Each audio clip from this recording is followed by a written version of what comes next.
The Canadian-born Naismith invented basketball when he set out to develop a new indoor game. The result was a game with a large ball and 2 suspended peach baskets. His death came 3 years after basketball became an official Olympic sport, and 20 years before he became the first person inducted into the Hall of Fame. Hi, folks. This is Big Al from Discount Diesel Parts.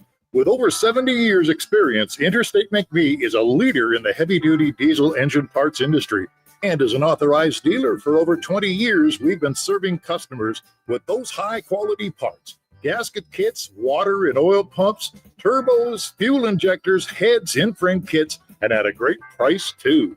Reach us at discountdiesel.ca and know that Discount Diesel's got the parts to get it done. Sports 1440, Stingray radio station, CKJR, broadcasts from West Edmonton Mall and Wetaskiwin. Download the free Stingray music app and listen wherever you go. Have your sports curiosity cured.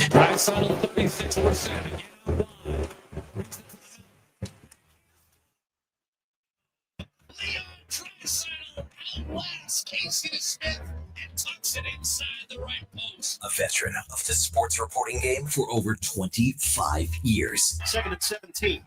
Allen has time. Intercepted. Sauce Gardner's got it. And the Jets are in business inside the Buffalo 20. Breaking down Edmonton's favorite teams.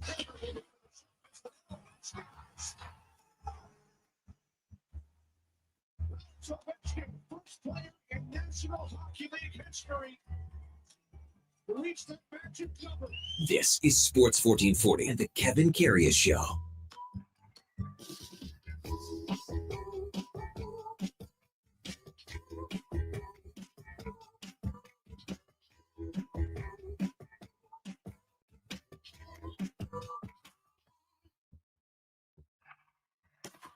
All right, here we go for Soul 537. Friday, November the 7th. The weekend is here, so let's tear up the old pea patch, clicker into Schnell, and make a fast break to the 11 o'clock hour. It is Feel Good Friday. It is Playlist Friday.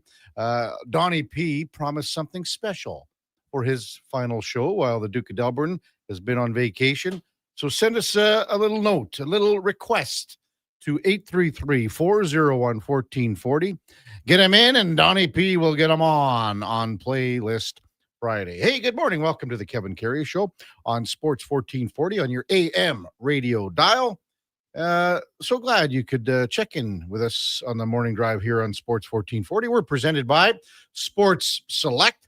You can also watch us on YouTube on Sports 1440 AM. Also, we'd appreciate if you dropped us a like and a subscription. That would be just douze double. We're also on X, Facebook, and Instagram. As always, we're streaming on iHeartRadio, the TuneIn app, and on sports1440.ca. And if you miss any part of any show, well, you can search it where all the podcasts hang out on Apple, Spotify, Google, even Amazon. Subscribe, select the auto download. It is free, and you will never miss a second of any show. Yes. So glad you could come along for the morning drive with us. I really appreciate it. Oilers are back on the practice ice today after a day off in Dallas after the loss on Tuesday. And then the travel day yesterday. So they'll practice today. Get ready for Colorado tomorrow. The Avalanche beat Tampa Bay 3-2 on Tuesday night. So they've had some time off as well. Hey, let's welcome in our Monday and Friday co-host from 7 to 9. Eddie Steele, Grey Cup champion from 2015, and all-decade team as well. Good morning, Eddie. It was good seeing you last night at the Pizza Pig Out down at Patty's Place. You know what? Night. We had a lot of fun last night, did we not? Absolutely. A lot of laughs. How are you feeling? I walked in, and first thing you said, are you sweating it out still? This morning. Lots of pizza. Have you got the pizza sweats, Eddie? Yeah, so we were down at the Ice House there in Ice District, and Patty was, a gracious host. Gregor, thanks for the tickets. All the crew from Sports 1440 down there. Pizza Pig Out? Pizza Pig Out. I don't know. I didn't really count the amount of slices I had. I don't know if you... It's kind of... I was in that, and they're all, just for perspective, they were all different cuts. They weren't your traditional triangle. Some were small, some were appetizers, like size triangle cut.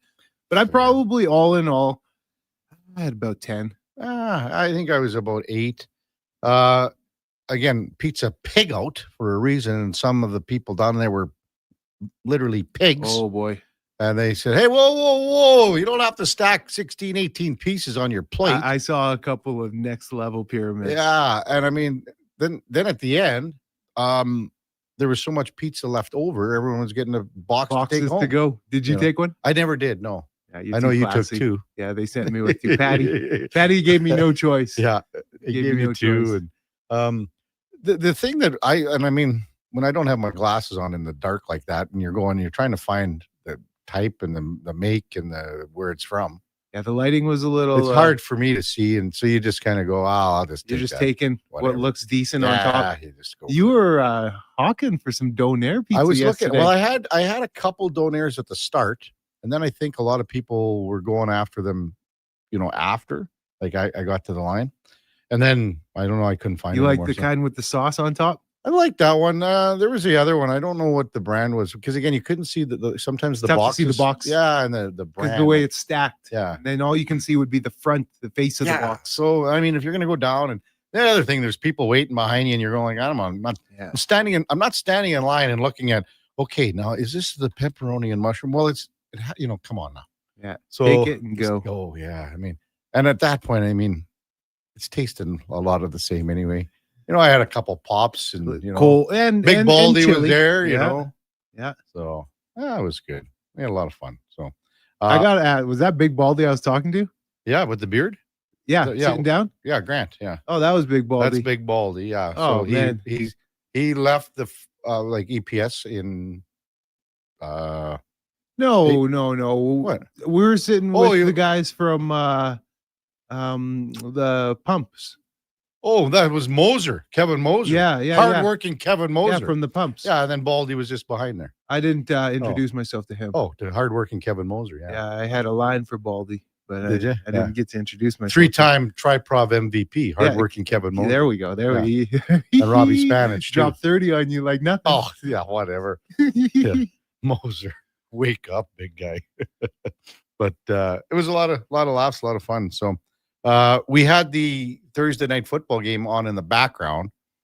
Wasn't much of a game. No, 10-7 was the final. Was nothing to even talk about there. Denver beat Vegas, by the way. Disgusting. Another Thursday night disgusting one. I mean, the Raiders had a chance to win this game. They had the chance here. Yeah, they did. They did. Broncos, like they really played with them too much. Yeah. In a game like that for Denver, you got to come out and establish yourself.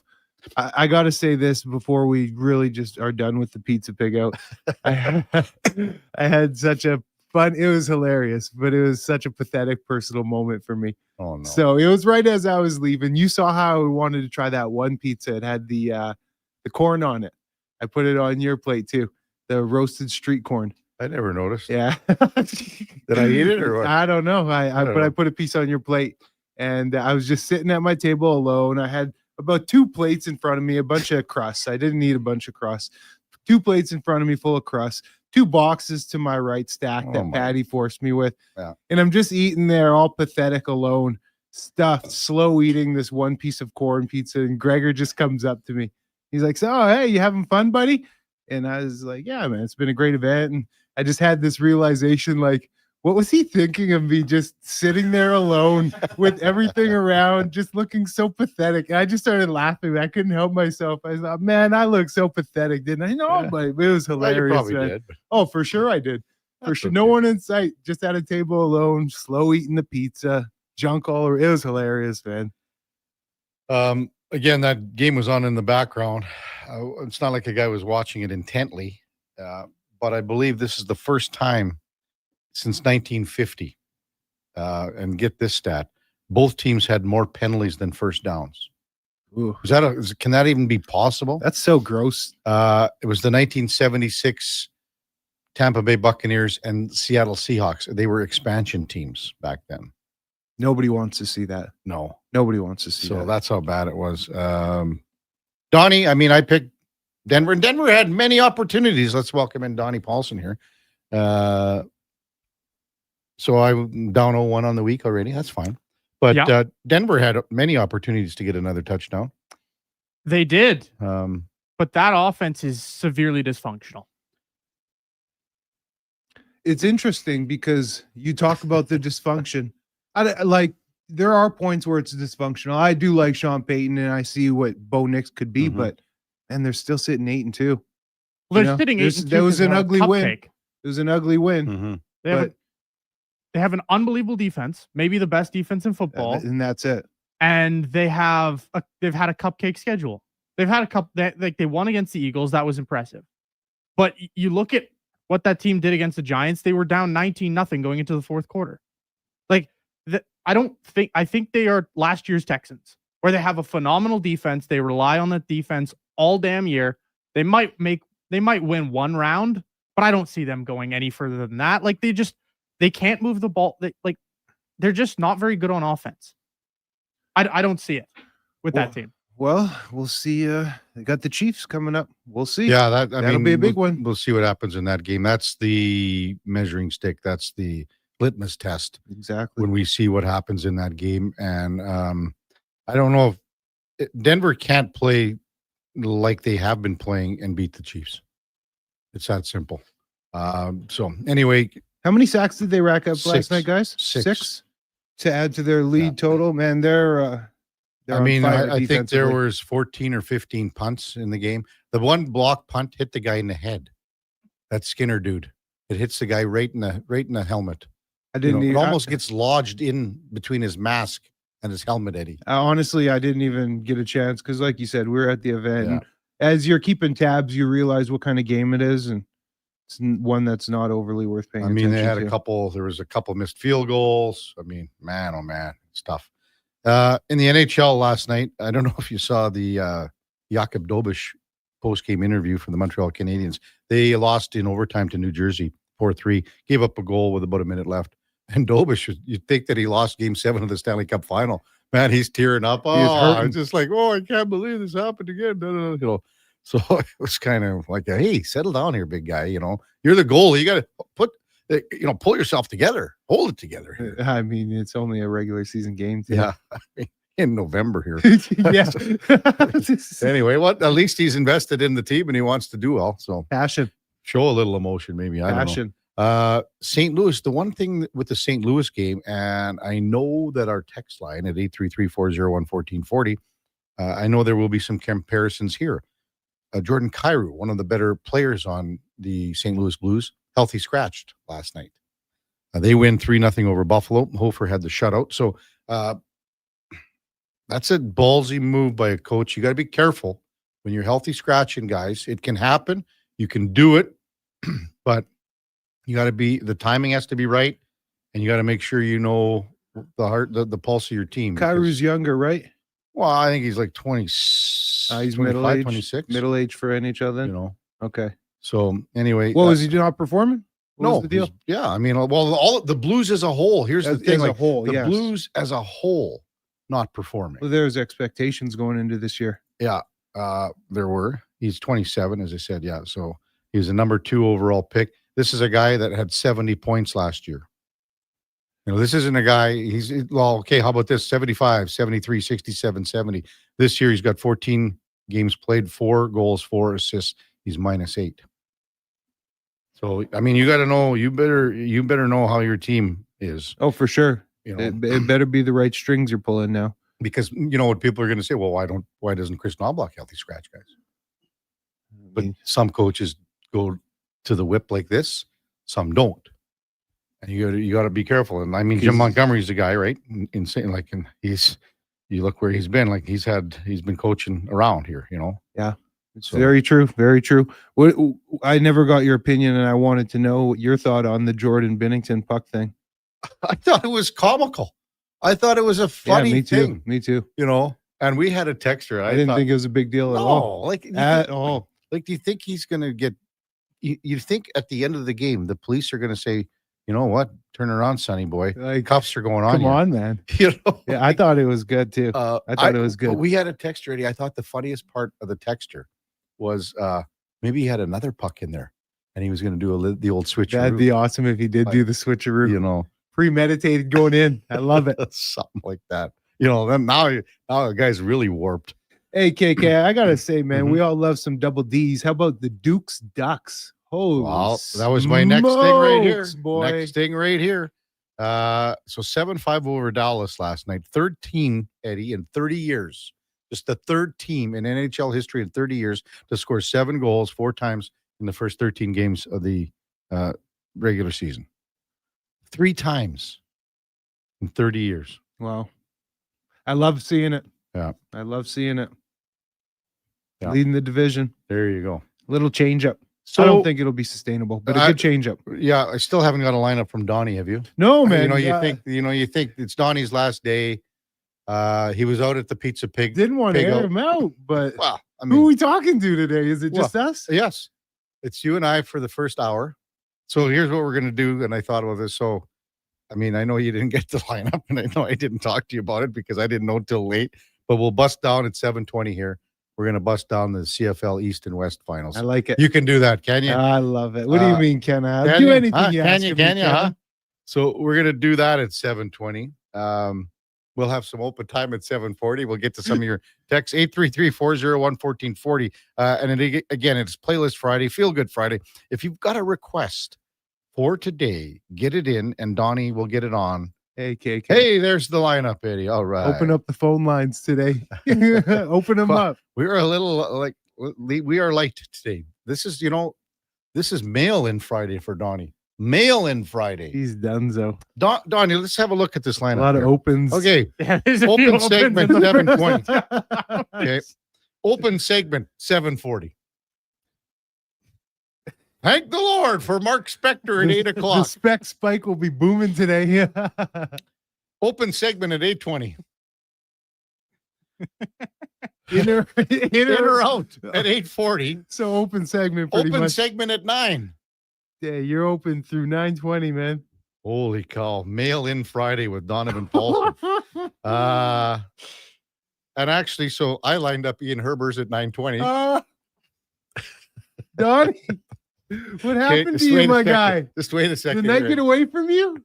What happened was we had Duke message us yesterday about Simone Lawrence coming on, and we said 7:20, and then didn't hear anything back till about 7:30 our time, and then it was, oh, Simone's good to go at 10:20, and so it was then like, I mean, I can't text anybody for 7:20 at, it's gonna be about 10 o'clock at that time Eastern time.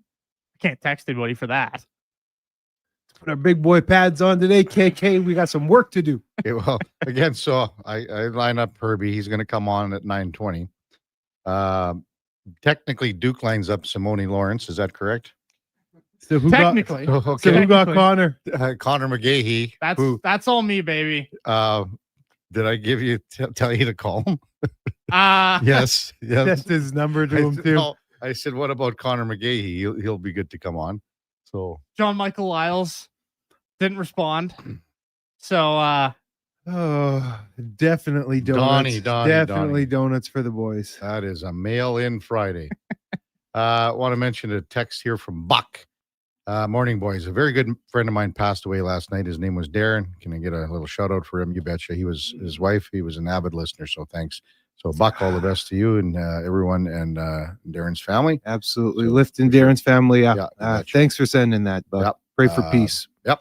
So I guess when we come back, we'll bust down the CFL East and West. I think the MOPs were announced, right, for each division. It's Bo Levi and Nathan Rourke. Pretty well Quarterbacks. expected. Yeah.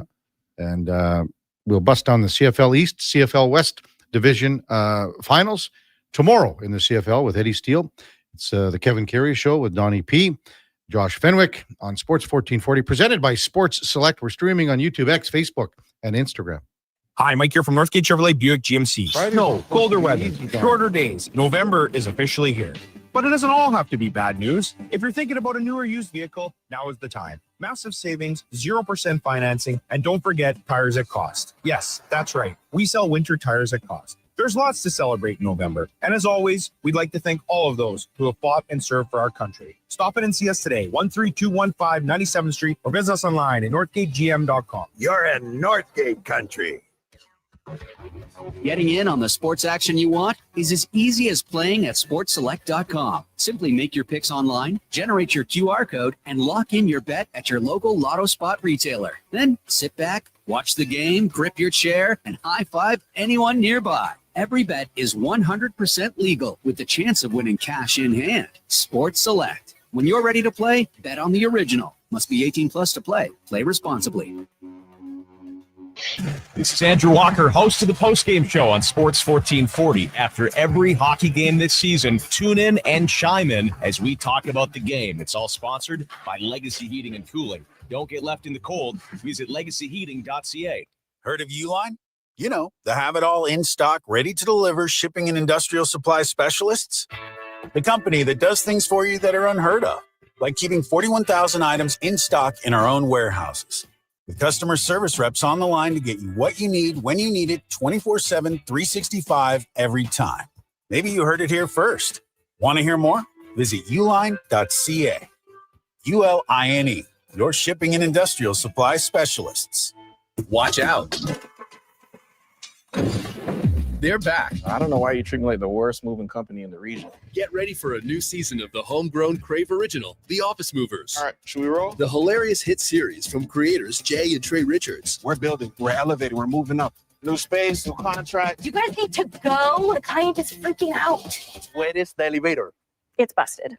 The Office Movers. New season Friday, November 7th. Only on Crave. Proudly Canadian. Subscribe now at crave.ca. River Cree is the place for all your favorite sports. River Cree Resort and Casino. Featuring UFC action and boxing live on the big screens at Tap 25, the MVP of sports bars, and in the Center Bar. Plus, catch this fall's biggest games. Every goal, every tackle, every home run. River Cree is also home to the Twin Rinks, where rec hockey and community teams come to play. Public skating available. Details at rivercreeresort.com. River Cree Resort and Casino. Excitement. Bet on it.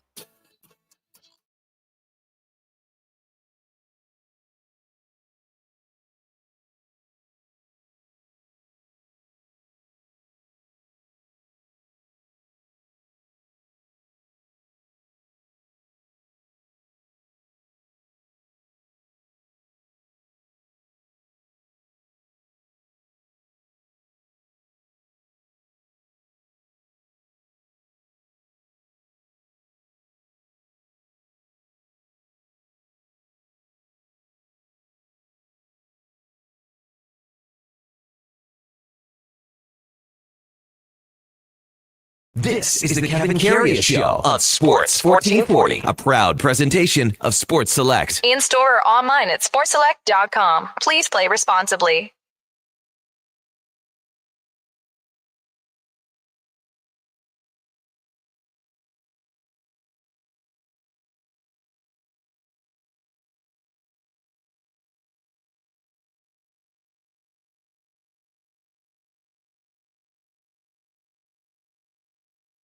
It's a staple now. The Duke has his 740. Brian Adams and Donnie P's got his 720 Trooper. You're going to run out of Trooper songs, Donnie. You're going to run out of Trooper songs. I will never run out of Trooper songs. I didn't even know that was a thing. Well, he's been running Trooper all week here. That was my request, actually. It was that easy. Yeah. Really? Yeah. I just walked over with my phone. Really? Yeah. Yeah. I mean, Trooper. Unknown. One of the first bands that I've ever seen, Trooper. You know, the very first band that I ever saw in concert was Streetheart, Kenny Shields and Streetheart. Unfamiliar. Well, you never know. You never heard of them? Mm-mm. Kenny Shields and Streetheart, they were classic, man. Kenny Rogers? Oh, no, Kenny Shields. I know. Yeah, no, they were very, very good back in the day. The Kevin Karius Show, presented by Sports Select. Get in on the action with the hockey.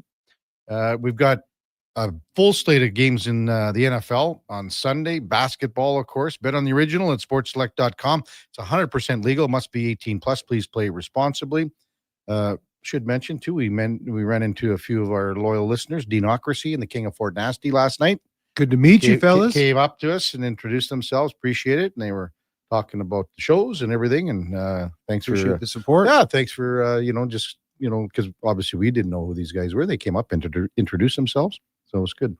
Hey, I wanted to mention, I had, before we get to the CFL East and West, had Mark Killam on yesterday. We talked for a good half an hour. just to kind of put a wrap in a bow. He's still doing, you know, I don't like exit interviews or conducting yeah, season-ending but it's interviews. just, you know, like you said, he's meeting with the training staff. You meet with, you know, whoever all else. personnel. Yeah, so Everybody who touches things. Yeah, and anyway, he said he's getting ready to go to his cabin. Did you hear that part? Like he's No. got a cabin.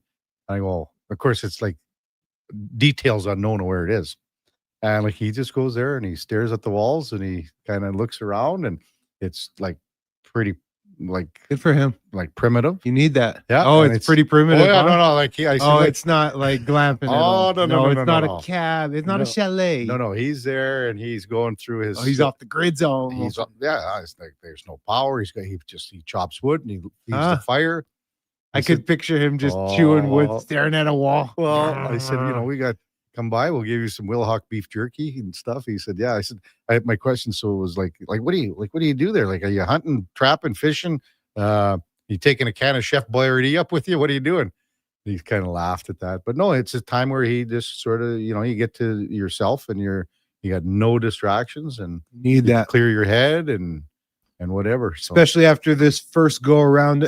I'm not going to speak for him, but I'm sure there were points where maybe a fella can feel a bit overwhelmed. Would you say, KK? It's your first time being a head coach, being a special teams coordinator. Yes, you've been a football coach for a couple of 3 decades, but being the head honcho, you're dealing with different issues, family issues, and deep things that you might not touch on a regular basis as a special teams coordinator. And I'll take it one step further. I think you can go on for years and years, not just a rookie head coach. You can go on for a long time. And that's where you have to have that support system. It can be anyone, but it could be someone, and it could be an old coach. And that's where you and we talked about it with Chris Jones. Chris, we asked the question, you know, who do you lean on? Like, what is there? Nobody. There you go. You know. And I know a lot about CJ, and just you really made me reflect, and all that time away from family with nobody. Boy, that's empty, man.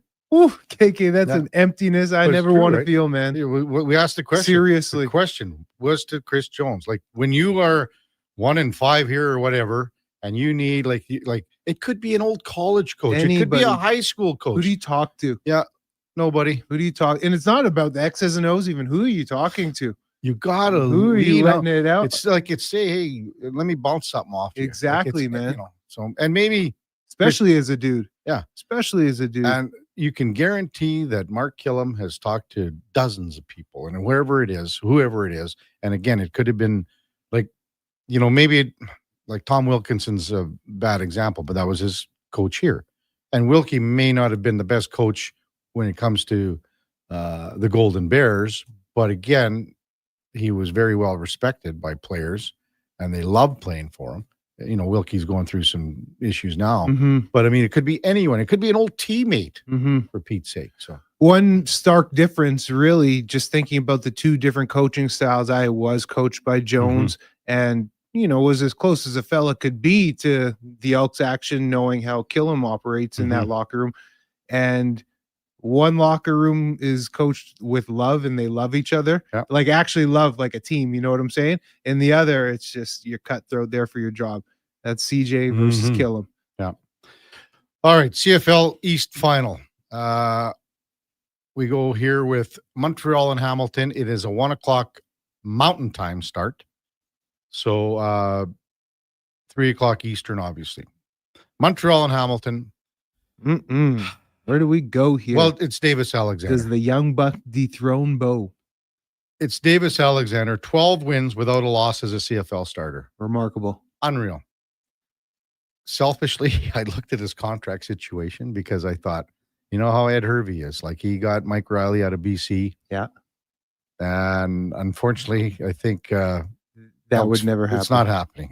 He's locked in Montreal till 2027. There's no Danny Machocha happening here. There's no, but I mean, out of all the quarterbacks, that if you could say, man, it would be great if this guy was a free agent. Oh, this is your guy. And just talk about the eye for talent, because they had this guy in the building for 3 years. I think he's in his 3rd year now, and he's only played 12 games. Injuries are in there as well, but spent most of his first year on the practice roster. They knew what they had in him without seeing a ton. Therefore, they got rid of Cody Fajardo, a guy they won a Grey Cup with. Yeah. It's quite remarkable that they knew and they could see what they had, the talent, before it was even out there on the field. Special stuff. So he was 24 of 34 last week in the East semifinal for 384, 1 TD, 1 interception. He had another 32 yards and a TD on the ground. What makes this guy such a good quarterback? Plays like a linebacker. Okay. Like, honestly, like he plays like a Josh Allen. Like, I'm going to get every yard. I'm going to fight for every yard. No different than Mike Riley. Yeah. There's a fearlessness there.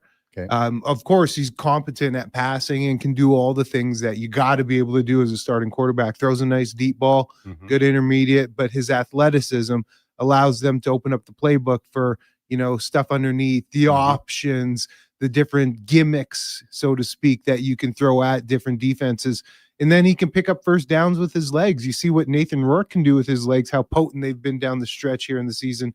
But Davis Alexander, it's that linebacker style. He's a reckless type of gung-ho guy, man. And I love that. It's good leadership.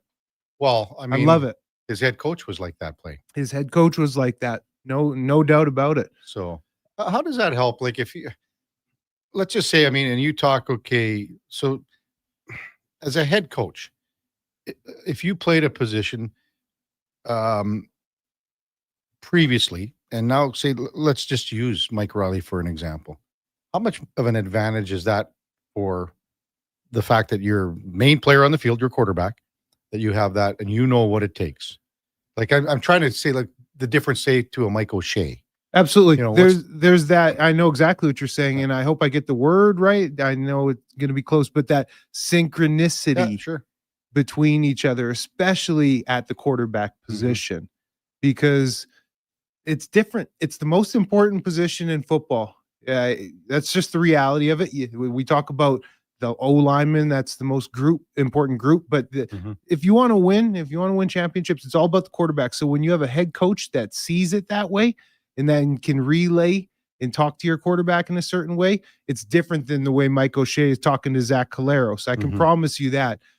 Jason Moss and Davis Alexander are having way more deeper intel conversations. I remember Chris Jones, he wouldn't even talk to Michael Riley, right? He's so worried about the defense, they'll go sit down offense and see your coordinators, right? It's so different. But Jason Moss, what's unique about him is he's able to capture an entire locker room because of that fiery spirit. I was watching a piece with Enoch Mwamba on TV yesterday, just talking about the leadership styles and comparisons. And he said he aligned with Davis Alexander compared to Bo Levi Mitchell, who's still swaggy and whatnot in his own right. Bo Levi is, but Davis Alexander, that, like I just said, that gung-ho type of leadership. I align with that as well. That's exactly what Michael Riley was for us in 2015. And that's just something that really I see in my history in the league. A lot of teammates get fired up and want to play for a guy like that. On the other side of the coin here, Bo Levi Mitchell saying, not so fast here. Not so fast, I'm the old guard here. I'm the old guard. I have 5 division final starts. This is going to be up number for 6. MOP. Yeah, up for MOP. Like, he's kind of going, not so fast here, not so fast. He is, but I think Montreal is a train that won't be stopped. Better team, yeah. Yeah, I think they're a better team. They're a hungrier team. Luau, young Isaac, Wow. I was going to say, Ayademi Berglund. I got to brag just for a sec. Let me brag, KK. Sure, yeah. Him, Brady Oliveira, Nick Dempsey, some of these young stars in the CFL, Zach Williams, young starting guard, their best offensive lineman, MOP lineman for Calgary, right guard. All these guys are young Winnipeg kids. Well, Isaac's not from Winnipeg, but he came through the Recruit Ready program that I helped fund and start up back in the day. That's good stuff. And Congrats, it's so man. neat to see all this young talent. When I was in the league, when I was 25, so 12, 13 years ago, I was coaching them when they were like 13, 14, Really?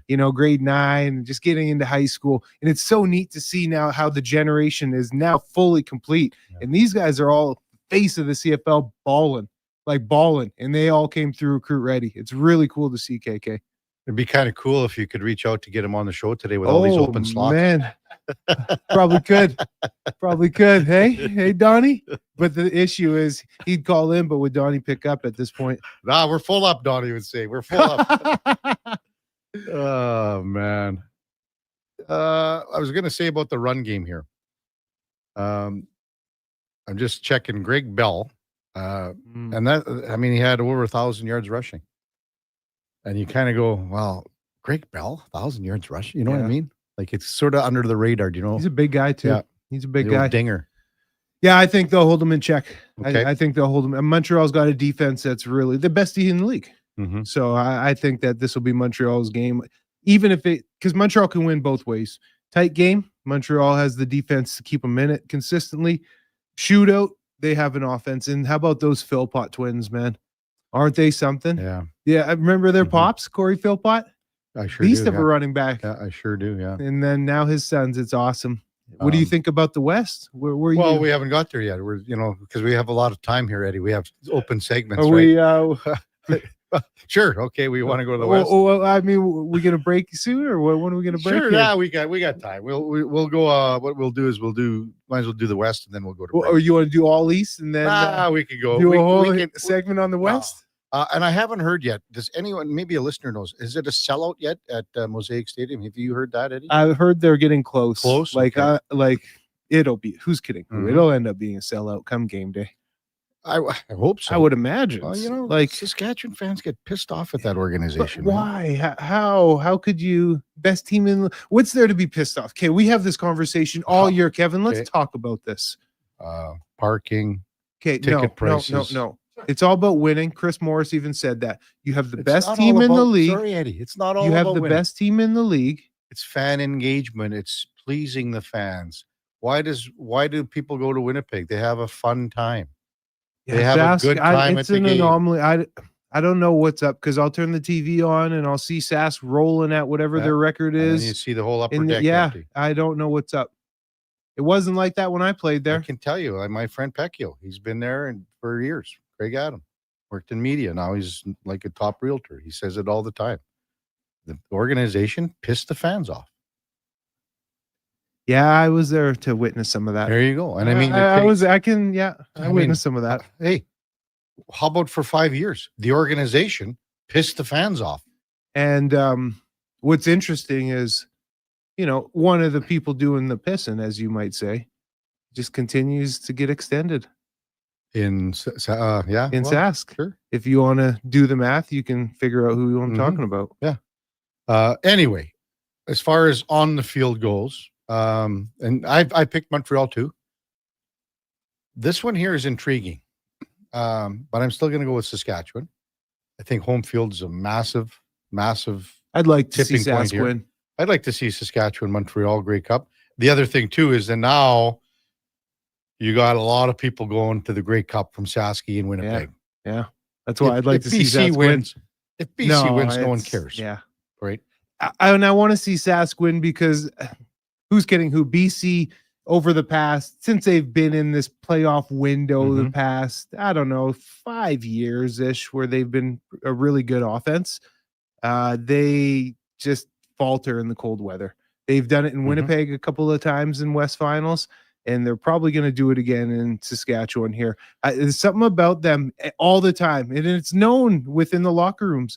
They're great indoors at that track that they have. They can play fast inside at that dome, but when they get out to this bad weather in playoffs, they just don't play the same football. So for you, this should be the most pleasing area and part to watch a game on tomorrow afternoon. And this is how much pressure this Rider defensive front can get on Nathan Rourke. To me, that's where the game is going to be decided. You got Caleb Sanders, Mike Rose, Micah Johnson.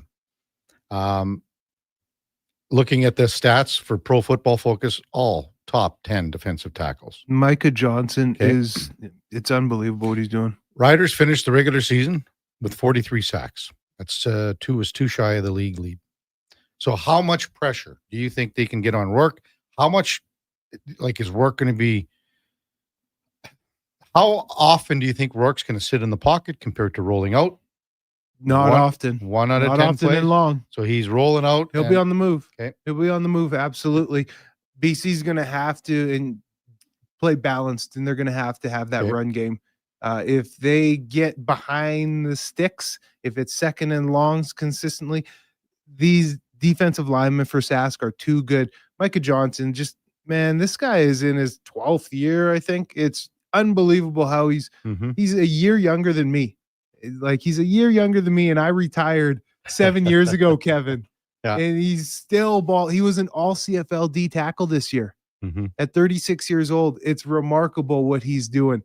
And Corey Mace has these boys. Who is Corey Mace, their head coach, former defensive lineman, former defensive line coach in Calgary. He's got this defense playing at a lights out level, man. Offensively, Trevor Harris, the simple way about Trevor Harris, he just gets the job done. And gets the ball out quick. Yeah. If he gets into that rhythm, it's the knock on Trevor is, as a defensive lineman, he gets it out so quick, it's hard to get sacks on him.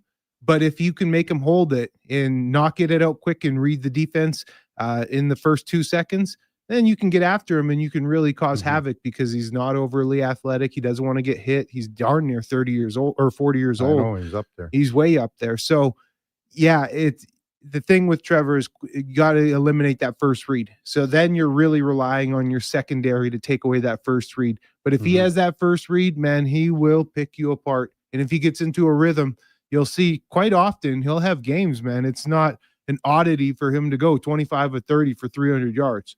He'll pick you apart. What do you make of James Butler? Good back. Okay. Yeah, good back. Can Had a he really be- good year. Had a can he better be- year than I actually thought when you look at the numbers. Could he be a difference maker and lead? He's going to have to be. Yeah. He's going to have to be for BC. They're going to have to rely on him. Like I said, you don't want to be behind the sticks. It's going to be quite a battle in the trenches, because you led with that defensive line.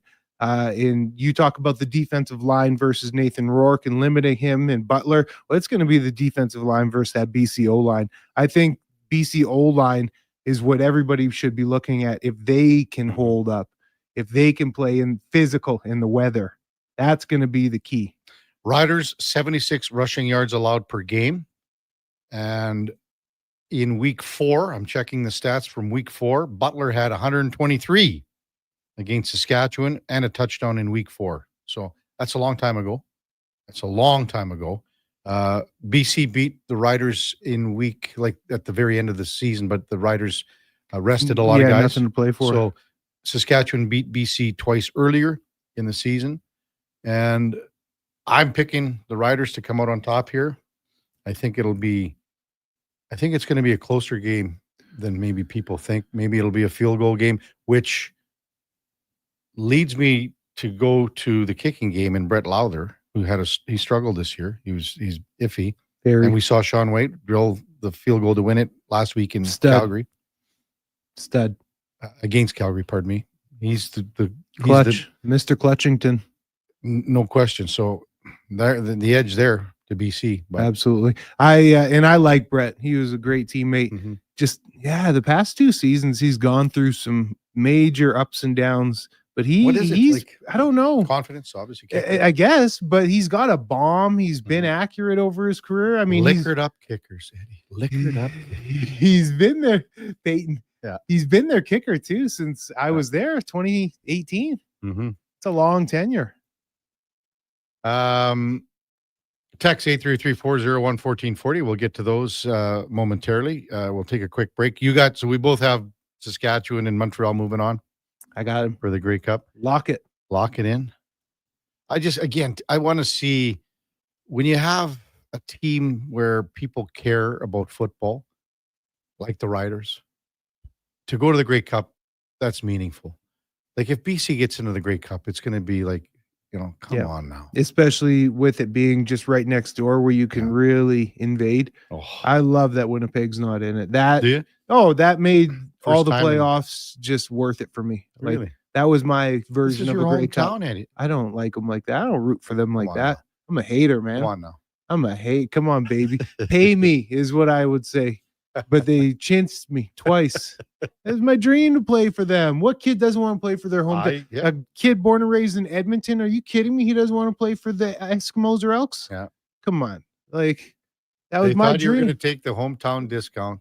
Couldn't do it. Yeah. Could not compared to the numbers that were out Who's there. the GM? It was Bob. he's not there anymore. Joe Mack. Joe Mack. Yeah, he's not there anymore. Hmm. That was during their dark phases, though. They were dark. That was before O'Shea got there. Mike texts in, our buddy from Camrose. Morning, KK. Big game in Saskatoon tomorrow. The Hardy Cup. Rams and Huskies. Hardy. Now That's big. Wow. That's what, big. what time's the game, Mike? Because the That'll be afternoon. The Rider game is at 5:30 local. Yeah, that'll be correct? No, this one will be done by then. Yeah, The Hardy will be done. 1:00. Yeah, 1:00 local. And that'll be big in Sask. Or sorry, Mike says Saskatoon, I should say. Yeah, it'll be in Saskatoon. I like when I was in Saskatoon, Eddie. Griffith Stadium. Yeah, I mean, we covered. Well, it was like the pro team, right? You covered the Huskies hockey and because they had a great hockey program and obviously a great football program under Brian Towers. And then the old car bomber, Eddie Carlton, was the defensive coordinator. You know Eddie at all? No. Oh, man. He used to be the bartender at the pad as well. And so I'd slide in the back and he'd run the back bar and he'd feed me a couple of pops there and whatever. But yeah, they called him the old car bomber, Eddie Carlton. Anyway, but Brian Towers built that program. And then they hired him here. The Alberta Golden Bears wanted him to take over the program here. Towers, BT. And then what happened? U of S said, no. Here comes the money. Here comes the money. Yeah, stick around, buddy. Yeah, love that. Yeah, and BT was, that program. He's a legend. Yeah, it was unreal. I just found out a good buddy, Brent, that I play golf with quite a bit. He grew up in Moose Jaw with BT. Played on the defensive line together with each other. Is that right? Yeah, Brent Probert. Well, he just told me that. Yeah. Like yesterday, he told me. My buddies golf with BT 2-3 times a week. That's cool, man. Yeah. Oh yeah. Yeah, BT. He's a legend in Saskatoon. Man. Yeah. Good stuff, Eddie. When we come back, how about some open time? You want Donnie? Hey, some open mic? Is that something you might be interested in? Some open time? You know what? I'm just giving the people what they want. More Eddie Steele, more Kevin Karius, the banter. This was all planned. It's brilliant planning for me. Yeah, what more can I say? We get by. I can't wait to hear the next song. It's Brian Adams, I would imagine, eh? No. It wouldn't be Brian Adams in 740. Yeah, there you go. Kevin Karius, Eddie Steele, Donnie P, Josh Fenwick on Sports 1440, presented by Sports Select. We're streaming on YouTube, X, Facebook, and Instagram. 60 years ago, we started selling trucks as Western GMC Buick. Today, we are Wolf GMC Buick. We're still located on the corner of 184th Street and Stony Plain Road with the same ownership for over 2 decades. Our customers have trusted our family-owned, community-driven business. And for that, we are thankful. If you're looking for a truck or SUV, pop in and one of our seasoned professionals will get you a great deal, hassle-free. Come trust our team at Wolf GMC Buick. Wolf GMC Buick. We're making it easy. Top quality flooring, locally owned, and Canadian products from Beaulieu. Yeah, that's CFI. CFI what? No, CFI, Custom Floors Inc. From free estimate to professional installation, contact Custom Floors Inc. at customfloorsinc.ca. Big guests, bigger takes. Jason Greger brings the names you know and the stories you don't. Weekdays, 2 to 6 on Sports 1440. Don't miss a minute of the action on Edmonton's sports leader, Sports 1440.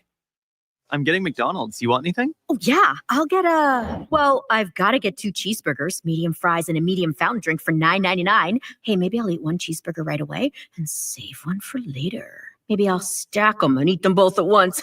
Options. Oh, delicious, delicious options. So 2 cheeseburgers, fries, and drink? How'd you know? You were thinking out loud again. Get yourself a 2 cheeseburger meal for just $9.99 plus tax for a limited time only at participating McDonald's restaurants. Game day sauce. Buddy, quit rolling up to the bar and looking like it's grade 9 grad and you're wearing your dad's old work suit. Do yourself a favor and call Game Day Suits. Game Day Suits is Alberta-based and makes fully customizable, made-to-order suits. Perfect for hockey teams, wedding parties, or even the office crew. Book your free consultation at GameDaySuits.ca. I'm rocking one right now. I look deadly. You know they can't see you, right? Okay, Mr. Announcer, you want to go, tough guy? Game Day Suits.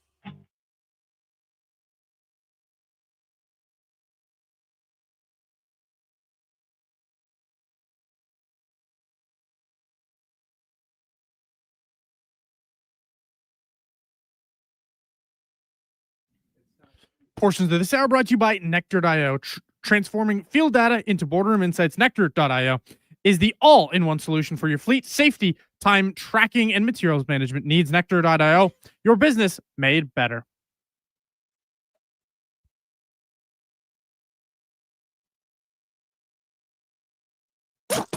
Stories, guests, and insights. This is Sports 1440 and the Kevin Karius Show.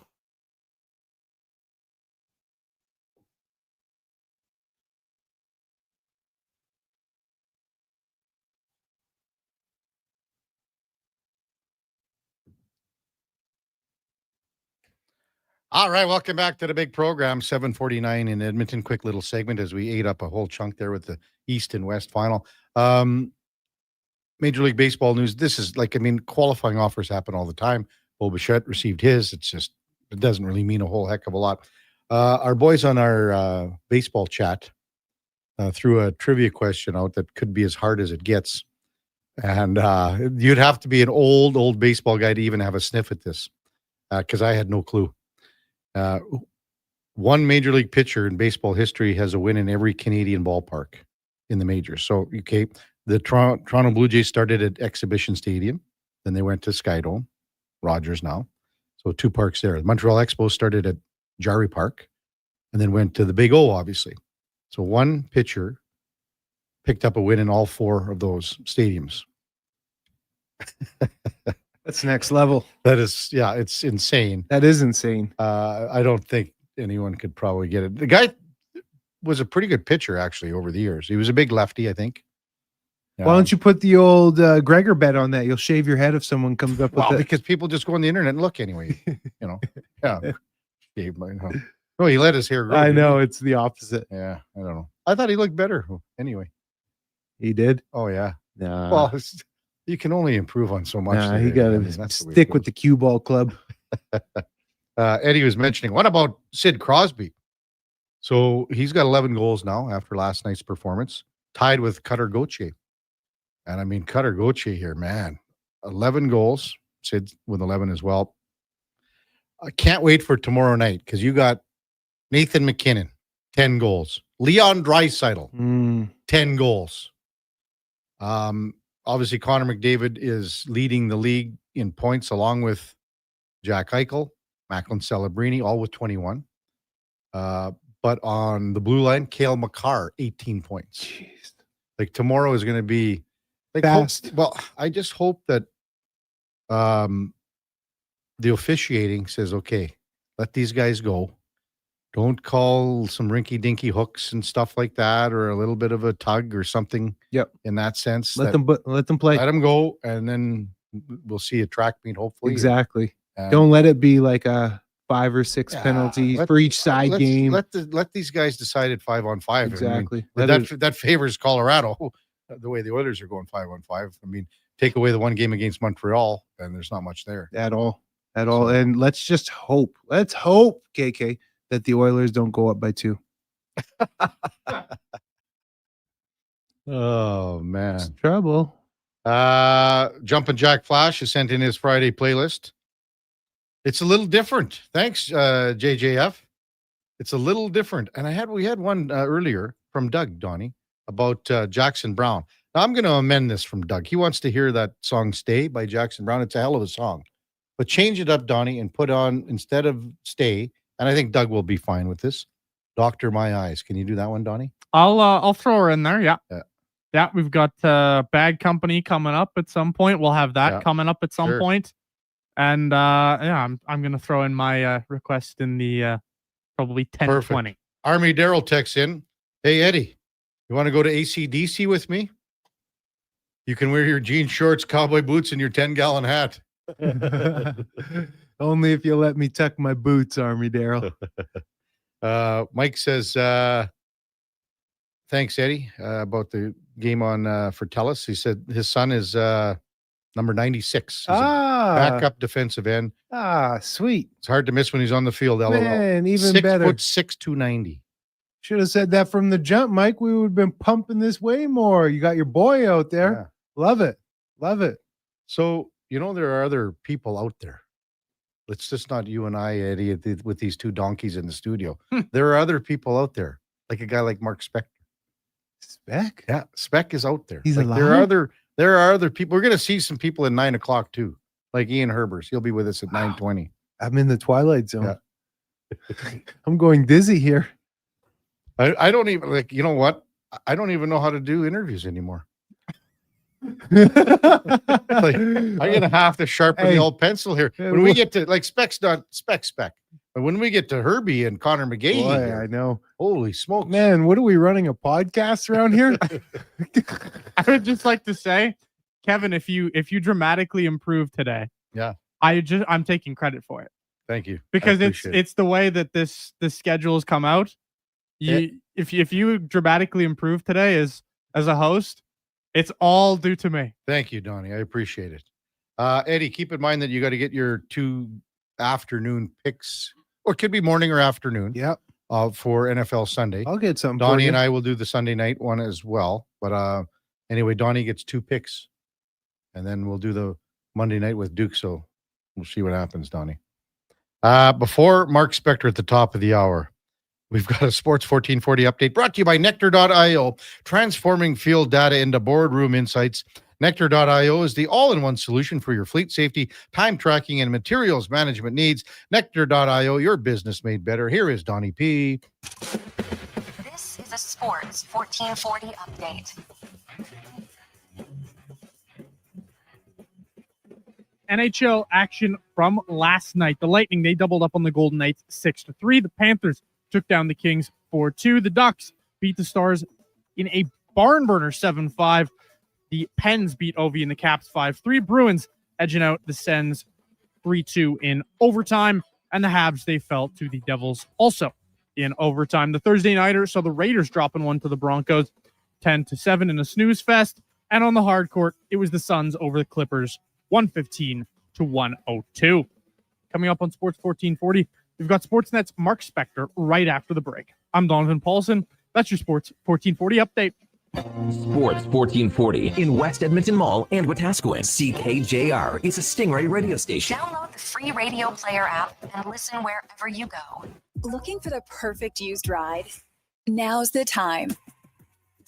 For as little as $25 bi-weekly, Go Auto has over 7,500 used vehicles in stock with something for everyone. From budget-friendly cars and road trip-ready SUVs to powerful work-ready trucks. With around 70 locations across Canada, your next vehicle is closer than you think. Whether you're upgrading, downsizing, or buying for the first time, we've got the right ride at the right price. But don't wait. These deals won't stick around forever. Start shopping today at goauto.ca.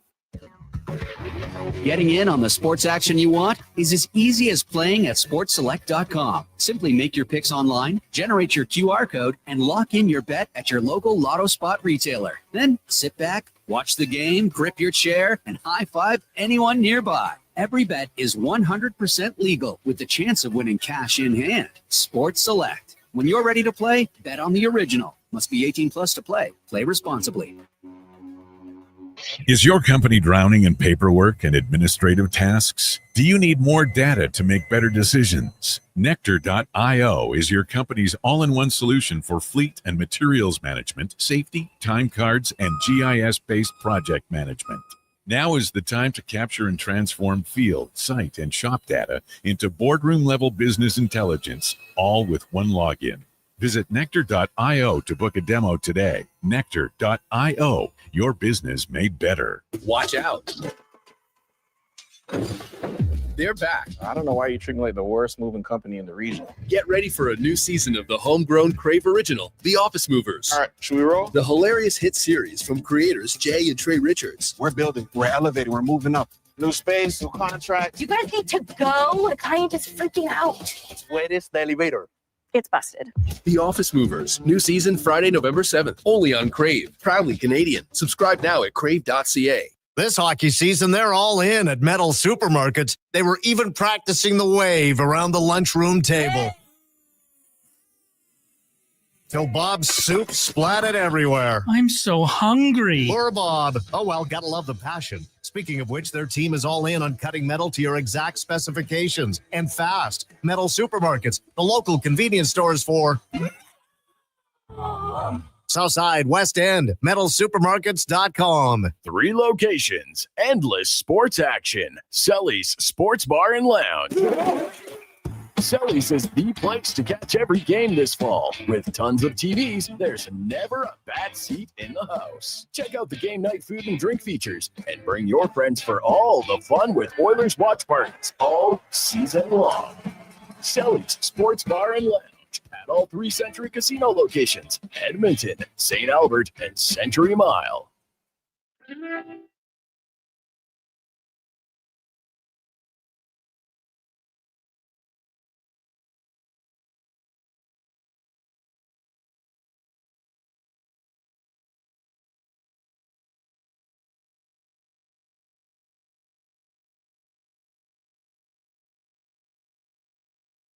With over 30 years of sports experience, this is the Kevin Karius Show, brought to you by Sports Select. Bet on the original at sportselect.com. Please play responsibly.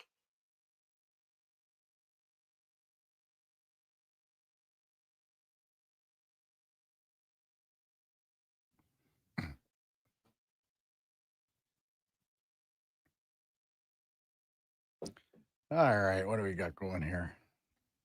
All right, welcome back to the big program. 8 o'clock in Edmonton. Kevin Karius, Eddie Steele with you. Donnie P, Josh Fenwick, fresh off a pizza pig out last night. Donnie P had 1 slice and a quarter beer. Fenzi Fenwick had, I think, a couple slices and maybe a half a beer. Oh, he's holding up 3 fingers. Atta boy. 3 fingers of a beer. What were you drinking, Josh? Bud What Light, kind of beer? Coors Light. Was it Bud Light? I was doing Bud Light. Oh my goodness! Hey, domestic. Cut the mic. Cut the mic. I don't want to hear it. Cut the mic. Time now for On the Mark, brought to you by Northgate Chevrolet Buick GMC. It is November, and it's a November to remember. Save thousands on new and pre-owned inventory, a great selection, and you know what? Even better people, great people, in fact, at northgategm.com. Check them out at northgategm.com. As we welcome in Mark Spector from Rogers Sportsnet. A speck and a pancake. Good morning, Speck. What's going on, boys? Little pizza last night? Yeah, we had a few slices of za. It was pretty damn good. Pretty good, yeah. It's hard, like, again, it's darker in there for an old guy like me and just sort of saying, might as well just take this. He was just taking what he could. Take with this. Yeah, you know. So. I don't know. But good. Eddie had his, probably, he said 10 slices. I had about 10 slices, and I walked out of there with 2 boxes as well. A little gluttonous, but it is what it is. You never got the invite, Spec, or what I don't know. I must have missed the invite. I never even knew what was going on. What the heck? Wow. I must not be on the 1440. Bigger pizza pig out. I mean, maybe when you were waiting 10 minutes to go on the other day, you might have heard the commercial. I guess. I usually try to support stuff like that. I don't know what happened to me last night. Oh, it was fun. I mean, anyway, it's it sounds like it was well attended. Who had the best pizza? Like, does somebody win? Yeah, what happens is you get a voting card and you vote. They give you a pen, you write down the card. But the problem is, like, you're trying to go from box to box. And again, it's harder to see to vote on things. So I don't know. I never made a card out. So I apologize for that. You just went to eat. Well, I had less than you, Eddie. I had way less than you. It's all relative, big fella. No. You should have less than me. Did you wear, I can't remember, did you wear sweats last night? Were you wearing sweats? No, I was jeans. I had to loosen the belt of the Did you car really? ride home. Oh. And check this out. So they had that. Did you get a donut at all? They had this huge No. donut wall Spec. Probably, I don't know, 10 different flavors. They were really good. I got a donut. Mm-hmm. But on my way home, You didn't get a blizzard, did you?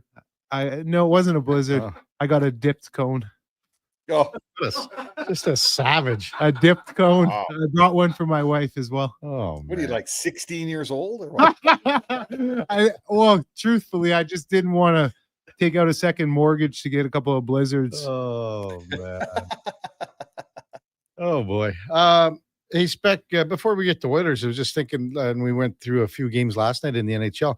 Man, the Anaheim Ducks here, they're just scoring at will. That third team in 30 years to score 7 goals 4 times in the first 13 games. I mean, I don't know if it's just a new thing under Joel Quenneville. I mean, yes, they got a lot of young talent, but man, puck's going in for him right now. Yeah, and they're letting him in. What was the score in that game last night? 7-5. Beat Dallas Yeah. 7-5. So it's awesome hockey. Like they are scoring, but they're not like defending that great. So they're playing a whole bunch of 7-6 hockey, 7-4 hockey. It's awesome. Man.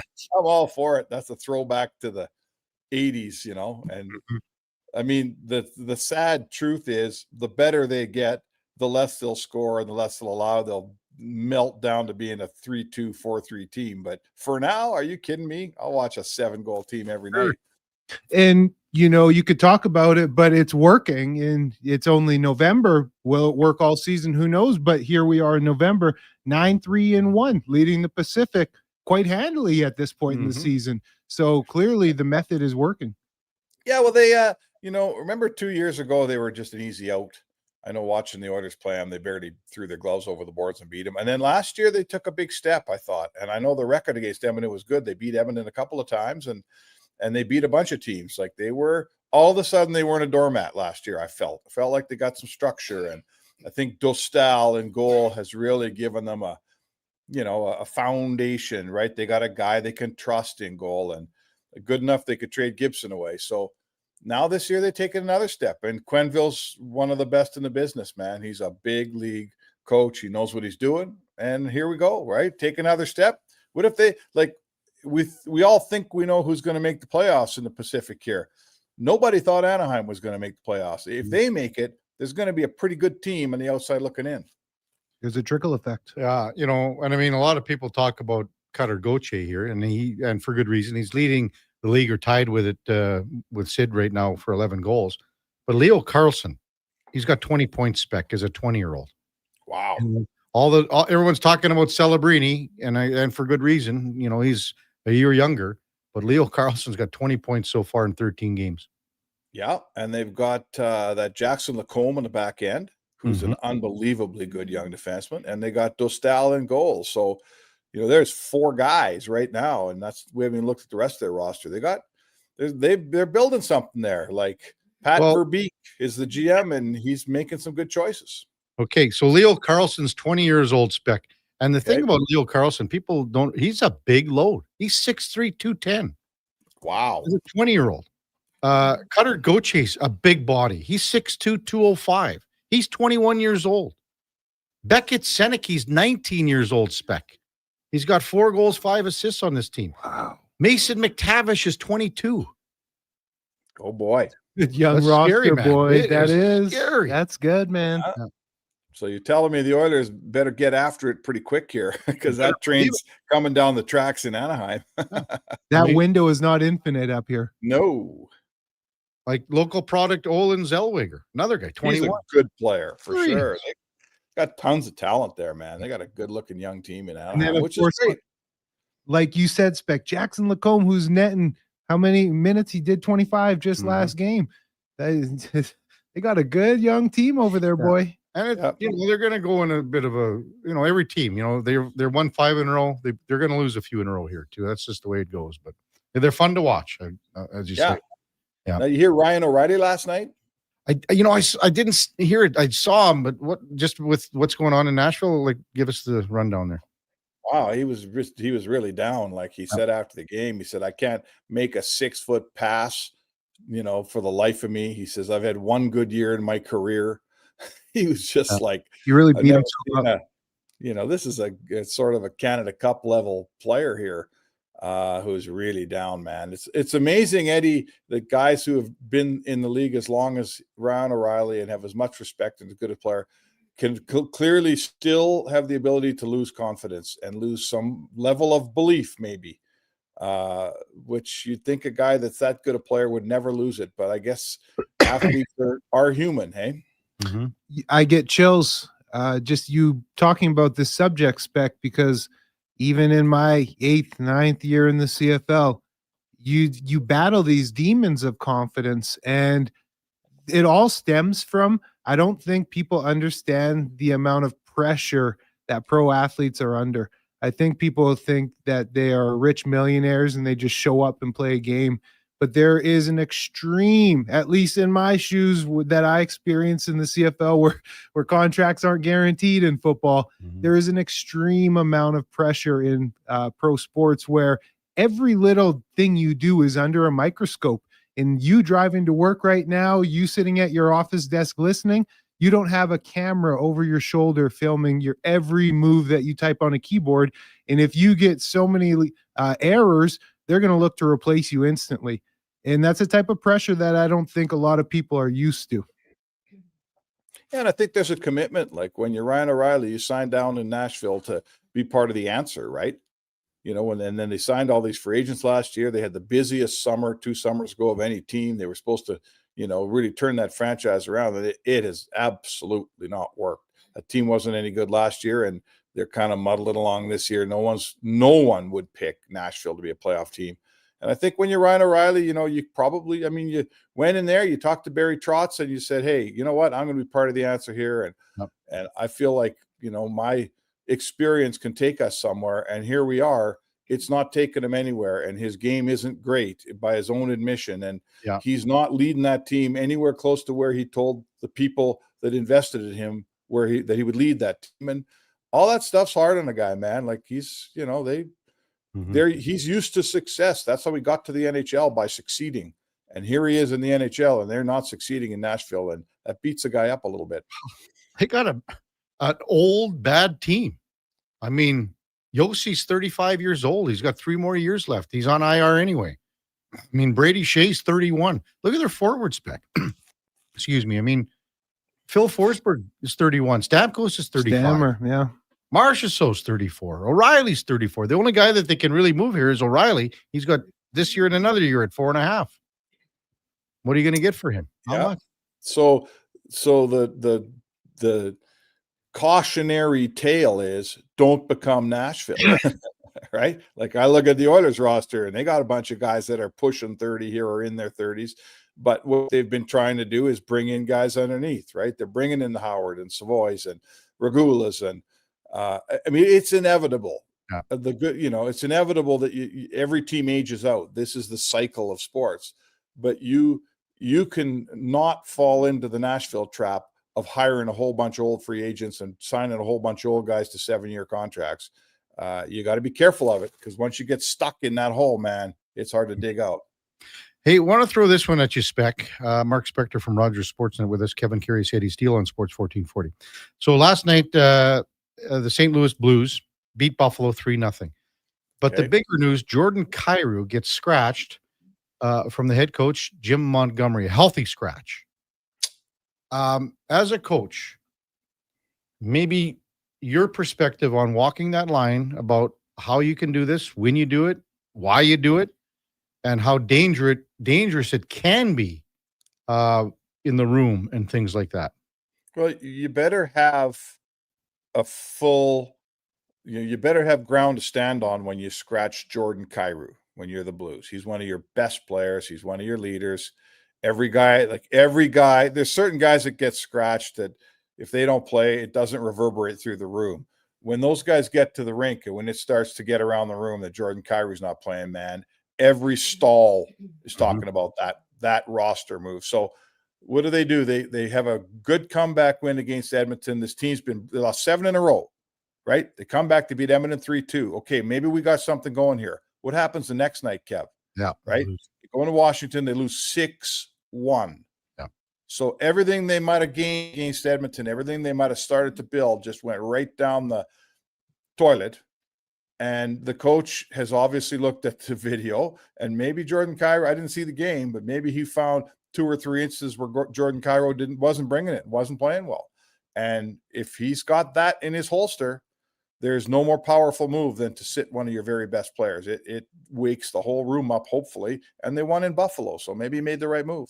Yeah, it's an absolute message sending move, because for some context to those listening about the Jordan Kyrou move, I mean, he was their highest paid player last year, $8.125 million. Him and Robert Thomas are the highest paid players. Heading into the scratch, he was on a 4-game point game drought. But before that 4-game point game drought, he was on an 8-game point game streak. and then he went into the drought, and he led their team with 36 goals last year. So this is one of their absolute best players. So it's a message sending move. None other than that. Yeah. Well, that season's going south in St. Louis quick. Everybody talks about the 2019 Blues that were in last place in the league at Christmas and came back. That's such an outlier. It's happened once in hockey history. You can't. I always say, remember when Theoren Fleury came along at 5'6" and was this unbelievably good player, and then for years and years and years, every little guy that came along, they said, "Well, he's a lot like Theoren Fleury," and you know what? None of them were anything like Theoren Fleury, right? All those little guys failed. They weren't close to Theoren Fleury. Well, if you think you're going to be the 19 Blues over and over again, you're kidding yourself. It's happened once. It ain't happening again for another 100 years.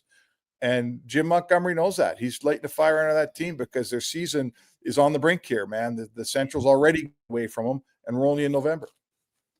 So, Spec, Oilers in Colorado tomorrow. I would imagine you're heading down to the practice here in a few hours. But, man, people, there's certain games that you go, I can't wait to watch this one. I mean, you got McKinnon and you got McCarr, top scoring D-man. McKinnon's top of the table in scoring. You got Connor. You got Leon. This is going to be one, hopefully, that a lot of fans are excited for, and hopefully the game matches that excitement. Well, for sure. And Colorado's going pretty good, right? Aren't they in first place in the oh my goodness, I'm looking at the record. They're 8-1-5. They've lost one game in regulation. So this is a test for the Oilers, right? You're playing, I'm going to assume, pretty much the best team in the NHL right now. And everybody's rested. I don't think Colorado's played since Tuesday as well, if I'm not mistaken. So yeah, they beat Tampa Bay 3-2 Tuesday, Spec. Yeah. Best team in the NHL, 21 points. Yeah, there you go. So good for, you know what, Edmonton, it's time. Like, Edmonton's supposed to be one of the best teams in the NHL. This is not an Oilers team that sits back like we did in the old days and go, uh-oh, here comes Colorado. They're going to own us. They're going to wipe up the rink with it. No. This is supposed to be, and it is, a very good Oilers team. I'm fully expecting a complete and utter engagement here on Saturday. Two teams that sort of are, no one's better than the other one, frankly. So yeah, it's going to be a good game. Hockey Night in Canada, lots of great players. Saturday night in Edmonton. Let's go, baby. And even this practice today, there should be some tempo at this practice today. Yeah. Some jump, right? Let's go. Yeah. They had the rookie dinner. They had 2 days off. Everybody's fresh. Yeah. Everybody's mentally fresh. Let's go. Get rolling. Let's go. Enough's enough. Engaged. Yes. I love the word, boy. Engaged for right. 60 minutes. Engaged. Yeah. Hey, Colorado's going to get some of that game. Don't kid yourself. Sure. Like, don't go to the rink thinking the Oilers are going to dominate for 60 minutes. They can engage for 60 minutes. Sure, you still have to get after it. And, the guys, I always say, like, the guys, whatever you do, you got to bring it to the rink on Saturday night. If you're a hard defender, then defend hard. If you're Trent Frederick and you're supposed to be hitting people and making some noise down low, then get after it. Saturday night's the night to show us what you do, show your teammates what you do. The big game early in the season. I have to apologize for my follically challenged friend here, Spec. He's still in a pizza coma from last night. He keeps saying, engaged. What's so funny, Kevin? As long as they stay engaged for 60 minutes, it'll be a good game. What are we talking about? Pedersen now? Isn't that his word, engaged? I don't know. I mean, Pedersen, who's he? He signed a contract and disappeared. Petey. Go, Petey. Boy, he literally, have you guys ever seen a guy sign a contract that big and just absolutely evaporate? Crazy. There's a lot of player there. Let's hope that at some point. You want to talk about confidence? Yeah. There you go. I threw this just before we go, and you can now that you have some time that you've come back from the lake and you can go on the interweb and all that stuff. A question that, man, oh man, if you get this question right, I'll give you props.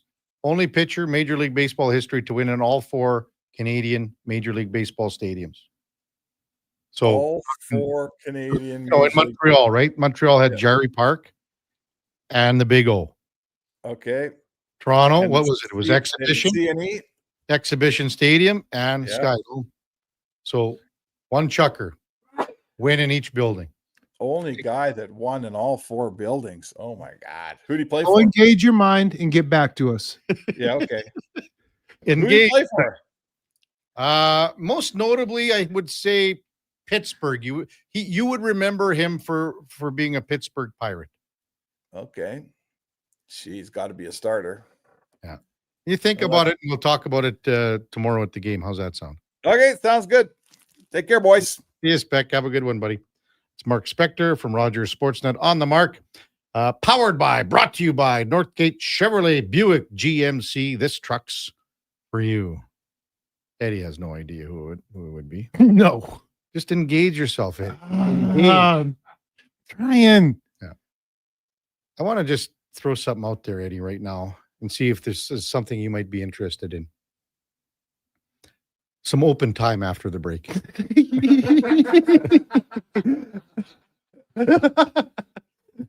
Yes, well played, baby. Well played.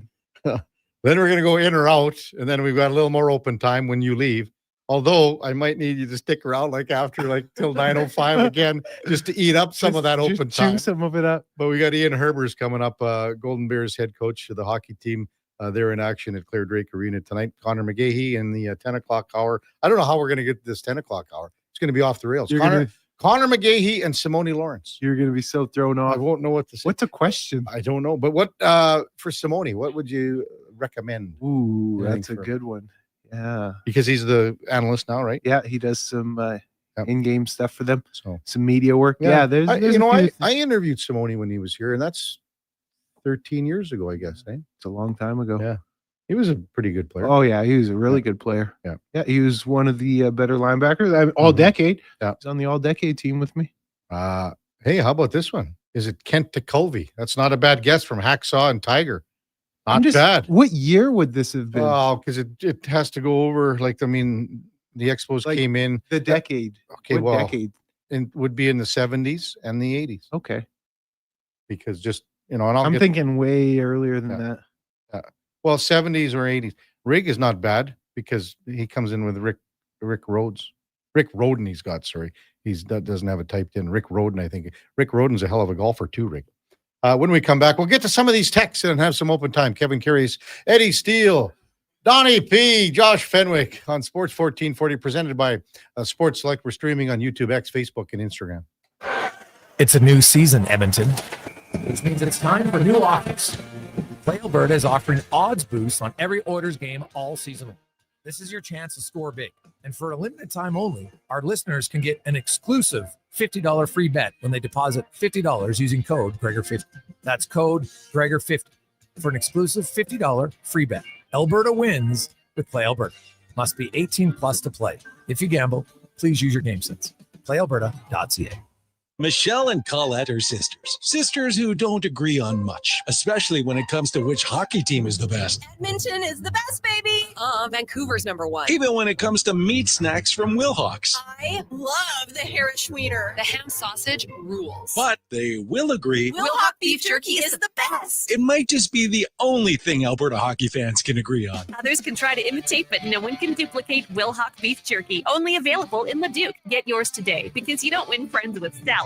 Wing Wednesday at First Round. Whether you're coming for the first round, the last round, or a few rounds in between, they've got you covered with half-price wings every Wednesday night. Half-price wings. Over 35 delicious flavors like Cajun salt and pepper, maple bacon, and Inferno wings. Now half price every Wednesday night. Wash them down with a cold pint of Canadian or Coors Light for only $5.75. Half price Wing Wednesdays at First Round in West Ed and now downtown. First Round, burgers, beer, sports.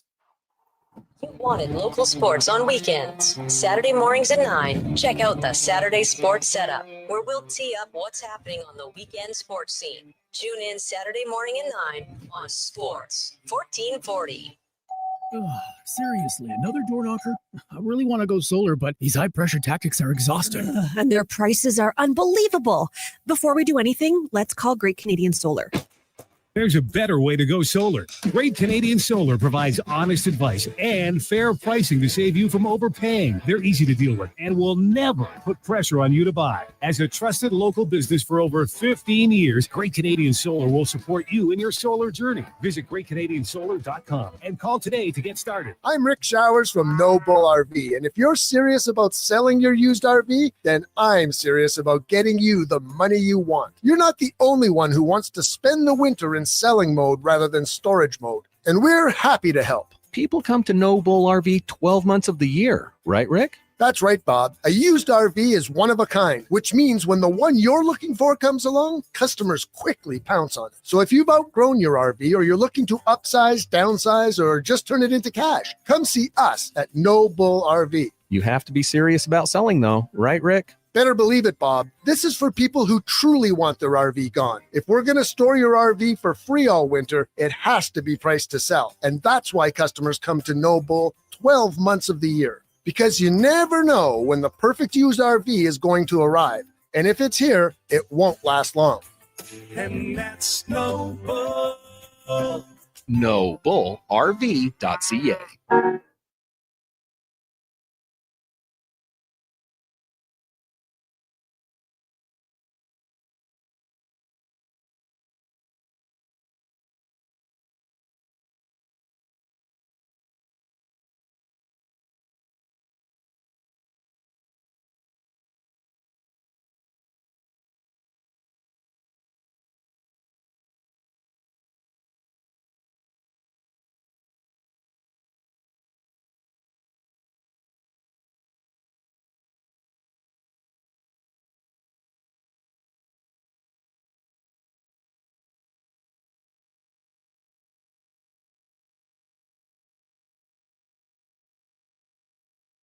Just in time for the morning skate.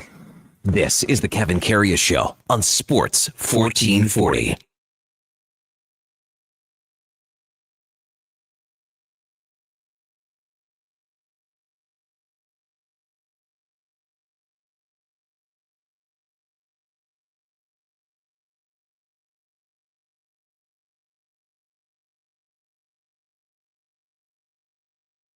All right, welcome back to the big program, 826 in Edmonton. That's from the request line. Bad company, Donnie. Good job. Still waiting for, and Doug was happy that I said we can switch over, stay from Jackson Brown to Dr. My Eyes. Are you excited about that, Donnie, or that's something you might be interested in? Yeah, I'm ecstatic, Kev. Okay. You should know the tone of this show is excitement today. We're excited for all the open time. We're excited for all this togetherness and unity. It's a fun show today. Ty Guy texted and says, goes on, but he goes, rather than benching after a mistake, what can be done to engage players before it happens? Ty Guy says, and he goes, whoa, boys, previous text, I didn't know it was a sensitive word. Replace engage with reset. Tim says, I'm feeling very engaged. Yes, we're engaging the audience today. Tricky Dicky, sometimes he and I don't agree on a lot of things. Well, I wouldn't say sometimes, but here's a question for Eddie. And I think he's kind of trying to be serious here, but sometimes when he words things, I'm not sure where Tricky Dicky's going. Question for Eddie. When you talk about pressure in sports, do you consider it real pressure? I know people take it seriously. There's money on the line, but how much pressure is there compared to, say, a pediatric heart surgeon, things like that? Pediatric heart surgeon. Sports are games, kids' games played for money, etc. But what about that other? I mean, there's no different. Tricky Dicky, what do you do for work? You can text that back in, and I would just ask you if your livelihood was just stripped away today. Someone called you and said you're fired. How would you be? How would you be if you're in your 20s and that happened? And you had a family to support that was solely reliable on you, and you didn't have another opportunity lined up in football, or whatever industry you are in. Mm-hmm. So just put yourself in those shoes. Imagine if you were, had a family in your 20s, and whatever it is you were doing, the carpet got pulled out from under you, and you never had another opportunity in that industry. But that's all you did. That's all you knew. So there's pressure. Of course, we're not talking about saving lives. I mean, give your head a shake for that comparison. And I'll say that full seriousness. Like, come on, we're not saying firefighters, police officers, heart surgeons, like you bring up, doctors, man, they're doing the real work. Yes, for sure. You can't compare playing pro football to saving lives. Come on now. But I don't care who you are. If your livelihood is taken away from you, what are you going to do and how would you feel? That's pressure. That's pressure, man. Do you have pressure to pay the bills month over month and pay your mortgage? What if that just stopped instantly, but the bills don't stop? That's pressure, bro. Well said. And Dickie comes back and says he was being serious about it. So, Yeah. But I'm being serious. You can't compare. You can't. I fully respect the question. I do. But then the question can be asked. You don't need to compare it to someone who's doing open heart surgery. Yes, they're saving lives. It's all relative. You have bills to pay. You have mouths to feed. It's all relative. There's pressure there. I don't care who you are. I don't care what your industry is. You get fired. What are you going to do? It doesn't matter what industry, pro football or not. You get fired. What are you going to do? Because you got that next month of December coming up and those bills are coming up. What are you going to do? You better find a job. That's pressure, man. It's everything in life. That's what it is. Great answer, Eddie. Couple guys. Yeah, good stuff. Good stuff. And again, we're getting the comparisons. Yeah, they don't match. No, they don't match. We're this is a sports show. And I mean, listen, for 35 years now, I've talked to players where some guys are amateur athletes and fighting to get to the Olympics, just fighting, clawing, scratching. Or I've interviewed guys that are multi up to billionaires. It's the same thing. It's the drive that drives whatever athlete, whatever person. Absolutely. And that's not just even sports. That's business, That's man. business. That's everything. life. Yeah. That's life. So 833-401-1440. Nice work, Eddie, says CD in the Rouge. The real Duke says, good morning, team. As Dean Beeman, commissioner, who gave Eddie 85 the moniker, I hereby grant Eddie 95 on Golf Simulator. I'm under 95. Don't do me like that. You can probably call me Eddie 92. Call me Eddie 92 right now. Here's hey, MTR just says absolute whiteout on the West End boys. Seriously. We're so tucked away. I had no idea. You wouldn't even know it. Josh, he's going to check her Get out there, Josh. We should send Donnie out there and not let him back in. Donnie, go find a guest. Yeah, exactly. Mike from Kindersley says, yeah, Eddie, perfect response. Dickie, he's said what he did, and he doesn't want to say it on the air, though. But I respect his response here. I'll discuss it with you in the break. Yeah. And, and I think we're all in this together, man. Oh, yeah, man. It's not combative. At the end of the day, you strip away any industry, getting cut and the pressure in pro football, because the minute you sign a contract in pro football, they're looking to go younger and cheaper. They're always looking to replace you. They are always looking to replace you. Like capital always. You sign that deal, but they got this younger guy who's maybe just as good, but he's half the price. They're going to sign him. Yeah. And that there's pressure like I've never experienced, because I've had a bad game and the next day I walk in the locker room, there's trying out 3 guys at my position, just looking to replace me. For me personally, like I would be so low on the totem pole of this conversation. So low, it's not even funny. But when I was starting out in broadcasting, and I couldn't imagine how difficult it is for people right now. It's like Donnie or Josh or Duke or anyone like that. And they have an opportunity here like no other. When I was in school, Eddie, there was no chance I was getting a job in a major market doing anything. It didn't work that way. I went to Yorkton. Go work in Yorkton. You got to go work in Red Deer. Go work in sharpen PA, those teeth up. And that's where you make your mistakes. Yes. But getting back to again, the pay was so poor and it's poor. Yes. But it weeded out everyone. And like, you can talk about, like, I didn't have enough money to live on. It does weed out people. Yeah. Yeah, But I that's a mean, good point. you and so many people quit. And you know what's kind of, I wanted to make the point, and this is very parallel to what you just said, is training camp, for example, like the pressure to, even as crazy as it sounds, not get hurt, because you don't make the club in the tub. You don't. It's impossible to make the club if you're always in the cold tub in the trainer's room. So the pressure to even battle through injuries. I was known as a really tough SOB amongst my peers because I fought and played through literally everything, Kevin, because of a fear.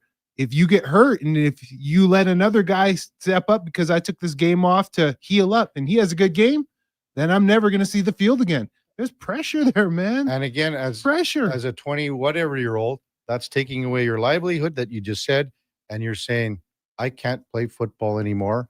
For every Kurt Warner that's out there that was stocking shelves there and then made it to the Arena League and then made it to the NFL, there are a million others where it's just done. That's where the game is just done. Like you hit a brick wall, and what the heck do you do with your life now?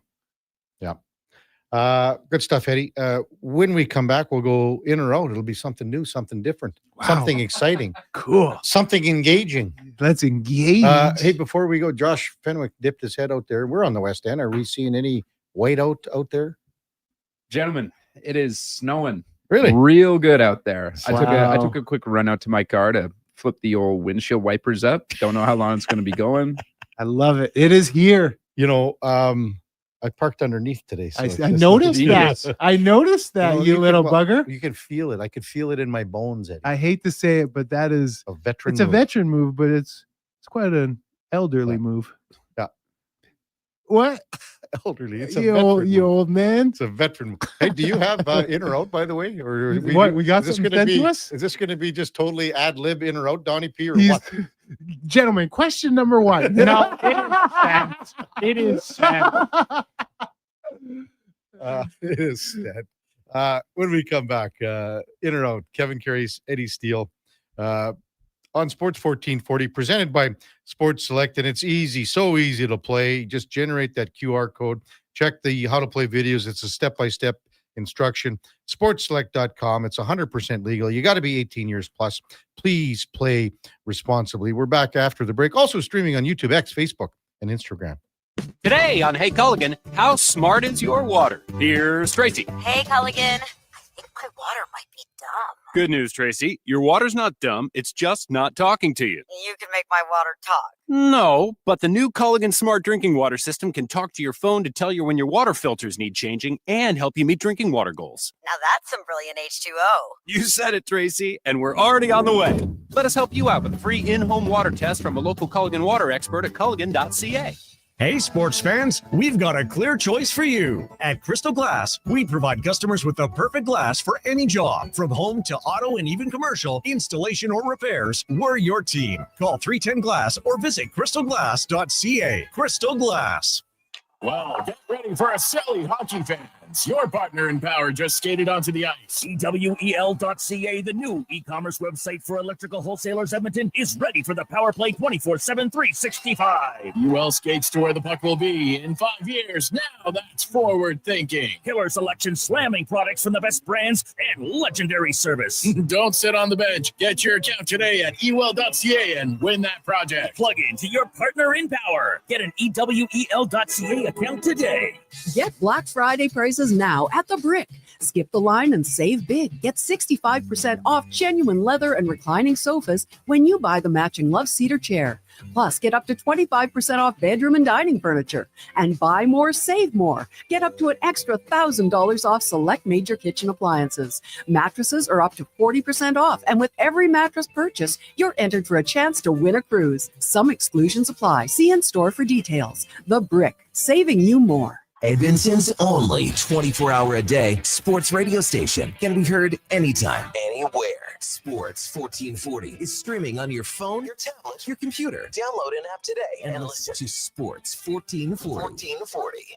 I'm Grant Fedork from Leading Edge Physiotherapy, and sadly, some people think orthotics are just glorified shoe cushions. But I've seen a runner drop 8 minutes off her marathon, a grandmother ditch her painkillers, and a 12-year-old nail her long jump, all thanks to custom foot orthotics. So if your feet are screaming for help, flat, high, or funky, that pain's heading to your knees, hips, even your lower back, our professionals will assess you and, if indicated, custom fabricate a pair of orthotics made just for you. Happy feet make a happy person. Feet shouldn't hurt. LeadingEdgePhysio.com. When you have lifting and material handling needs, Northwest Crane delivers. Western Canada's Sandy dealer, backed by the industry's toughest one. 3 years, 3,000 hours, no compromises. They service all crane makes and models with skilled technicians and deep industry expertise. Alberta owned with locations in Leduc and Grand Prairie and fully equipped service trucks. Northwest Crane keeps your operation lifting.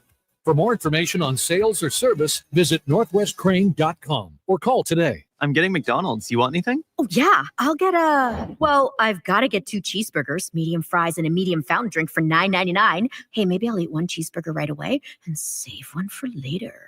Maybe I'll stack them and eat them both at once. Options. Oh, delicious, delicious options. So 2 cheeseburgers, fries, and drink? How'd you know? You were thinking out loud again. Get yourself a 2 cheeseburger meal for just $9.99 plus tax for a limited time only at participating McDonald's restaurants. Hey there, this is your wake-up call. It's time to change to your winter tires. Unless you want to be sliding and swerving around icy roads like you're some kind of dummy, head to Big Toy Shop and get it done right for a great price. We won't lie to you, inflate your bill, or waste your time. Time to change your tires. Big Toy Shop, 8315 Argyle Road. 780-298-2797.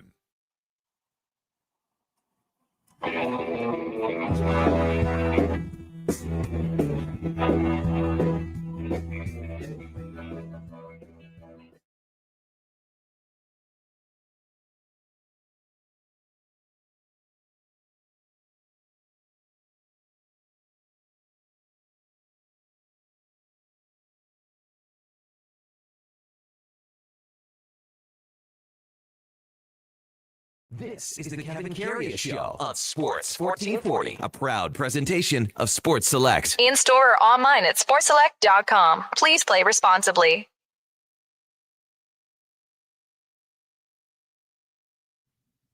You think you know Tom Petty, Eddie Petty, but you don't even know the words to this song. The only one you know is Free Fallin'. I'm running down the new. What, run down what?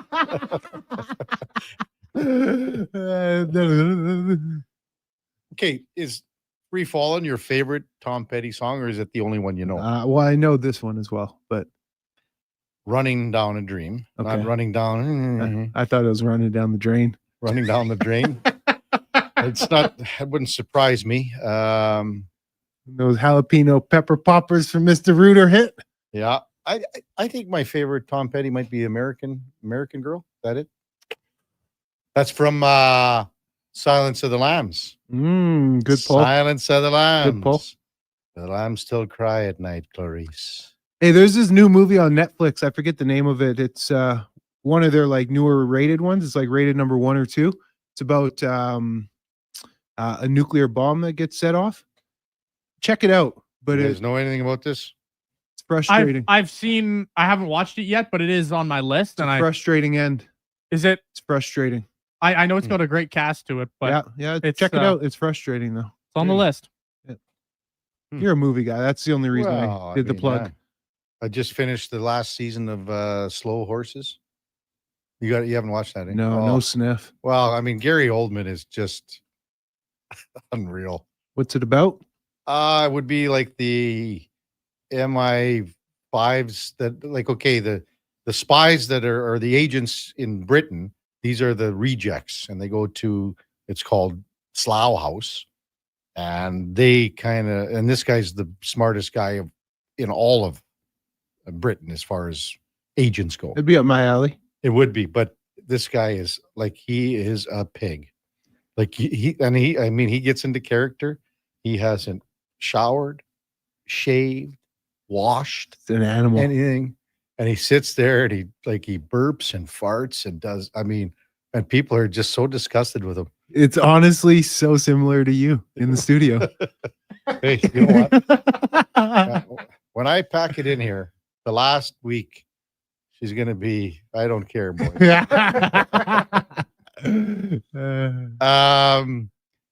All right. Donnie P, time for In or Out. Okay, you know what? Moving too fast. Bottom line, are you in or are you out? In or out of what? No time for questions, just action. In or out. Well, then I'm out. I'm sorry, Jet. Actually, you're already in. Are you in or are you out? On Sports 1440. I thought you would go, I'm in, Bob. We would have had a really cool moment, but you kind of ruined the whole thing. All right, Donnie P, better luck. Already, fellas, I understand number one.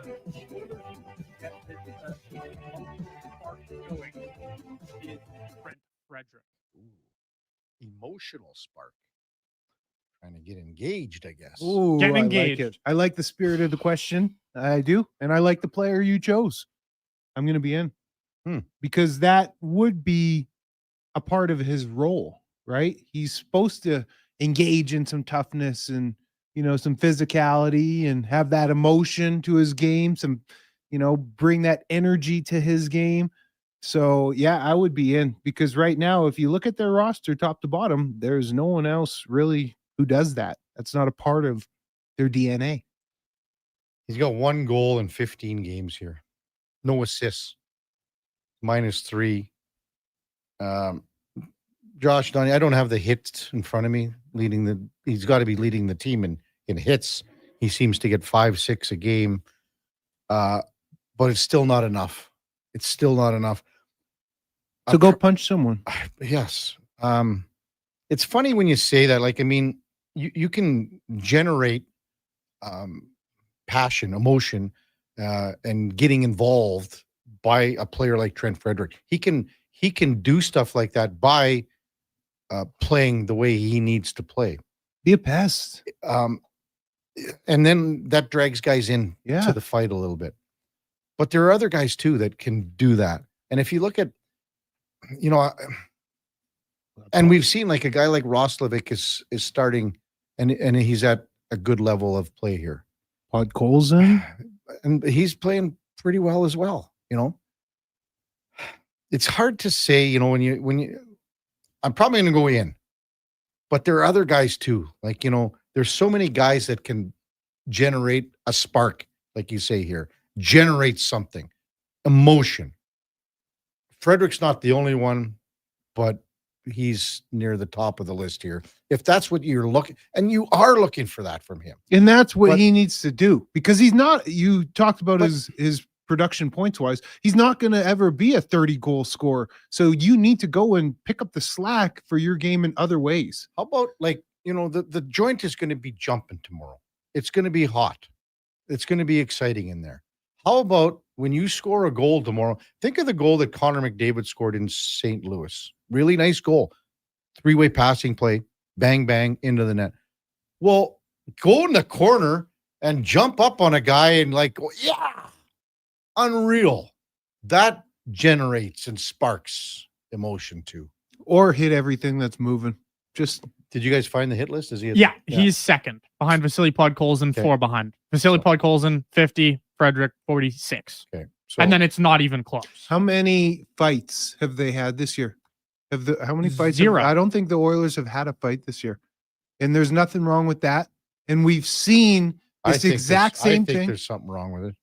Well, no. I mean, we've seen this exact same thing play out last year when they were not engaging like this, and then you had Corey Perry drag them into the muck and drag them into some fights. Literally,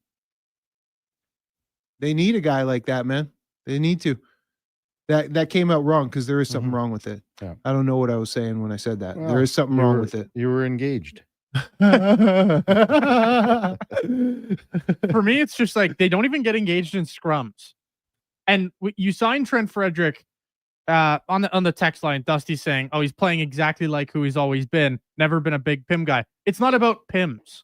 You don't always need PIMs to be an emotional spark plug. Sometimes you just need to get in someone's face, give them the old stinky glove to the face, and, push them around in a scrum a little bit. Just get some kind of energy into your team. It doesn't always need to be a fight. I would probably like to see a fight at some point in the next few games, though, because simply put, like last year, if Corey Perry wasn't doing it, nobody was doing it. And now there's no Corey Perry. Nobody's kind of getting this team going emotionally. Just a disappointing start for their, I don't want to say character, but the emotions and the Eddie's word of the day. Well, I mean, don't say it. Who's the only guy that that he could possibly get into it tomorrow would be who? Like what? Josh Manson? Is that it? Yeah, probably just about Josh Manson. It doesn't necessarily have to happen tomorrow, but you want to see it at some point in the near future here. Off to number 2, fellas. I'm saying that the Las Vegas Raiders are the most directionless franchise in the NFL. Go ahead, football boy. I'll be out. I'll put New Orleans in that category. Really? Yes. Because at least the Raiders, is directionless as they may seem, at least they still have a competent quarterback in Geno. Not saying he's great, but he's at least a quarterback. Look at New Orleans and just what do they have for quarterback play? Shock. Well, he's what are they going to now, do? right? Yeah, Rattler. Yeah, like they probably think that Shock's going to be the guy, right? Yeah, he's starting. They're giving him. Yeah, they're giving him the keys for sure. That's how it appears. But I'm not. That doesn't move the needle for me. So yeah, I'm going to put New Orleans in that. So I get it. I get that. I'm going to be out too because I'm going to take the Jets, and I just don't. I'll push back. What? There is a direction. They have 5 first-round draft picks next year in 27. They had the same in 21-22. You just went through this and you built good everything. Counter. Okay. Good counter. You built everything. You got all the guys that you thought, okay, Sauce Gardner, 4th overall. Quinnen Williams. You got all these guys and you drafted them and you said, we have a good nucleus Garrett here. Wilson at receiver. Garrett Wilson, Breece Hall. We have all the nucleus here. But what are we missing? Oh, yeah. The most important part here, a quarterback. It's a good counter punch you had there, Kevin. That was good, man. So, and they had the quarterback. And now the quarterback's in Seattle after a year in Minnesota. So I'm going to go with the Jets because those things didn't work out with all the stuff that you did, you go, well, we're tearing it down again. So you can say this, Eddie, they have this direction. Well, yeah, they got all these picks.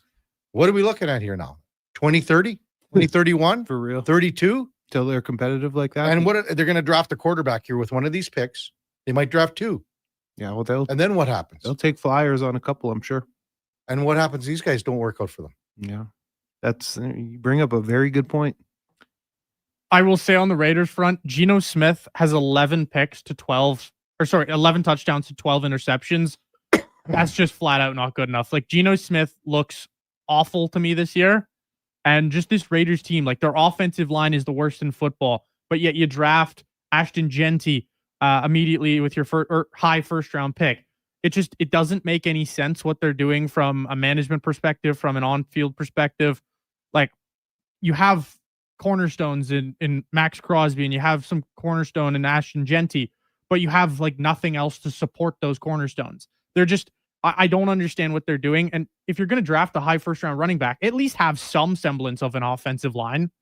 Like my favorite stat of the year is still Ashton Genty, week 1, 44 yards after contact, only had 38 yards in the whole game. Like it's just they're in a tough spot with Geno Smith. That's not all his fault, but man, 11 touchdowns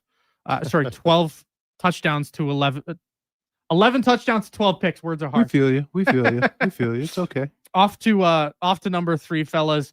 The Oilers playing game number 16 this weekend. We can officially hit the concern button at game number 20. It should be. The question should read, what is your level of concern? To what degree? What is your level of concern, Donnie P? My level of concern is moderate. How's that sound?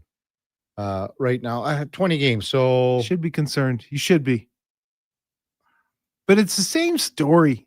Like they've done this the past 2 seasons. So I don't know. Do we buy into it or do we step back, look at it from the greater perspective, 30,000 feet away, a 30,000 foot view, and see this is who they are, and they made it to the Cup Finals. They're 1 point behind Vegas.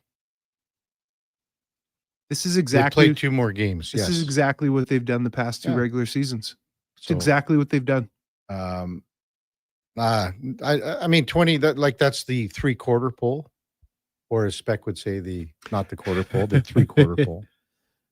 I don't know, Donnie. I mean, it seems like the same thing all the time.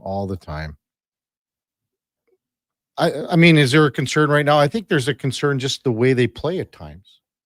So, out of the 15 games so far, would you say they've had one really good game? Yep. You know, I mean, they've had spurts where they look really, really good. Then they've had, segments and parts of the game where they haven't looked good. Would a sign of a So good it's just consistency. Would a sign of a good team be even when they're playing not a great brand, they're still racking up points? Well, they've lost to a lot of crappy teams, to be honest with you. Yeah, but they're still getting points. Well, no, you know what I'm saying? They've lost to teams that didn't make the playoffs last year. I hear you. I hear you. But even though they're not playing a good brand overall right now, man, they're exactly where they've been. I mean, I think this is what they need. They need a team like Colorado to come in here and go, all right, this is a high-level team. Show up. A team that is in the upper echelon of Stanley Cup contenders. Because to be honest with you, the Rangers aren't. Well, to me, there's a greater issue there. Well, no, but look at the teams. There's a greater issue because they're not getting up for these teams and should be beating these lesser like That's teams. my greater issue. Is you should be playing your game all the time, and you can't for 82. But you should be playing. Make teams come to your level. Don't go a yo-yo up and down playing to your competition. I agree. I mean, they got to. And maybe this is a starting point here tomorrow night. Onwards. Off to number 4 here. We'll be seeing a Jordan Kyrou trade sometime in the next few weeks. I'm out. I don't think they move off of him. One of their best players. I think this is more of a message move. I don't think they're actually. There's a no trade clause. Yeah, but they were talking about it last offseason. They were talking about moving on from him in the offseason, and I believe it came fairly close to them actually dealing him. So I don't know. I don't think it was close at all. If they continue to sit him, so no, they're not sitting him anymore, Donnie. That's a one and done thing. That's a get your attention thing. He's back in the lineup in the next game without question. Because if he's not back in the lineup the next game, then the coach doesn't have a feel for the room. You could say he may have lost the room. You can talk about the player then the player is requesting a trade. If he sits another game, the player is probably going, I'm probably not in the coach's plans here. I'm fine to move on. But he's not sitting out another game here. He's playing next game. For me, doesn't fully not fully benching him, not fully putting him in the press box. Doesn't that sort of signal to you? No. It's a little bit of a wake up call, but also, is that not you're not my type of player? No, it's a kick in the ass right now because, I mean, you can look at Montgomery too here. Montgomery, he left Dallas, was pushed out of Dallas, fired in Boston. He's waiting, and then St. Louis goes, "Oh, we're making the change because we feel we have a top-level coach here." He's playing next game. Kyrou's playing next game, hands down. So I'm out. There will be no Kyrou trade sometime in the next few weeks. So. Absolutely fair. I mean, he's got the no trade. He's got the big contract to go along with it. It would be an interesting situation. But off to number 5 here. It is National Jersey Day today. So I am saying that the worst jersey in sports history is the 1999 Pittsburgh Pirates Pirate Head jersey. Pirate Head jersey. It is, if you haven't seen it, it's all red pretty much with some weird black and yellow stripes. And then it has a sort of off-centered pirate head. And then if you look at the back of it, the names are going downwards. and the numbers I are just found it also now. down. I just found it. That's now, the Don. worst jersey I've ever seen. I don't remember this jersey. Man, that pirate is scary. Geez, I don't know. Go ahead, Eddie. I'll wait for you. No, I KK. always go last. Okay. Well, I'll be out. Yeah. This answer's easy. Yeah. There's only one worst jersey in the history of sport. It's that Calgary Stampeders red jersey just south of us. What do you mean? The one they got on now? Any Calgary Stampeders come jersey, on I now. hate it. It's all the worst. Stop it. ABC. Don't you know your ABCs, baby? Yeah. It's all the worst. You know what? Easy answer. Easy answer. Know your audience, KK. I'm going to go the Anaheim Ducks jerseys just to get Duke going here. He's got to get him back in the saddle. Yeah, man, he's already.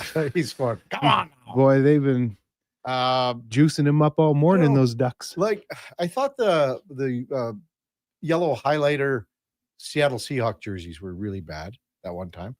What did they go? Yeah. What did they do that? They did it on a Thursday night game, and the other, I can't remember the other team. So it was Seattle, and they were like highlighting pens out there walking around. There's been Those some highlight bad rush jerseys. games. The worst jersey Or in color sports. rush, I mean. There's so many, man. So many. There's got to be more than just Pittsburgh's here. There's a lot of horrific jerseys. Like if you just Google it yourself. I've never been like into jerseys like that. Like I used to rock them, but like in terms of the look of the jersey, like I've never cared too much. Like that one is 100% up there. The Pirates one, the Chicago White Sox have one where it looks like a polo shirt, and they're wearing shorts. Like that's one of the worst jerseys ever. I hated the Islanders fisherman. I thought it was an awful jersey. That was the Captain Highliner. Yeah. The Golden State Warriors have had a pretty terrible one. Like there is a ton of. Well, how about just even the other day? Like, I mean, Green Bay's jerseys were bad. Some people they like were those, but I terrible. hated Pittsburgh's, yes. Pittsburgh's, they do have some. Those were nasty god ones. awful. I think the Ducks, the Mighty Ducks, not like the one with the actual man duck. The eggplant stuff. Yeah, the big, no, like the big duck where it's not just the head, it is like a muscled duck carrying a hockey stick. That's an It's my awful kind of duck. jersey. It was only worn in 1 year in 95 and 96. What are you doing, Eddie? I'm packing up, man. Come on now. Tony's over here messing everything up. Fellas got to go, man. I'm not getting paid for this minute. Yeah. Just file a little overtime. Well, guys. Hey, you got your little thing for the pizza pig out. You got 2 pizzas last night. Have a to great go. show. How How many open segments you got here to finish? Well, we got one coming up at 9. Oh, you got to do your picks for NFL. Oh boy, So too late. No. We'll just do the. I'll text him in, guys. No, do the 2 games. Okay. Okay, real quick because I do got to get going. Yeah. Okay. So what's the game of the week for sure? I'm You got pulling it up here. Let's do. You got to do Rams and San Fran. No. So That's it's my pick, but now you're telling me I got to do this. You want to have games that are sort of relevant. No, I'm messing with you. I definitely want Patriots Bucks. Okay, Patriots Bucks. That's a good one. Yeah, that's a good Okay, one. You're writing this down, Donnie. I've got it all Oh pulled up yeah, on and then Select. for sure Rams Niners. Yeah, So those are 2 good ones. One morning, one afternoon. sure. So we got New England, Tampa Bay. Do you have Sports Select up, Donnie? Yes, I do. And what is the New England, Tampa Bay? 2 seconds, just pulling up football It here. should be probably Tampa's maybe favored by close. It's going to be what? Maybe I got Tampa 2.5 here. 2.5. Yep. So that's on Sports Select. No, We go with Sports Select. I right now. understand. I'm sorry. It's 3. New England and Tampa Bay -3. 3. Okay, and then LA Rams The Rams are -3 at least. -5.5. Wow. MTR is not going to be happy about that. There we go. At San Fran. Okay, and Donnie, and then we got the night game. What is the night game, Donnie? On Sunday night, Pittsburgh and the Chargers. Night game is -3 for the Chargers. So Pittsburgh at LAC -3. Yeah. Okay. So you get first pick out of those 3, and we'll probably do those in a bit. Eddie, what do you got going on for the rest of the day? Gonna go down and shoot our Elks Nation pod. Yeah. But first, got to do my typical 9 o'clock routine. Good for you. So you weren't that. It's not like you had to leave here. Look at Eddie. He's just unbelievable. We'll get to some of your texts in an open segment at the top of the hour. 833-401-1440.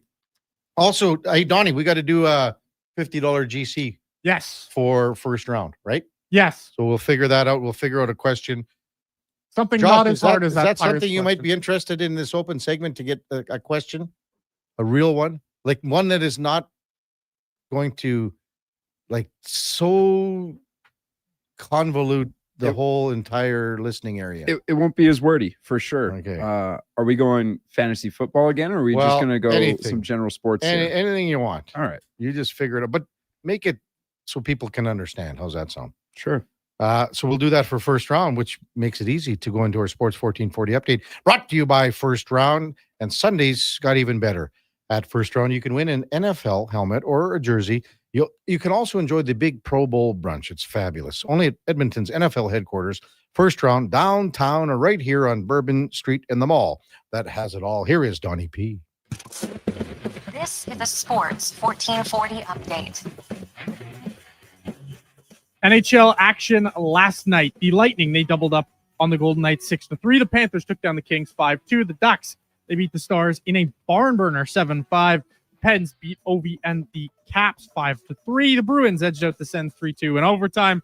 And the Habs, they fell to the Devils in OT. The Thursday Nighters saw the Raiders dropping one to the Broncos 10-7 in a snooze fest. And on a hard court, it was the Suns over the Clippers 115-102. Coming up, we've got Ian Herbers in about 15 minutes time. I'm Donovan Paulson. That's your Sports 1440 update. Sports 1440, a Stingray radio station broadcasting on Treaty 6 territory. Download the free iHeartRadio app and listen to CKJR wherever you go. Stories are told to make a point, and GS Construction takes them very seriously. We're not talking about fairy tales. GS Construction looks at the story old pipes tell us, a tale of time and pressure and endurance. So when those old pipes are ready to end their story, GS Construction starts a new chapter by repairing or rebuilding, or in some cases, renewing the underground infrastructure that supports our modern lives, making sure every community's story continues on safely and reliably. For more, visit gsconstruction.ca. Whether you're a craft beer connoisseur or more of a wine aficionado, there's always something new to discover at Sherbrooke Liquor, a unique, family-owned, independent liquor store. The selection? Incredible. The non-alcohol section is also very impressive. Sherbrooke Liquor, expert, knowledgeable staff with a passion for unique finds. More than just a liquor store, we're a community. Alberta's best, the one and only Sherbrooke Liquor. Wine, spirits, and oodles of beer. Visit SherbrookeLiquor.com.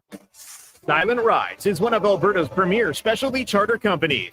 With our luxury motor coaches, we provide our customers with the safest and most reliable ground transportation services. Our seatbelt equipped, top-of-the-line motor coaches have become the preferred carrier for many local sports teams, tours, corporate outings, and other various travel needs across Western Canada. For more information and to request a quote, contact sales at 877-748-0991 or visit silentrides.ca. This is Andrew Walker, host of the postgame show on Sports 1440. After every hockey game this season, tune in and chime in as we talk about the game. It's all sponsored by Legacy Heating and Cooling. Don't get left in the cold. Visit legacyheating.ca. Diablo Boots sells only Canadian-made work and biker boots made by Canada West. No American or boots made in China, so no tariffs. All of Diablo's boots have replaceable soles and heels for longer life. Sizes 6 to 14 triple E. Buy quality, buy Canadian. And support Canada West and Diablo, the two best names in the boot business. So save on boots by Save On Foods. That's Diablo Boots, 3340 Gateway Boulevard on the east side of Save On Foods. Buy Canadian. They're terrific.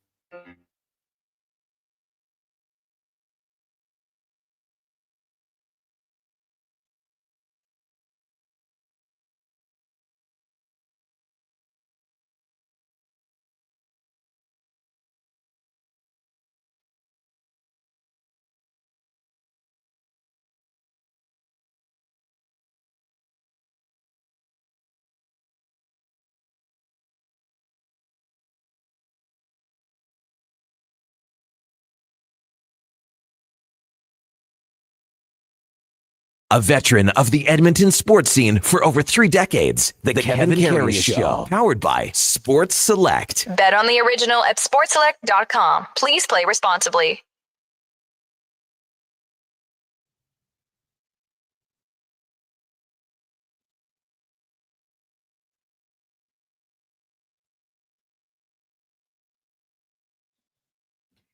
Just a classic Donnie P.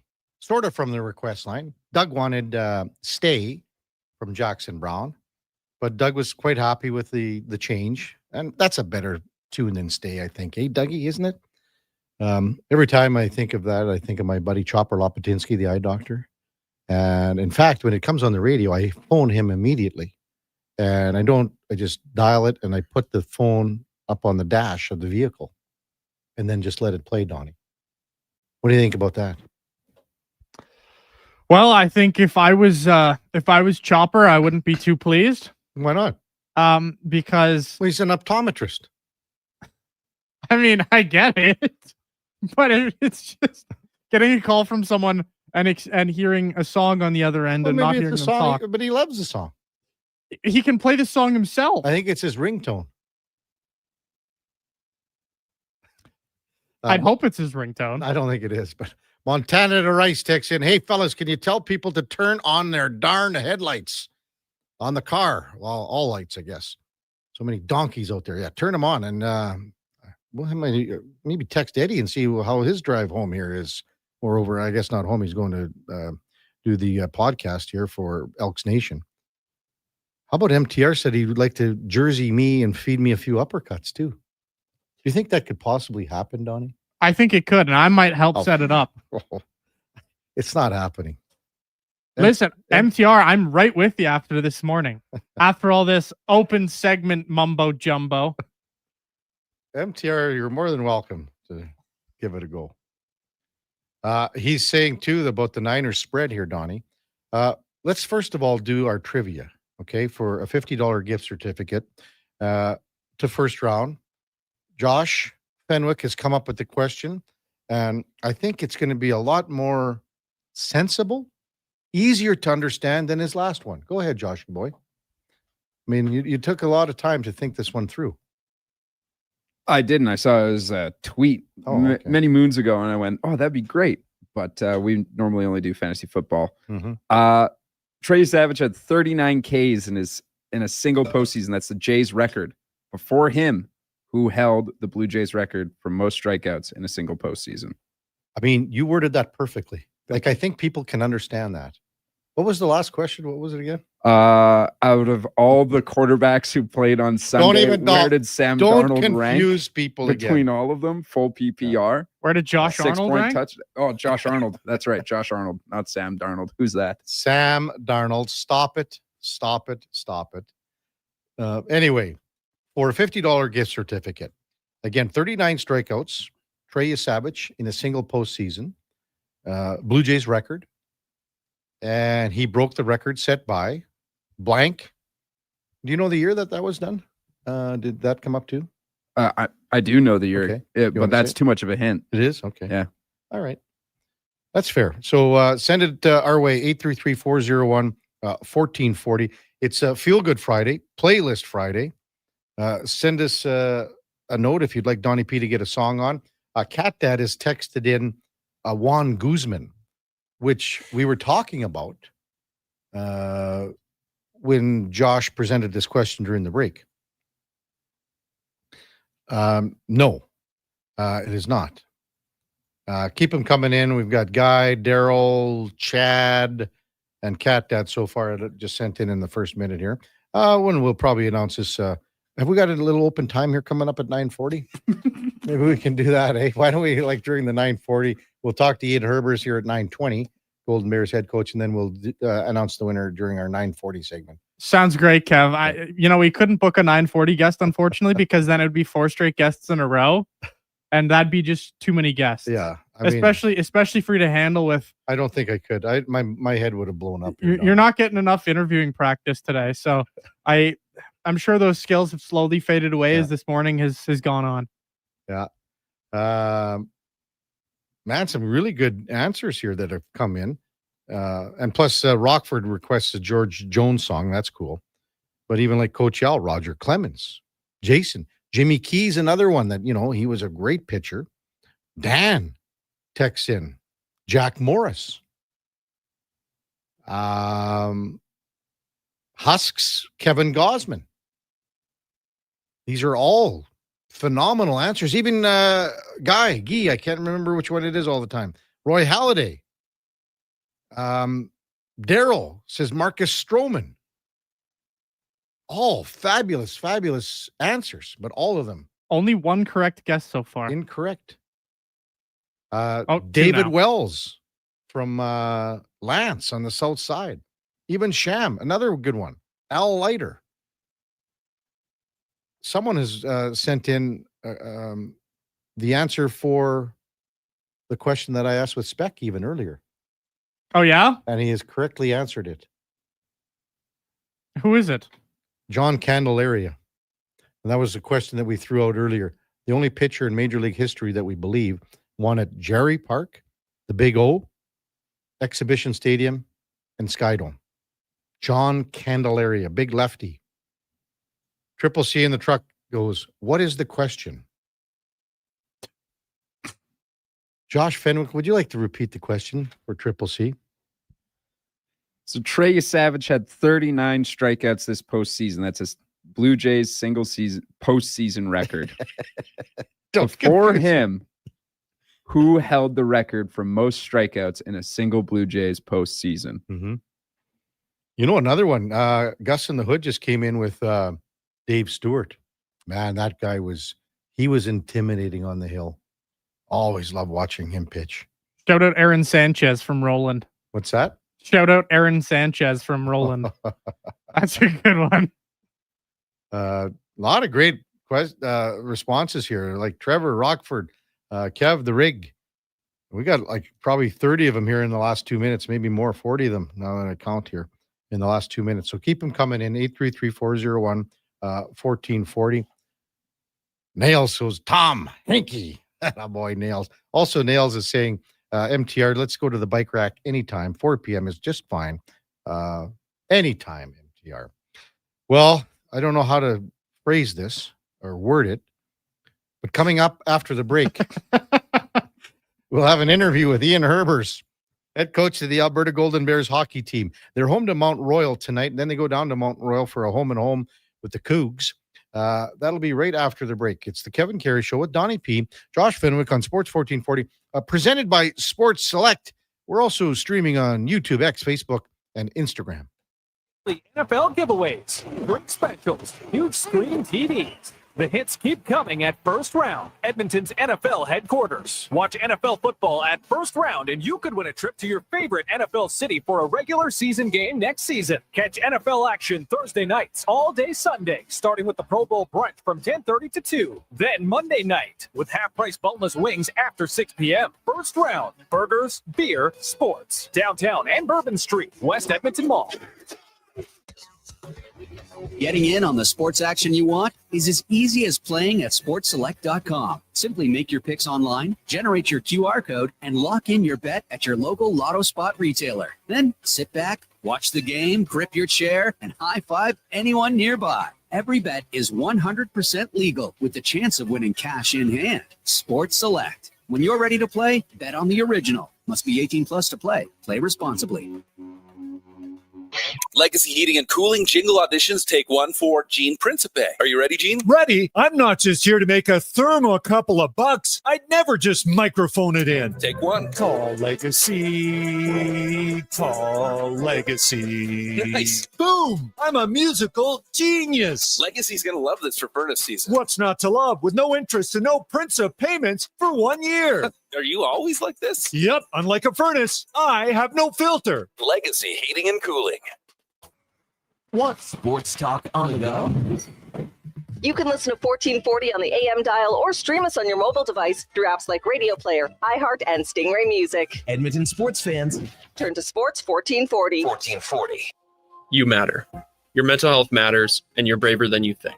Not Alone is an organization focused on creating a space of acceptance and support through tough, meaningful conversation. My name is Tyler Smith, and you are never alone.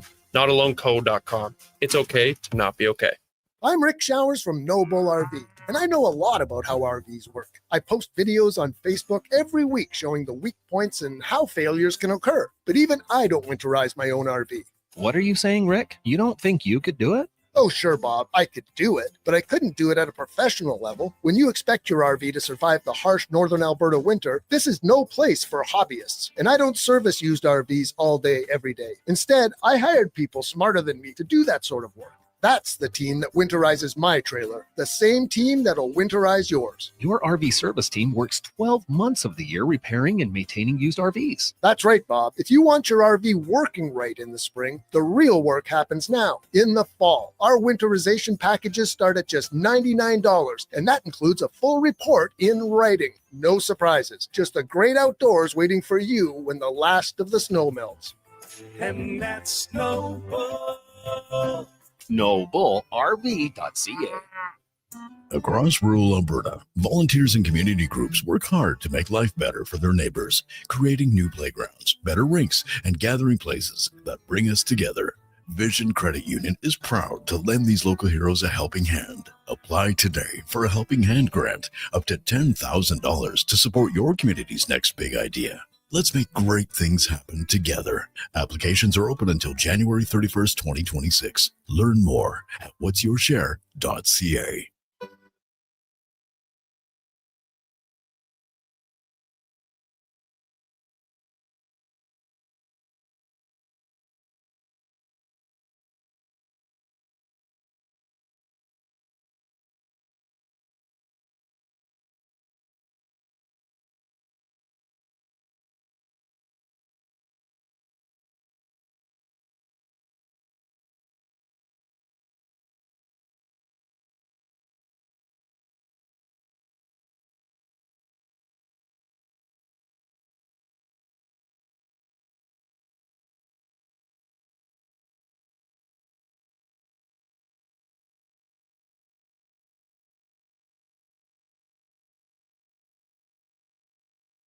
With over 30 years of sports experience, this is the Kevin Karius Show, brought to you by Sports Select. Bet on the original at sportselect.com. Please play responsibly.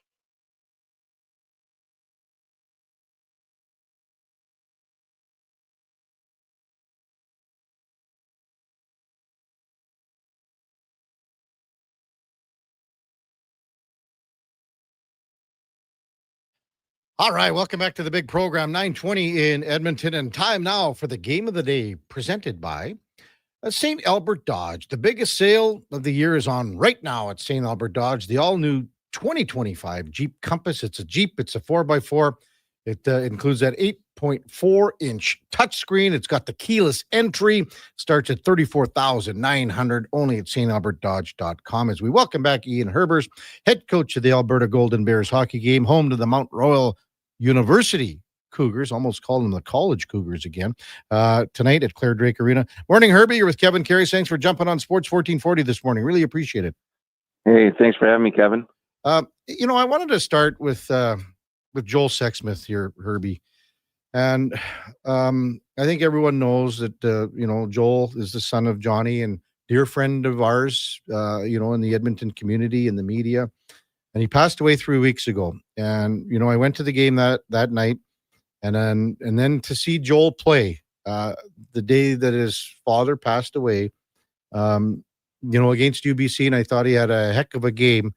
I just want to maybe get your thoughts on that, Herbie, and how, that was an emotional day, couple days, and to see how he played, I just thought it was so inspirational. Maybe just your thoughts on that, Ian. Yeah, well, I thought he had a fantastic weekend that weekend against UBC. He probably played some of his best hockey. Sometimes it's nice just getting on the ice and getting away from all your personal things and personal life. Obviously, he's gone through a lot over the last couple of years. Mm-hmm. And I think it's just maybe started to hit him now, but his father passed away last week here. With things kind of catching up and with the academics and our travel schedule and everything else. But he's come out every day, practice, been a big smile on his face, working hard, teammates love having him out there. He has his ups and downs, and he has his teammates and the staff to support him, but he's he's been very good for us, and just what he's gone through and being able just to handle it and have a good positive attitude coming out.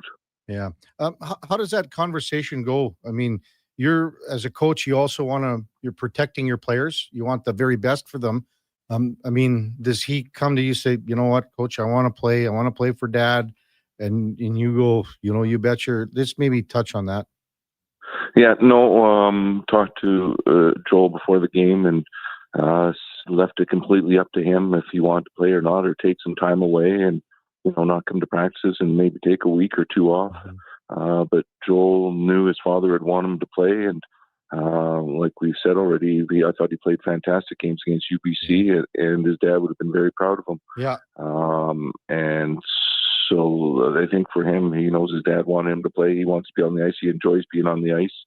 And he says for him, that's his time that he can kind of forget about all his other things going on in his life, at academics, at home, with family and everything else. So it was completely up to him, but we listened, support him, and we're in his corner with him. Yeah. And I mean, he's had the journey for Joel. And obviously, I've known him since, he's 2 years old, because he had, blood clots and things like that when he was playing in junior, and, and then other things, over the course of his playing career and coming up through. And it hasn't been easy all the time for him at the U of A because he's been in and out of the lineup. Have you seen him sort of kind of grow here a bit now? He's been around the program for a couple of years. So have you seen that growth? Yeah, especially this year. I think it started at the end of last year. We've been talking all the time, obviously, and I thought he took a step at the end of last year and shown he was going to take that next level and jump to that next level. And he carried it at the start of this season as well. He's been doing it all this season. He's out early for practice. He's doing extra skill work. I love having him on the ice because the first thing I do when I get on the ice, I'll go over and see him. He has a big smile on his face, and we'll joke around a little bit and have some fun, and then we get to work. And so it's great. In past years, maybe he wasn't the first guy on the ice, and maybe didn't want to do some of that extra skill work, but now he's committed. He knows he wants to play past U of A and maybe play over in Europe and have a good long career over in Europe, or hopefully maybe something here in North America. But he wants to play after he gets his degree here and graduates from our program, so he's putting the time and the effort in as well. Mm-hmm. Good stuff. Yeah, and obviously we're pulling for him. After that game against UBC, he came out in the stands. I was sitting there with 4 or 5 of other Johnny's really good friends, and Joel came up, after you guys had lost, which is always tough to do. But he came into the stands and, again, a big smile on his face. And he said, thanks to everybody for coming and thanks for being there. So it's been 3 weeks now. We're going to have a thing for Johnny here next week. So it's going to be, another emotional week for Joel. And he's going to give the eulogy at his dad's service. And it's going to be an emotional time for sure. So thanks for. Yeah, we've talked about that a little bit and stuff. So it's, we're talking weekly and daily almost and stuff like that. Mm-hmm. So anything we can do as teammates and coaching staff and training staff, we all want the best for Joel. So you betcha. Yeah. Thanks for talking about that, Herbie. So just maybe touch on the season as a whole. What have you liked? What haven't you maybe liked to not like so much so far going in here to the first weekend in November where you got MRU with a home and home tonight and tomorrow? I really like our group. I think there's a lot of potential still with our group.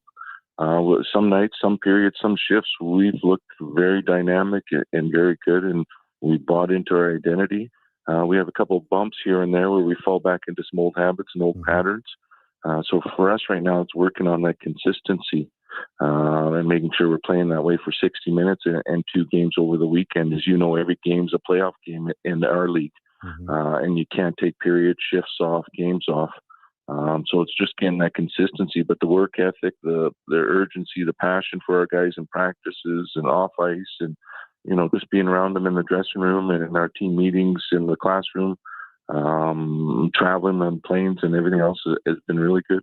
Yeah. I thought our leadership group has been very strong, starting off with Dawson Davidson, who's come back, and I think he's leading Canada West for scoring for defensemen, and he's just stepped in and taken off, and that's something he did in the summertime. He came in and came out with the guys and worked hard, and earned a spot to be in that leadership role. And I think him and Gustafson and Justin Hall and our other leaders that we have on our team have been very good.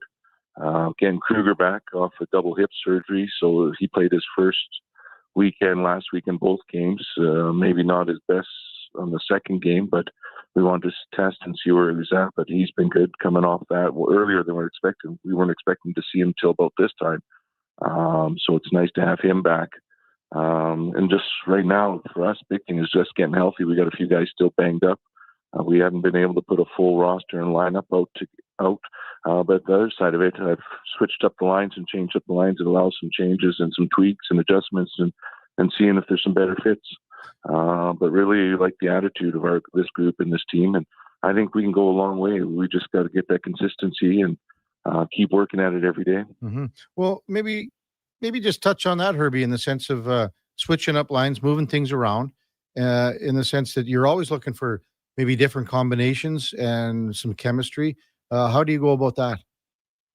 I'll talk to the players all the time. Getting their feelings, their thoughts. It's a great insight for a coach and seeing if there's something we're missing. Obviously, the coaches, we talk all the time in the coaches room and we're discussing different options and we'll throw stuff out. And, a lot of it makes zero sense at all. Some of it sounds good, but at least it gets that discussion and we can talk about things and, try and figure out different combinations and different chemistry. And a lot of it, we'll mix it around a little bit in practice and see how guys are doing. At times we'll let everybody power play. At times everybody's penalty killing. So those kind of combinations in those units as well gives us another chance to look at line combinations or penalty kill combinations. And that for the most part, though, our D pairing have been pretty solid and the same because it is an older group at the back end. But our young guys keep pushing and working hard. And when Ty Thornton's come in a couple times, I thought he's played very well for us. I wanted to maybe just circle back with Dawson Davidson again, anchoring your blue line and really, being able to move the puck and participate and be a good power play guy and be that guy that can distribute. Maybe just to touch on what you've seen again with him returning and how he's sort of led that blue line. Oh, and Dawson first was on the team a few years back. He obviously a very dynamic defenseman. Could carry the puck, break pucks out of our zone, make the plays in the offensive zone, run a power play. Graduated early with his business degree and went over to Europe for a year. Did well over there, but decided he wanted to come back and get his law degree. So last year he started his law degree. This year, hopefully he'll finish her up. But just now he's played a year pro in Europe. He's gone through a year of school working on his law degree. Just now he's mature, older, wiser, knows the league, knows what it takes to be successful in this league, knows what it takes to be successful playing pro. Just that experience coming back and talking with the guys, leading the guys, so they know where they have to get at. What do you make of the Canada West so far? Obviously, UBC has a pretty good start out of the blocks, had that good weekend here. What do you make of the standings and the teams? Maybe a lot more parity too. Yeah, no, every team, like even Trinity Western plays hard. McEwen's always difficult to play with. Zach Daly's done a fantastic job there. And Manitoba beat Saskatchewan in Saskatchewan last weekend, so that tells you anybody can beat anybody any night. UBC is a veteran team. I think they only lost 2 or 3 players from their team, so and they're all fourth and fifth year players on their team. So they've been together for a while. They've gone to finals, they've gone to nationals. So that experience is a big plus and a big bonus for them. Mount Royal that will play tonight is very quick, very skilled team. So we got to make sure we're not turning pucks over and make sure we're playing hard and physical and not giving them an easy game. And Calgary's done a good job reloading and coming back. So they're deep as well. And Saskatchewan's picked up more guys. Maybe they would graduate 2 or 3 guys, but they got I think only one of their guys left for NCAA and the rest have been back. And they should be one of the top teams in this league.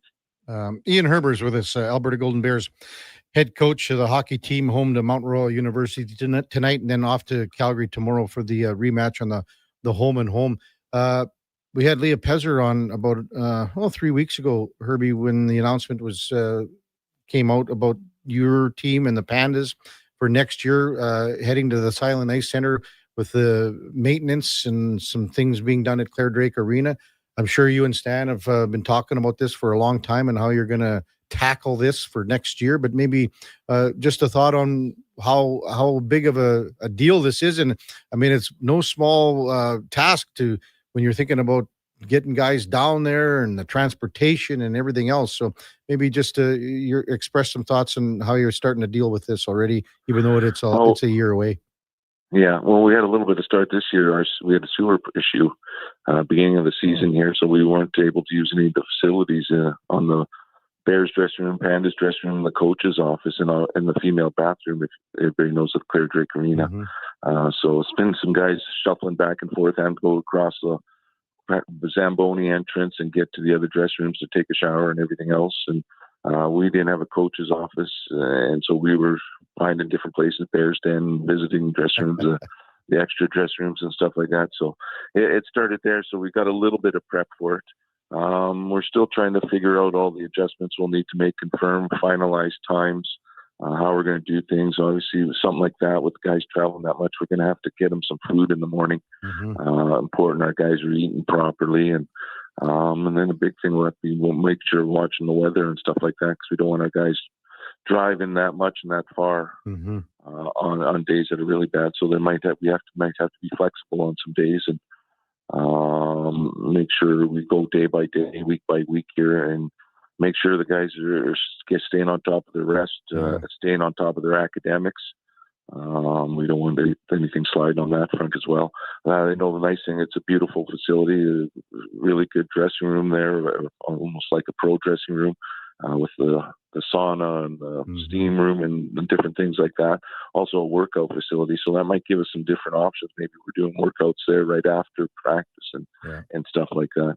Like I said, right now we're just trying to finalize, and then we'll have to work out through all the details and go through all the details and make sure all our guys understand and answer any questions they may have later on here. Yeah. Will practice times stay the same as what you've had? Because how many years has it been since you moved to the morning? Been 4 years now, I think 4 years. Yeah, we'll have to, just because that's the only ice time available at Silent Ice as well. We looked all through the community, obviously through Edmonton and the surrounding area, trying to find a place that could handle both teams practicing and then games as well. And Silent Ice worked out being the best situation, but we're limited on the amount of ice that they have available as well. So it will have to be morning again. We were looking at afternoons to try and make it a little easier so guys didn't have to get up as early to get out there. But unfortunately, there was no ice at that time. So. And maybe just to finish with the keys for tonight to be successful against Mount Royal. We got to keep it simple. When we play simple, we play north, and we play hard. We've been fantastic. You saw the one game against Calgary. We went out and up 5-0 right away. That's the best period we played all year, and our guys were focused and dialed in. And tonight we want to make hope plays and not manage the puck well. This is a team that has speed and skill, can transition quickly and put it in the back of your net. So we got to make sure we can smart with the puck, get pucks on their net, get a ton of traffic at their net. Breakouts, we're moving pucks quickly. Neutral zone transition, we're moving pucks quickly. And having the support and numbers, a lot of communication, and going after these guys, making them play defense and putting them on their heels. Good stuff, Ian. Thanks for coming on. Really appreciate it. Good luck this weekend against Mount Royal. Thanks, Kevin. Thanks for having me on. You betcha. That's Ian Herbers, head coach of the Alberta Golden Bears. Take on Mount Royal tonight at Claire Drake Arena. It's a 7:00 puck drop. Tomorrow, the return engagement back in Calgary. Golden Bears come in with a record of 6-3-1, one overtime shootout loss. Pardon me. It would be a shootout loss. So 6-3-1. They've got 13 points. They're a point back of UBC in the Canada West Division standings. Mount Royals 4-4 after 8 games. They're good for 8 points. They're 1 point back of third place Manitoba in the Eastern Conference of the Canada West standings. That's the game of the day, brought to you by St. Albert Dodge, where the 2025 Jeep Wranglers are on sale right now, and they got 0% financing for up to 72 months. Check them out at stalbertdodge.com. When we come back, will have the correct answer to the trivia question that Josh Fenwick so aptly came up with. A true wordsmith, clear, concise. What was the question again? Trey Savage this year set the record for the most strikeouts in a single postseason by a Blue Jay with 39. Mm-hmm. Before him, who held the record? All right, 833-401-1440. We'll announce the winner in the next open segment, which we have. Pretty lucky here, though. I made a little adjustment on the fly here, Donnie P.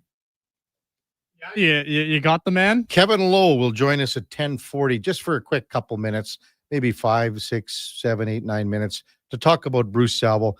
Bruce's celebration of life will be tomorrow, and it is at what's the time on that? I think it's 1:00. So it is at the Horowitz Theater, and it is 1:00. Yes, it is. So tomorrow.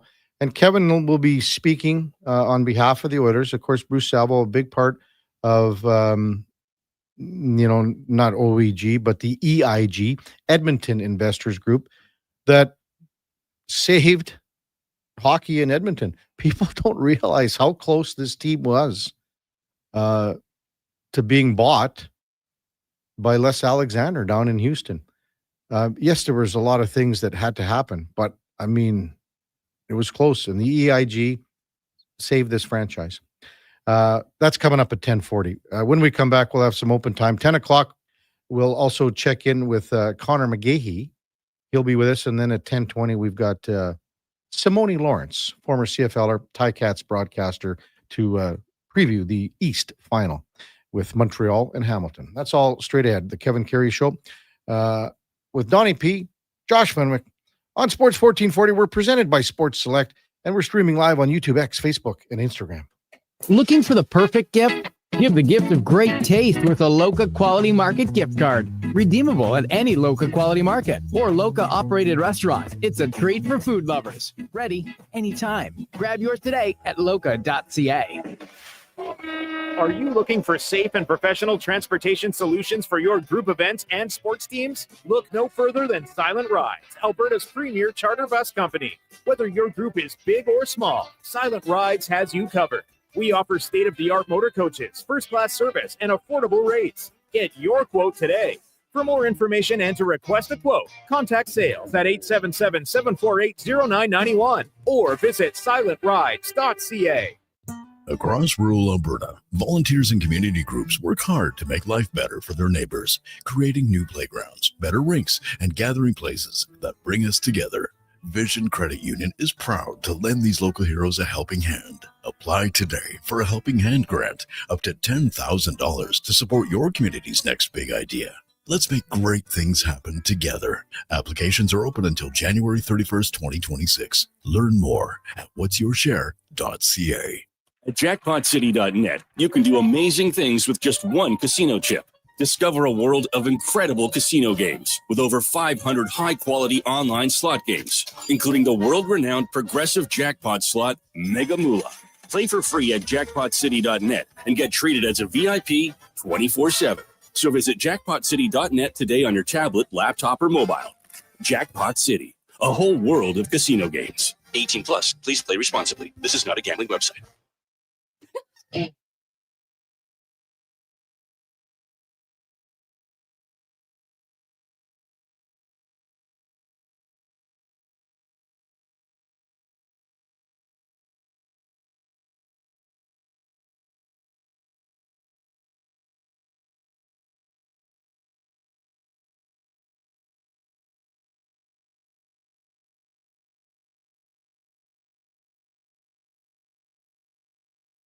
This is the Kevin Karius Show on Sports 1440, a proud presentation of Sports Select. In store or online at sportselect.com. Please play responsibly.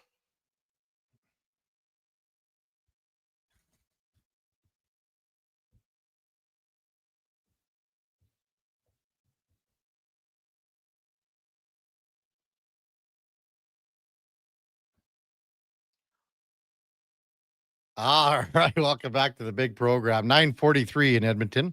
Kevin Karius, Donnie P, Josh Fenwick, rubbing his eyes. He's tired. He was out late last night at Pizza Pig Out. Donnie P was out late last night. It's been a long, tedious week for Donnie P.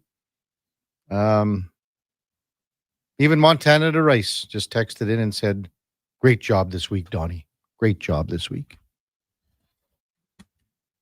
Thank you, MTR. Kevin hasn't said it himself. Oh, stop it. I have to. I'm just pulling your leg, but no, I appreciate fun. that. We have had fun. We've coordinated, I thought, all week. Yeah. Except for yesterday. Unfortunately, Simone could not go at 7:20, even though that was the indication.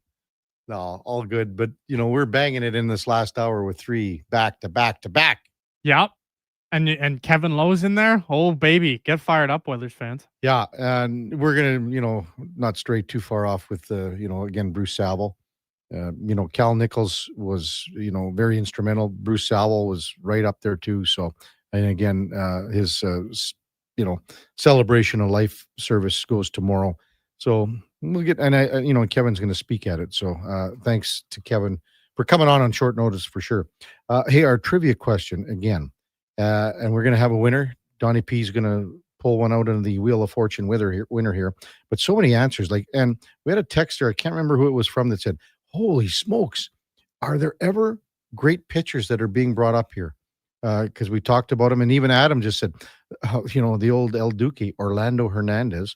Kevin Gausman has been a popular choice. Todd Stottlemyre just comes in from Scott, from Pinoca. Dave Steeb's been very popular. How about Mark says Dwayne Ward? David Cohn from Gus. Mark Eichhorn even from Matthew. Gausman again. Mike from Kindersley is the guy that sent that text in. Some real great pitchers being named here. He mentioned Jack Morris. Dave Steeb comes in again. Juan Guzman's been a popular guy. Before we get to the correct answer, and we're gonna do that, I want to bring in Josh again because he did bring up Juan Guzman, and because we talked about all time. Guzman holds the all-time records for most strikeouts by a Blue Jay in the postseason. Period. Yeah, and how many is that? 41. So Trey Savage is literally 2 strikeouts away from holding the all-time record after one play. Well, hey, and I mean, he just think if he would have had one more inning, probably would have got it. Who knows? Doc Holidays, Patrick just texted in. VR Greg, Tom Henke. I mean, it's been pretty. Again, the pitchers that everyone's been naming, absolutely phenomenal. The correct answer, David Price. David Price, and the year was, Josh? 2015. 2015, and the amount of strikeouts? He had, let me just 25? Get the official number here, 23. 23 strikeouts. So David Price. So, I mean, he absolutely shattered the record, Savage. Oh, yeah. So next year, Savage is your number 2 starter to start the year? Probably. Unless they somehow find a way to get Tariq Skubal, then well, he's available. He's available. Did you hear their offer, by the way, Kev, for Tariq Skubal, the Tigers? Yeah, it's about a quarter of what he's worth. $80 million for 4 years. You're joking. Yeah. We are absolutely clowns. We are joking. How in the hell can you offer Tariq Skubal $80 million over 4 years? Shout out to the newest New York Yankee, Tariq Skubal. Congratulations, Yankee fans. Congratulations to you, Kev. It's unreal.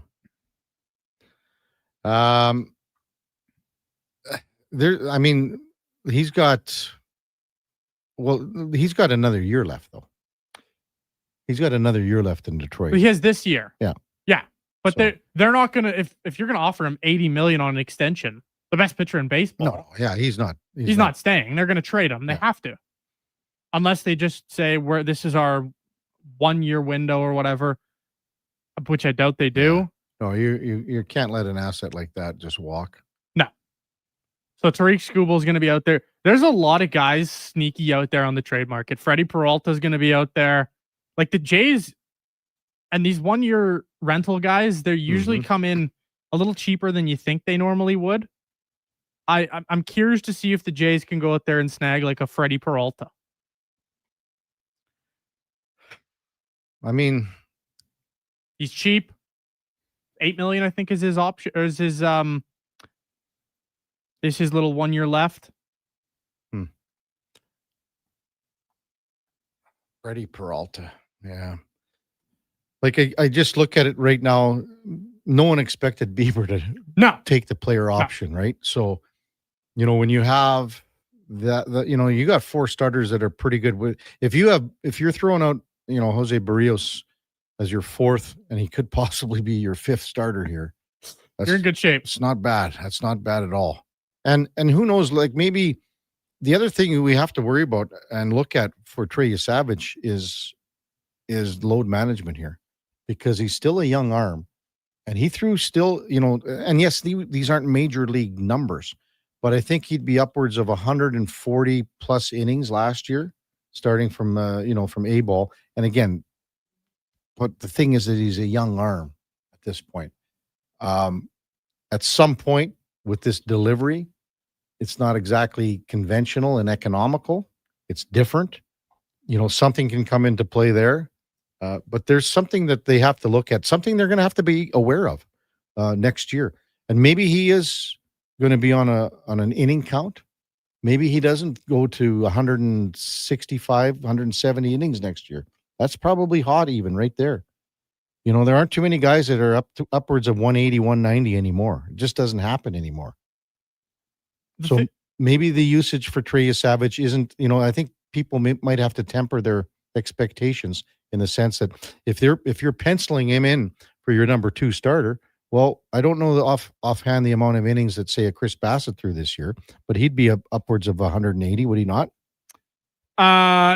Yeah, he'd be. Well, he dealt with the injury there at the end of the year, so I don't know what the final number wound up being, but I'm just checking the innings pitched here for Savage this year, and it would be actually less than you think, Kev. Well, no, I don't think so, Donnie, because he was at 90 and he threw 14 innings in the regular season. He would have thrown. He threw 27 2/3 in the playoffs. Okay, so that's.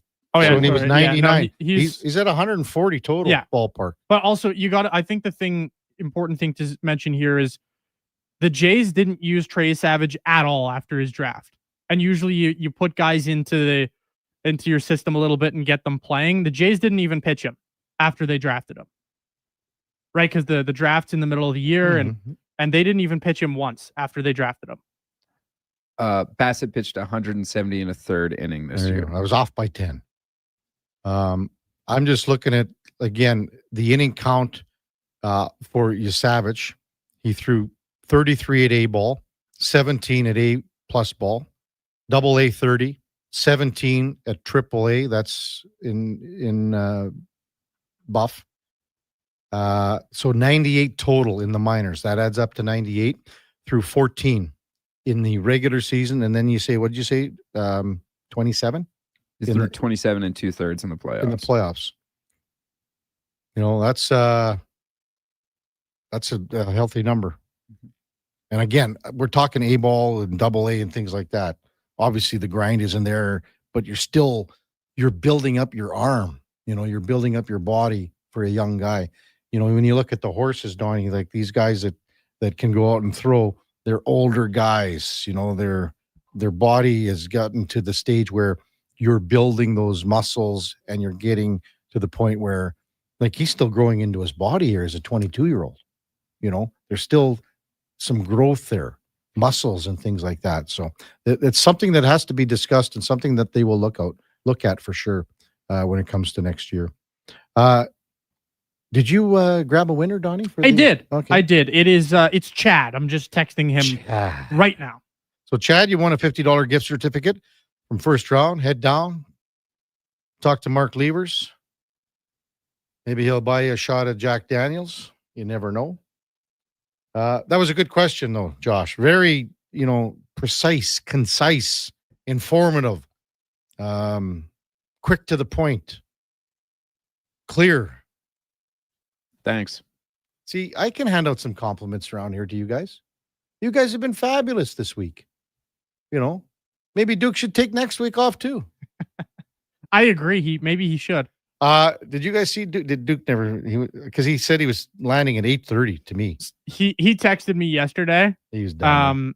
He said 6.5 hour flight. Oh boy. Which yikes, first and foremost. And then he was off in his shuttle by like 11 in the morning. So the guy was sitting in the airport or on a plane for what is in essence, 10, 11 hours. So what time did he get home? Do you know that? Or I was just talking to Marty out in the main foyer there. He texted Brandon around 10:30, said, hey, like, are you at Cook County? He said, I'm just leaving Leduc right now. Oh, really? So that means that it was more delayed because he said that he would probably be in at 8:30. Yeah. So that's an extra 2 hours. Oh, for Duke, that's 2 more hours in a lounge or drinking on the plane. A lot of de-icing of the plane, I guess. Oh, man. Love the de-icing. Quick comment here on our text line, 833-401-1440. Not Fred says, what about any other prospects for Toronto for pitching? Francis could be back. Talking about Bowden Francis. Again, and that's the guy we discussed. Is Bowden Francis the next Alec Manoah, or is he a guy that can get his arm and head screwed on straight to get back into a rotation here? So that's one. You want a quick? The jury's still out on Bowden Francis. He's never had that high ceiling that Alec Manoah had, right? Like that's the thing and he's been so up and down. I'm kind of out on Bowden Francis. Okay, the best pitching prospect that the Jays have had. You can talk about Yusevich and stuff like that, but the best prospect that they've had for a couple of years has been Ricky Tiedemann, but he's had a lot of arm problems. He's a lefty. They love that. And he's the guy that they're hoping. He's only 22. He's a guy that they're hoping can be something down the road. The other guy that you might want to mention in this conversation is the guy that they picked up in the trade with Houston, and that's Jake Bloss. And they traded Kikuchi for Bloss. He was nowhere to be found really last year as well. Still trying to find his way. But again, he'd be 23 coming 24. So, but Tiedemann is a guy that they had high hopes for. Second TJ though, right? For Tiedemann. So that like at 22, that's scary. Well, but again, guys that have that TJ, they almost want it. It's, and they have no problems adapting to it. So we'll see what happens there. Hey, top of the hour, we will check in with Connor McGahey, Colorado Avalanche play-by-play man for Altitude Sports. Before that, time now for a Sports 1440 update brought to you by Loca Quality Market. Your next dinner is ready with Loca's quality gourmet meals. Choose from over 200 chef-prepared meals. Shop local at loca.ca. Here is Donnie P. The Sports 1440 update.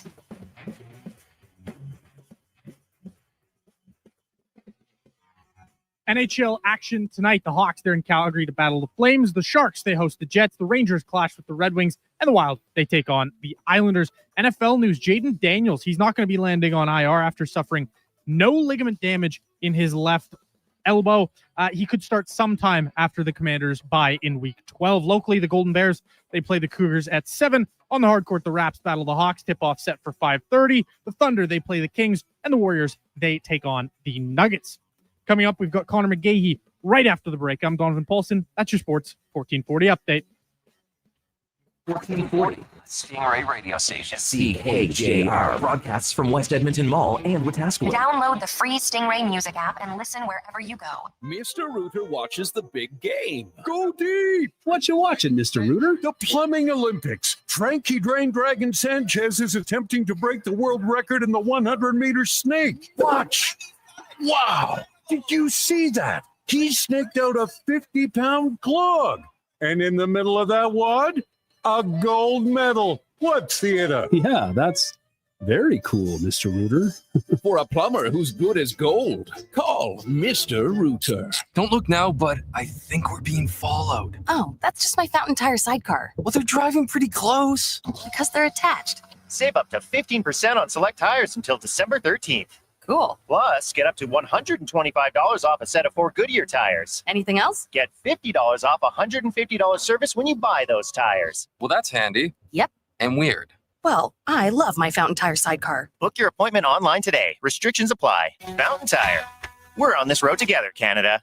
No fluff, no fillers, just pure entertainment. Sports 1440 brings the heat with bold opinions, big personalities, and Edmonton's fiercest fans. This is your turf. This is Edmonton's sports leader, Sports 1440. I'm Rick Showers from No Bull RV, and if you're serious about selling your used RV, then I'm serious about getting you the money you want. You're not the only one who wants to spend the winter in selling mode rather than storage mode, and we're happy to help. People come to No Bull RV 12 months of the year, right, Rick? That's right, Bob. A used RV is one of a kind, which means when the one you're looking for comes along, customers quickly pounce on it. So if you've outgrown your RV or you're looking to upsize, downsize, or just turn it into cash, come see us at No Bull RV. You have to be serious about selling, though, right, Rick? Better believe it, Bob. This is for people who truly want their RV gone. If we're going to store your RV for free all winter, it has to be priced to sell. And that's why customers come to No Bull 12 months of the year. Because you never know when the perfect used RV is going to arrive. And if it's here, it won't last long. And that's No Bull. NoBullRV.ca. When you visit a Booster Juice location on November 13th and purchase any regular size smoothie, you get another one free. No way. Yes way. We celebrate our birthday every year with a special buy one, get one smoothie offer to show our appreciation for our amazing customers from coast to coast. I'm ready to celebrate. Thank you, Canada, for 26 wonderful years. We look forward to serving you not one, but 2 delicious smoothies on November 13th. Conditions apply. Booster Juice, Canadian born, blending since 1999.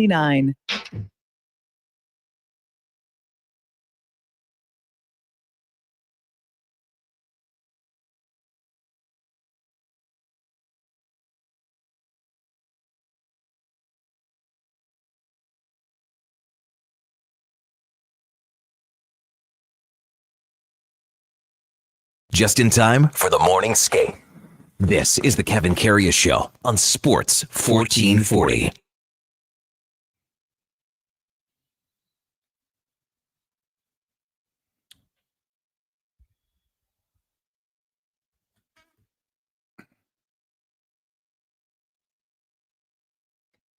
All right, welcome back to the big program. 10 o'clock in Edmonton, and time now for the Puck Report, brought to you by Fountain Tire. If you have been putting off your tire changeover, big mistake. You saw what's going on outside this morning. Fountain Tire has up to 15% off select tires right now. Roll in, save big, drive out, ready for whatever the season throws at you. FountainTire.com as we welcome back Connor McGahey, Colorado Avalanche play-by-play man to the show. Morning, Connor. You're with Kevin Karius. Once again, thanks for jumping on Sports 1440 once again. Really appreciate it, big guy. Well, Kev, as we've established before, anytime you call, I have to answer. You know, it's Gondor calling Rohan, and Rohan will answer. That's the Kevin Karius Show calling me. Thanks, man. Well, that's just because I gave you that little 2-ouncer or 3-ouncer of Irish whiskey a couple years. Hilarious. Appreciate that, by the way. Hey, well, I mean, as you said, it was right around St. Patty's Day, correct?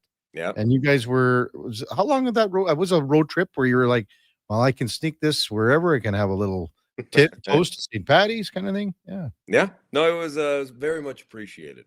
Very nice. There you go. Hey, you know what? There could be more goals tonight between the Oilers and Avs than there was in the other Denver game last night.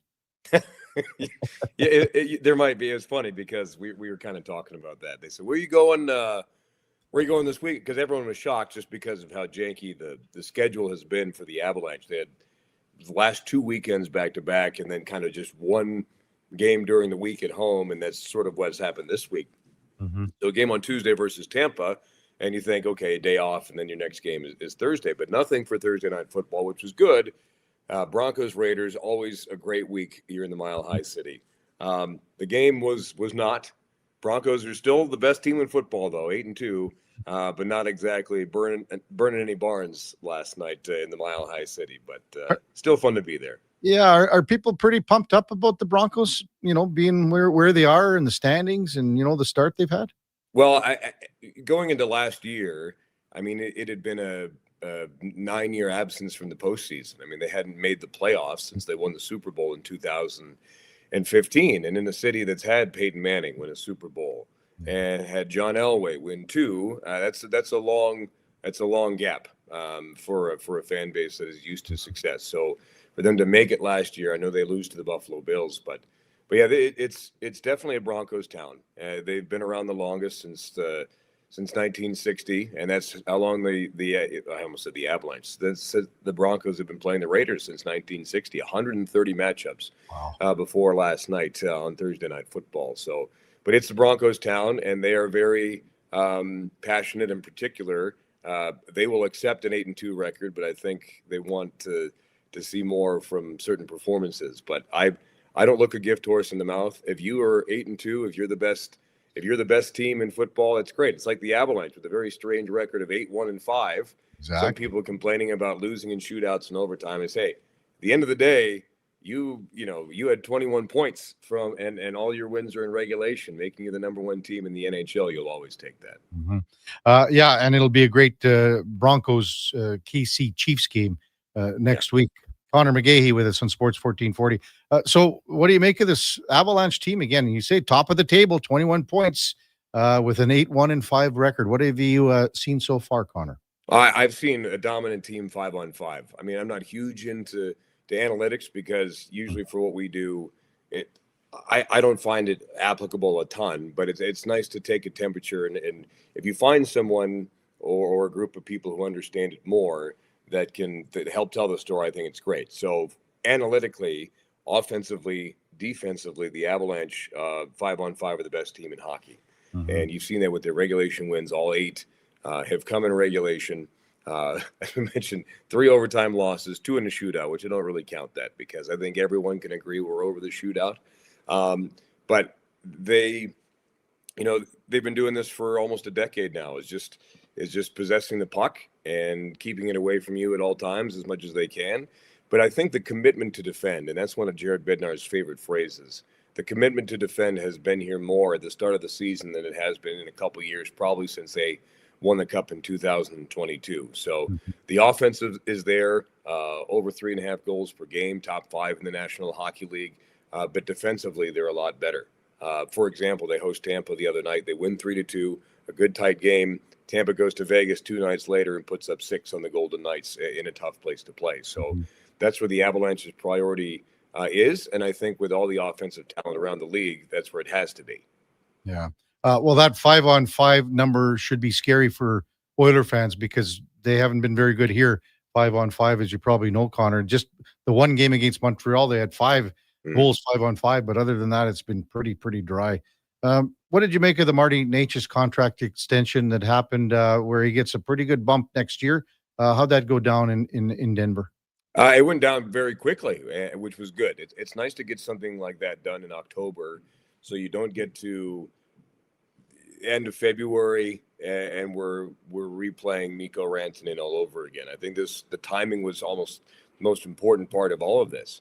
The number is great with the cap going up because everything that Chris McFarland has to do or needs to do, he's got to keep Cale Makar's upcoming contract in mind. And then Cale can go to the front office and be like, I would like $378 million per year, please. And they say, okay, here you go, because he's worth every penny. And everyone on the planet knows that. But I just think that the term, obviously, the 8 years is very important to get a player like that because not everybody has natural chemistry with Nathan MacKinnon. Those type of players don't just come out of a factory. Those are rare to be able to skate, to be able to think like Nathan MacKinnon. And Marty Necas does that, obviously, paired together on the top line, top unit power play. So I think keeping him around was very important. So to get it done in October is huge. And the number's great. People complaining that over 11 is too much. They were looking for under 9.5. Well, if you look at the contract landscape lately, that's not real life. Contracts are just going to be a little bit more than everybody would prefer. But that means the league is healthy and that GMs and owners have to part with a little bit more cash. So I think it's a great deal for both sides, and it's just nice to have all the clouds out of the way so the focus can be straight ahead for the Avs. Connor McGahey with us on Sports 1440. Did you hear a lot of the Connor angle, like, well, why don't we just keep Mikko Rantanen then? Did you hear a lot of that stuff? Kind of thing? Well, of course, but it's not that simple. It just isn't.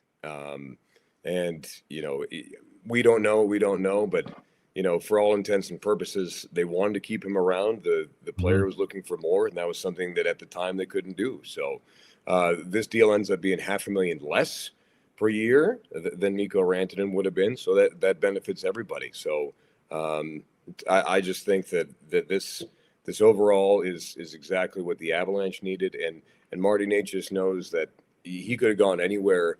He could have played for the Calgary Flames next year and made a ton of money, but he wouldn't be anywhere close to a playoff spot or a championship. So I think that's a giant wise move by Marty Necas to be in a place where he has a pretty decent window to win in the next number of years. Hey, Connor, how's Gabe Landeskog look this year? It was a hell of a story last year coming back. How's he look this year? Yeah, he looks pretty good. I mean, Landeskog, his best game of the year was definitely versus Tampa the other night. And you look and say no goals. He had a goal taken back in Utah from that ridiculous offside challenge that is, well, it's ridiculous. But no goals yet, but his presence is felt. And I think last year when he came back in Game 3 in that series versus Dallas, as you can imagine, pure adrenaline. And he was probably the Avalanche's best player in that series, if we're being honest. But when you come back, it's nice for him to have an entire summer to prepare, an entire training camp with no interruptions. But then you start to readjust to the speed of play in the National Hockey League. And even a guy like Gabe Landeskog, who's been around since 2011, has to do that. And you're starting to see those adjustments now. He's doing things off the score sheet that are helping Colorado win. He had a fight the other night in the first period after the Avs had a sluggish start and almost had two had it not been for a Danish-Swedish language barrier. But no, that jump-started the Avalanche in a way that they needed. And it's obvious that that's what they had been missing ever since the 2022 playoffs. Like I said, he's not stacking up the points, but he's contributing in a huge way for Colorado. Goaltending, such a big deal. If you don't have it, man, you're in big trouble here.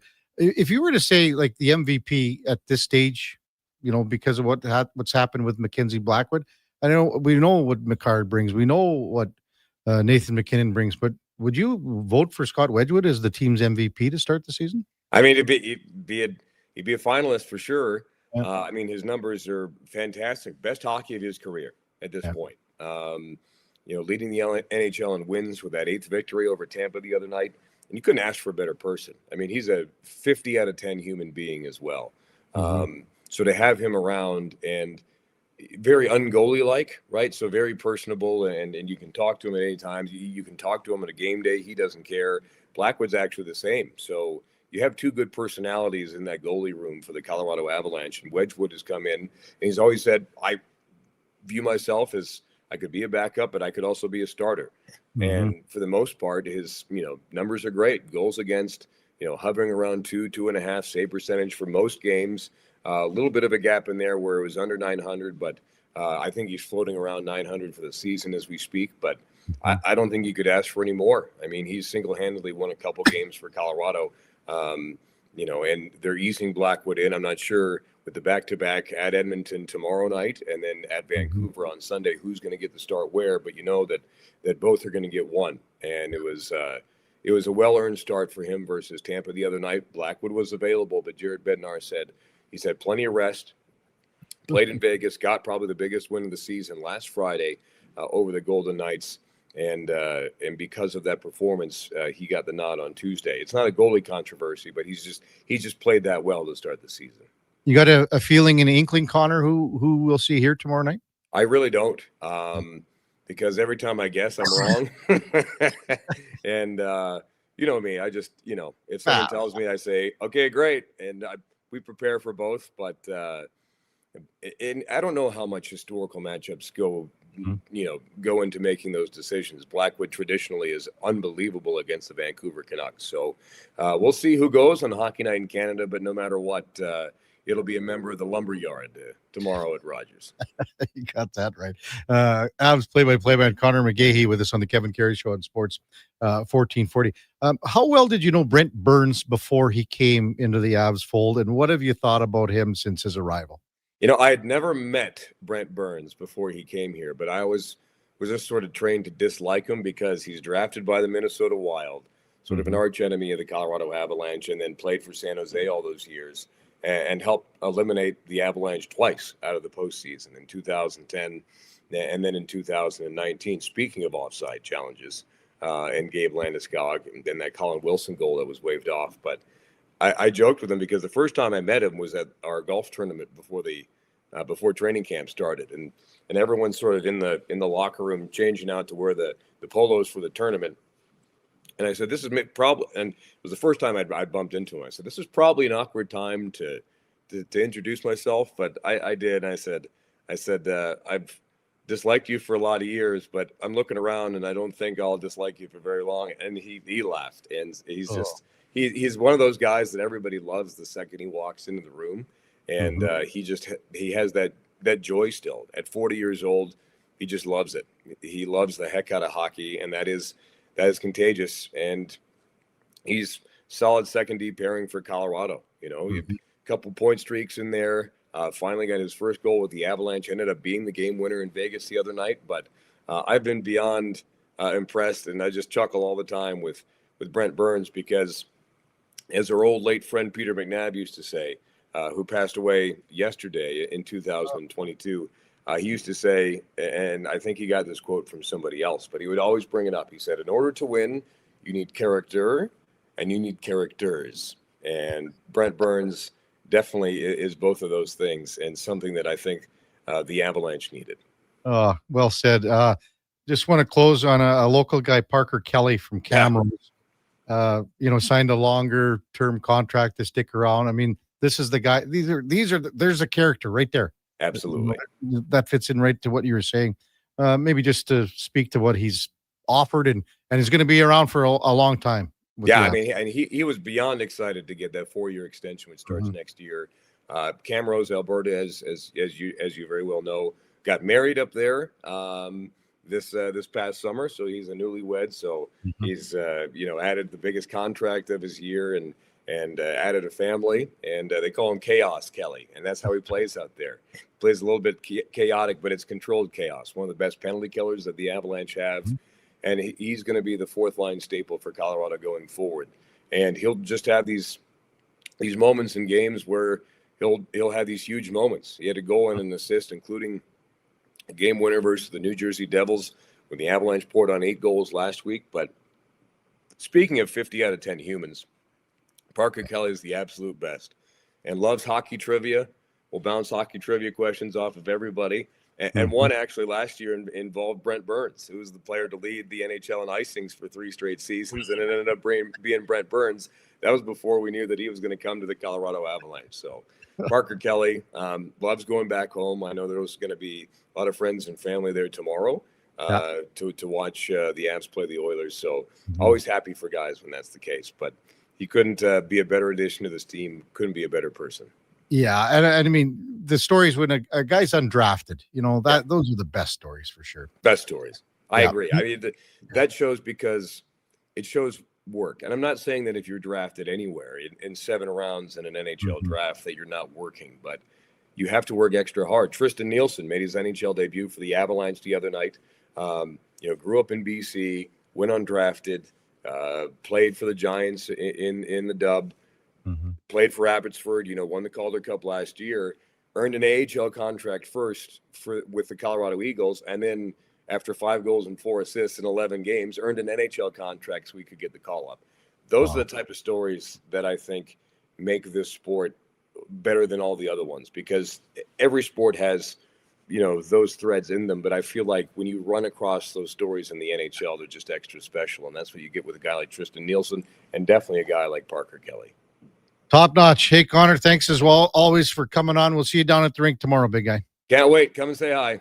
I'll bring, if I can find one of those little schnapps, I'll bring it. You can take it on the plane. You can keep this one. I'm good. I appreciate it. Hey, man, you're going to Vancouver. You're going to need one after the game, man.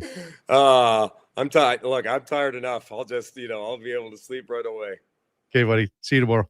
That's Connor McGahey, Colorado Avalanche play-by-play man, one of the best, and a hell of a character too. That's the Puck Report, brought to you by Fountain Tire. And again, it's tire changeover time. Get them in, we'll get them on. at fountaintire.com. When we come back, former CFLer, former Edmonton Eskimo, Simone Lawrence, played here 13 years ago. He'll guess with us. He's now a Tiger Cats broadcaster, is the con man.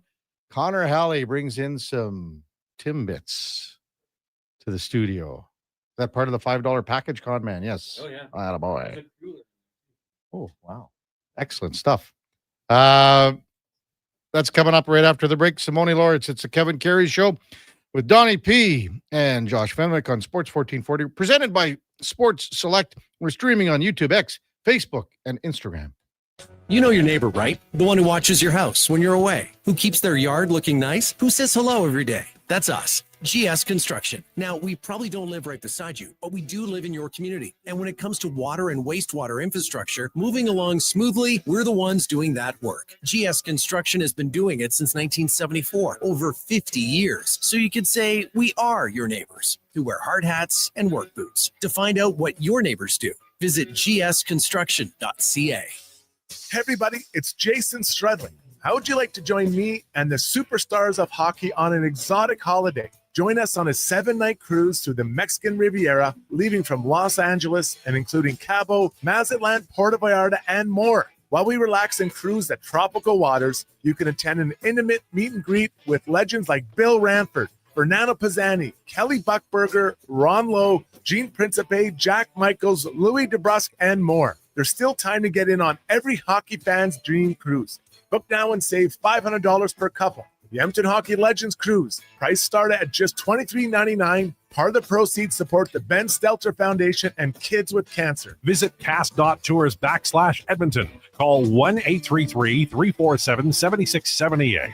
Call now to book and save $500 per cabin when you mention promo code Stingray Radio. That's cast.tours, 1-833-347-7678. I hear the train coming. Backed by popular demand, Folsom Prison Revisited. The story of one of the greatest concerts in history returns to the Jubilee Auditorium November 22nd. Step back in time before, during, and after this iconic Johnny Cash performance. You'll relive an event that changed the life of Johnny Cash and changed music forever. Tickets at Ticketmaster.ca and the Jubilee box office. Brought to you by Stars and Stories Live. Wendy's most important deal of the day has a fresh lineup. Pick any 2 breakfast items for $4. New 4-piece French toast sticks, bacon or sausage wrap, biscuit or English muffin sandwiches, small hot coffee, and more. Limited time only at participating Wendy's. Taxes extra.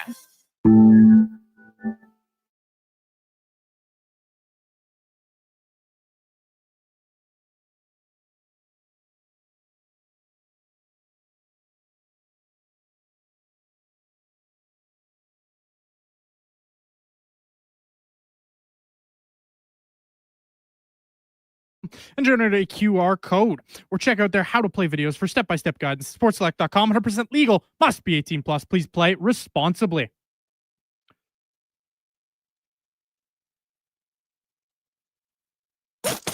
Stories, guests, and insights. This is Sports 1440 and the Kevin Karius Show. Oh, Donnie.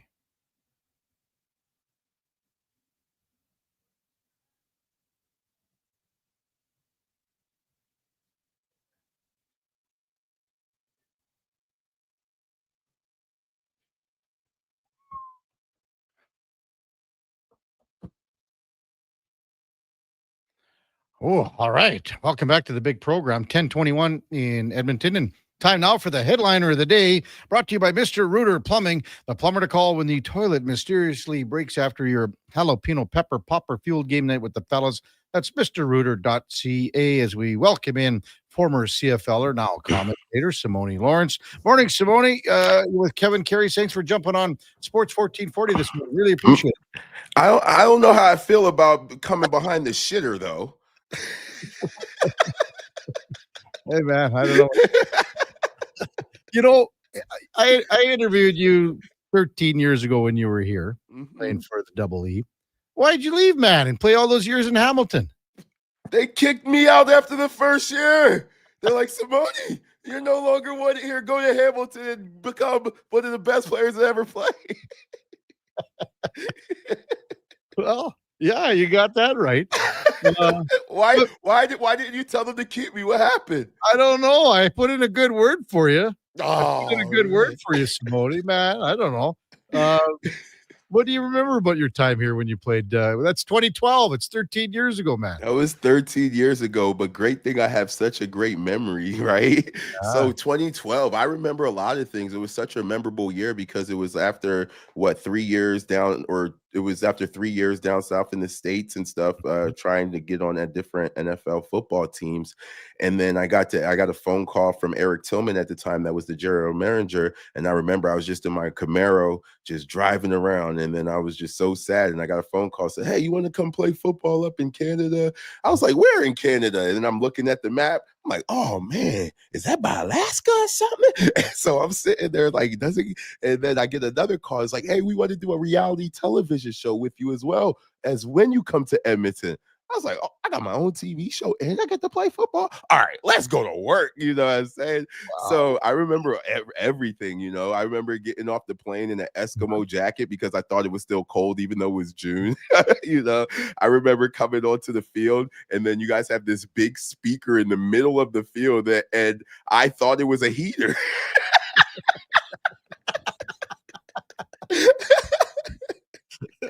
Hey, and one thing I never told by the end of this, Kev. I'm gonna give you some secret content, Kev. You know what I'm saying? Just because Mr. Reuter sponsored this, right? I got to give you a good one. Okay. When I was on the thing and we were coming to Hamilton, and I was looking around like, wow, where are we at right now? This is Hamilton. And I think the general manager heard me say that and traded me right there. So I was like, oh, that's good stuff, Simone. But before you got here, man, you were taking a tour of NFL teams. How many? I'm trying to count here. Rams, Bears. Yeah, let's go through it. I would have to go through it with you. It was the start with the St. Louis Rams, the Philadelphia Eagles, the Chicago Bears, the Tampa Bay Buccaneers. And then I came to CFL in 2013, went back to Minnesota Vikings. Yeah, it was whew, it's one of those things that gets your chest moving for sure, right? Yeah. Were you one of those guys that everyone wants to play in the NFL. We all know that. Mm-hmm. But when you're not playing, you just go, were you at that point where you go, I just want to play football, man? Oh, every single year I missed football. I was the most saddest human being that you can ever imagine, because football is not something that's just like, oh, I like to do. I love football. Like, the only way my parents would get me to do stuff is say I'm not allowed to go to football practice or something like that, So football is something that was ingrained in me, and just not being able to play at the level that I feel like I was capable of playing it at all the time. It was so difficult, even just being on practice teams. And I'm learning from Brian Urlacher at the time and Lance Briggs, and I'm watching Devin Hester return punts, and then I'm going in different meeting rooms with all these guys, and I'm just like, man, I just want to play football. But there's so much within the business aspect of the National Football League as well. I came in as an undrafted free agent, and, it's tough to make the team as an undrafted free agent because it's just business. You already paid somebody to make the team. So there was times that I was beating out players, but they already paid them. So there was really no room for me. And I never even understood that kind of the hustle in the game and stuff. But, you dream of it, but then you get everything that you want. I've always learned that in my life, being at this older age, I've learned that, like, everything happens for a reason. And like the weird place that I'm at right now, I couldn't have wrote in any greater story than this, being here in Hamilton and being able to play 10 seasons in Hamilton with these fans and these people, and then let me get a soft landing after retiring football and still being able to be around the game. It's like a big college where I'm doing director of player development. I do our brand and community ambassador. I go on the field and coach and talk sometimes to the players when I want. It's just one of those things where I'm so grateful to have this opportunity to play football for such a long time at a high level and get to actually play every single game and week. Man, it's just one of those things where you just got to be grateful. And I felt a lot of adversity being cut from all these NFL teams, but man, I landed pretty good. I'm grateful. If you ran for mayor in the Hammer, you would win, wouldn't you? That's what everybody says. That's what everybody says. Good stuff. Simone Lawrence with us on the Kevin Karius Show on Sports 1440. All right, let's bust down this game tomorrow, Simone. Yes, sir. What are the keys you think for Hamilton to win this game over Montreal? All right, we're gonna have to start we're gonna start with the offense. Okay. Bo Levi has to be Bo Levi. Has to be the MVP that he's been all season, consistently all season. You know, some like I see they gave Rourke the QB award, but I feel like Rourke had such a bad beginning, but he really turned it up in the beginning. But Bo's been consistently great throughout the whole season, and that's what we're going to need Bo to have, one of those great games where he's hitting all of his targets, he's finding everybody, whether it's from Keandre Smith over to Shamar Bridges, the Tim White, and any catch you throw Kenny Lawler. You know, that's going to be big, and Greg Bell's going to have to ignite this running game and make sure that they're running a football type of offense where it's a balanced attack, where you can get into your play action bag and make these linebackers suck up, and they're going to have to score a lot of points, the offense. And the defense, they are going to have to take takeaways. Our defense is the number one defense when it comes to takeaways. And not only we are the number one when it comes to takeaways, we're number one for our offense scoring points off of takeaways. So we play great continuity football together when our offense or when our defense is getting takeaways, and when our offense is getting the takeaways, they're scoring touchdowns off of it. And I think that for this game, the big tiebreaker is going to be the special teams. You're going to have to battle for field position. You have a very good Montreal special teams going against a very good Hamilton Tiger Cat special team. These two groups right here, whoever can steal possessions away and score touchdowns is going to help their team go to the Grey Cup. Well, you mentioned those turnovers, Simone. Let's bust it down. 44 turnovers this year, 27 picks, number one in both those categories. And parlaying those turnovers into 134 points. Come on, baby. That's 34 ahead of Saskatchewan that had 100 off their turnovers. So how do they do this?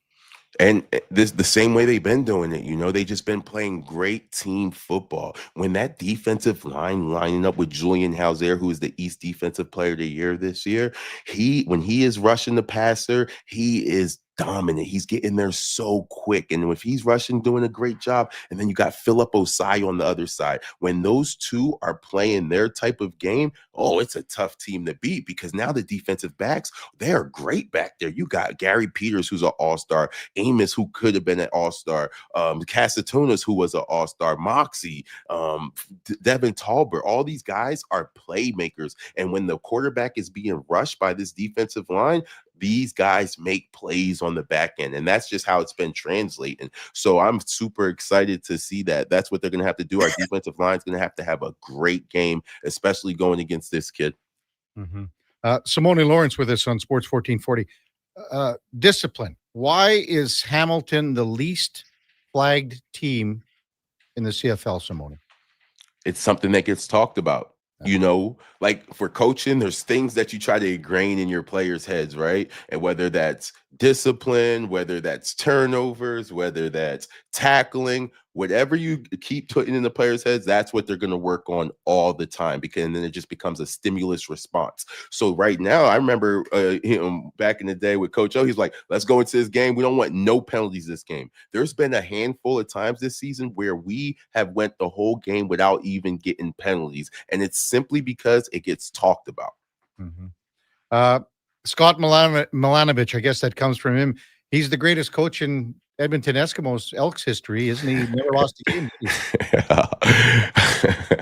Scott Milanovich is doing a great job here, not only calling the plays, but also being the general of the football team, being the head coach. And it's crazy because, you know, he's number one in the whole East Division right now, brought the Ticats to number one after having not making the playoffs. Now they're number one.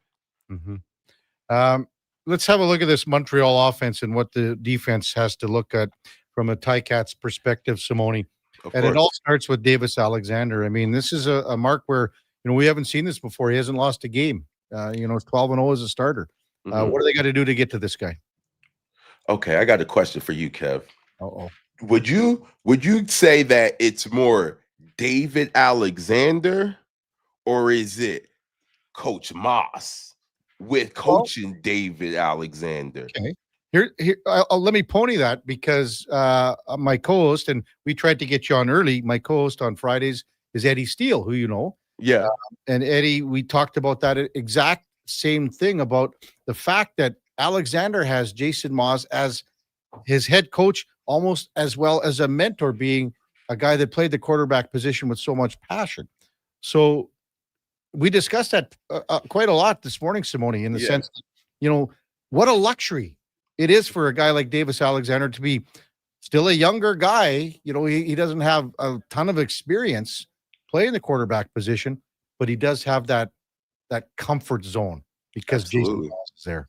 Absolutely, Kev. And I'll just pick you right off of that. It's the absolute truth. You're dealing with a guy, Coach Moss, that's extremely confident, not only calling plays, but raising quarterbacks. The guy won a Grey Cup with Cody Fajardo. And then the next year, he traded Cody Fajardo because he believed in this kid that much. So when you got a coach saying, hey, we don't need the guy that just won the Grey Cup within the last 2 years, and they get him out of there, he believes in this kid. And now he has the head of this kid. So this kid, he gets to play the quarterback position all over again. Moss is just like, whoa, this kid's a little way more athletic than I was when I was playing.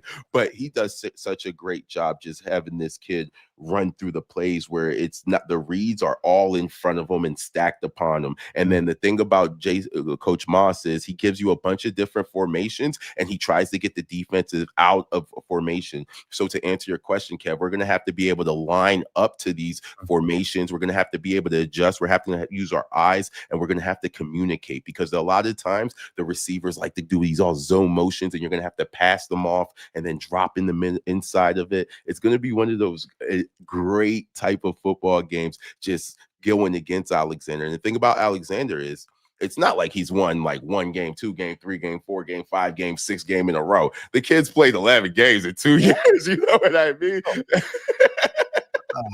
Hey, just one last one. Like, you were a bigger size linebacker when you played compared to some of the guys that are a little bit smaller now, and I know he's a defensive lineman, but I wanted to get your opinion on Lawal Uguak, who plays in Montreal, because it's a guy I've been covering since he was in high school here, Simone. But this is a young up-and-coming Canadian guy that is really starting to find his way and could be a really hell of a player in this league for a long time. For a long time. And the thing about it is it's passion. That's it. Like, give me a football player that has passion and is able to compete in the league, and he can go to the moon. Yeah. When I watch that kid play, I'm just like, oh, okay. He doesn't care who's in front of him, you know, like the barrier a lot of guys have to go through. And I say the same thing about our Canadian, our receiver, Keandre Smith. So Keandre Smith has this same thing as long with this defensive end that you're talking about. Keandre Smith is one of those guys where he played in the CIS, but he doesn't think anybody is better than him at football. No matter if it's Jamal Peters that played at Ole Miss, he thinks that he should win every single one. And that's the exact same thing I see from this defensive end over there in Montreal. He thinks that he should beat everybody, and he goes hard every single play. He's definitely going to be a great player. All he's going to have to do is stay healthy. Hey, Simone, come back to Edmonton. We need your energy here. I got traded once. You want me to get traded again? We'll get you back somehow, man. We'll get you back. Hey, thanks for coming on. Really appreciate it. Enjoy the game tomorrow, and good luck. And maybe the Ticats can get to the Grey Cup. It'll be a hell of a time in Winnipeg. Thanks for coming on. Absolutely. Have a great one.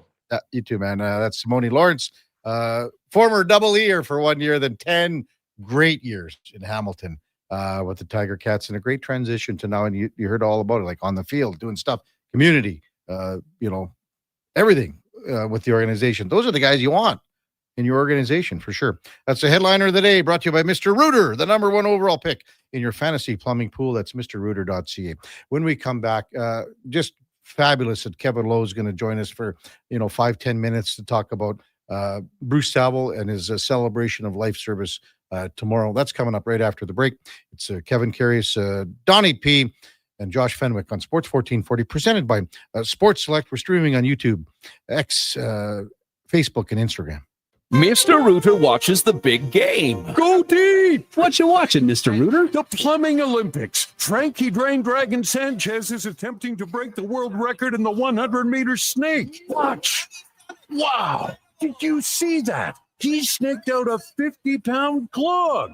And in the middle of that wad, a gold medal. What theater? Yeah, that's very cool, Mr. Rooter.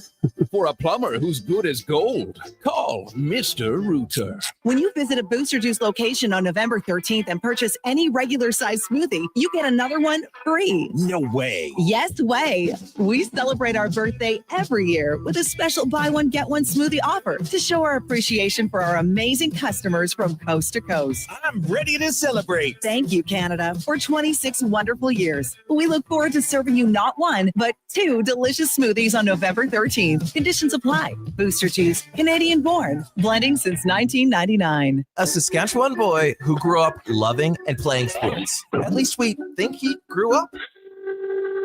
Listen to Kevin Karius weekday mornings from 7 to 11 on Edmonton's home for sports. Sports 1440.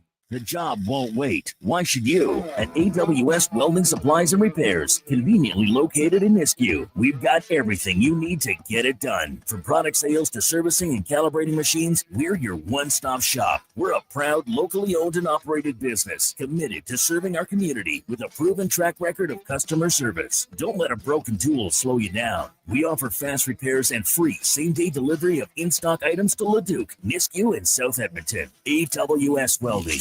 We make it happen. Don't look now, but I think we're being followed. Oh, that's just my Fountain Tire sidecar. Well, they're driving pretty close. Because they're attached. Save up to 15% on select tires until December 13th. Cool. Plus, get up to $125 off a set of 4 Goodyear tires. Anything else? Get $50 off $150 service when you buy those tires. Well, that's handy. Yep. And weird. Well, I love my Fountain Tire sidecar. Book your appointment online today. Restrictions apply. Fountain Tire. We're on this road together, Canada.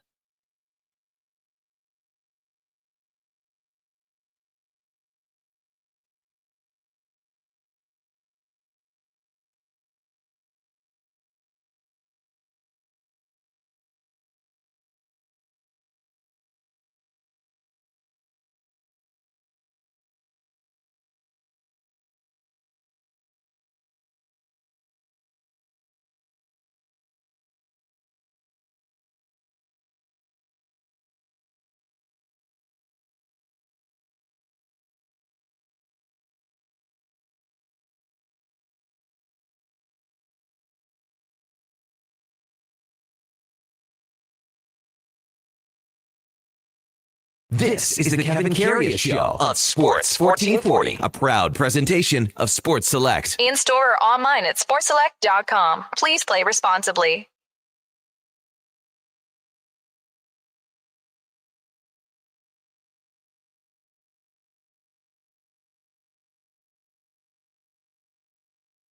With you. It's 10:41 in Edmonton, and just in the process of calling Kevin Lowe to talk about Bruce Saville. There'll be a memorial service tomorrow, 1 o'clock. It's I can't imagine how many people are going to be there because Bruce Saville touched a lot of people, touched a lot of lives, and so well known. I mean, you can talk about philanthropy in our city. You can talk about his sports background. I mean, the guy loved playing goal. He loved playing goal at, pickup games, wherever. Obviously, a huge part of the Edmonton Investors Group and helping save hockey in our city. And one of the people that will be speaking at tomorrow's service is Kevin Lowe, longtime Edmonton Oiler, coach, GM, player, president, and everything. And he joins us now. Kevin, hey, thanks for coming on the Kevin Karius Show, Kevin. Just on a really short notice, I just thought, well, maybe just because of Bruce's service tomorrow, we could maybe have a little chat about Bruce and the time that you knew him. I'm really pleased to chat about Bruce. He was an amazing man. Yeah, and I mean, you met him way before he became involved with the Oilers, like in the late 90s with the Edmonton Investors Group. Do you recall, the times that you knew him way before that? Yeah, absolutely. And of course, got to know him much more when I became general manager and would attend the owners, meetings, quarterly, the AGM, et cetera, et cetera. Yeah, I mean, Bruce, passionate for, I mean, all the things he did in the community, and I think they've been pretty well documented in the media about his, how generous he was, successful business guy, great friend to many, but a real passionate hockey person. Like amazing. And he as Bruce will tell you, he was a pretty good goalie. He actually came on the ice quite a bit with us, just as like Floyd Whitney would do, or from time to time we'd have a goalie out there. And I think Bruce is, well, probably is about 15 years older than I am. And so I was playing when I was 39. So do the math, he was mid 50s, which seemed old at the time, but now that I'm 66, I think it probably wasn't that old. But he was competitive and it was really a lot of fun to see him out there. And then, the other really, many cool stories, but, he played on a senior team back in Ontario, and he stayed friends with those guys, right to the very end. And so from time to time, he'd fly those guys.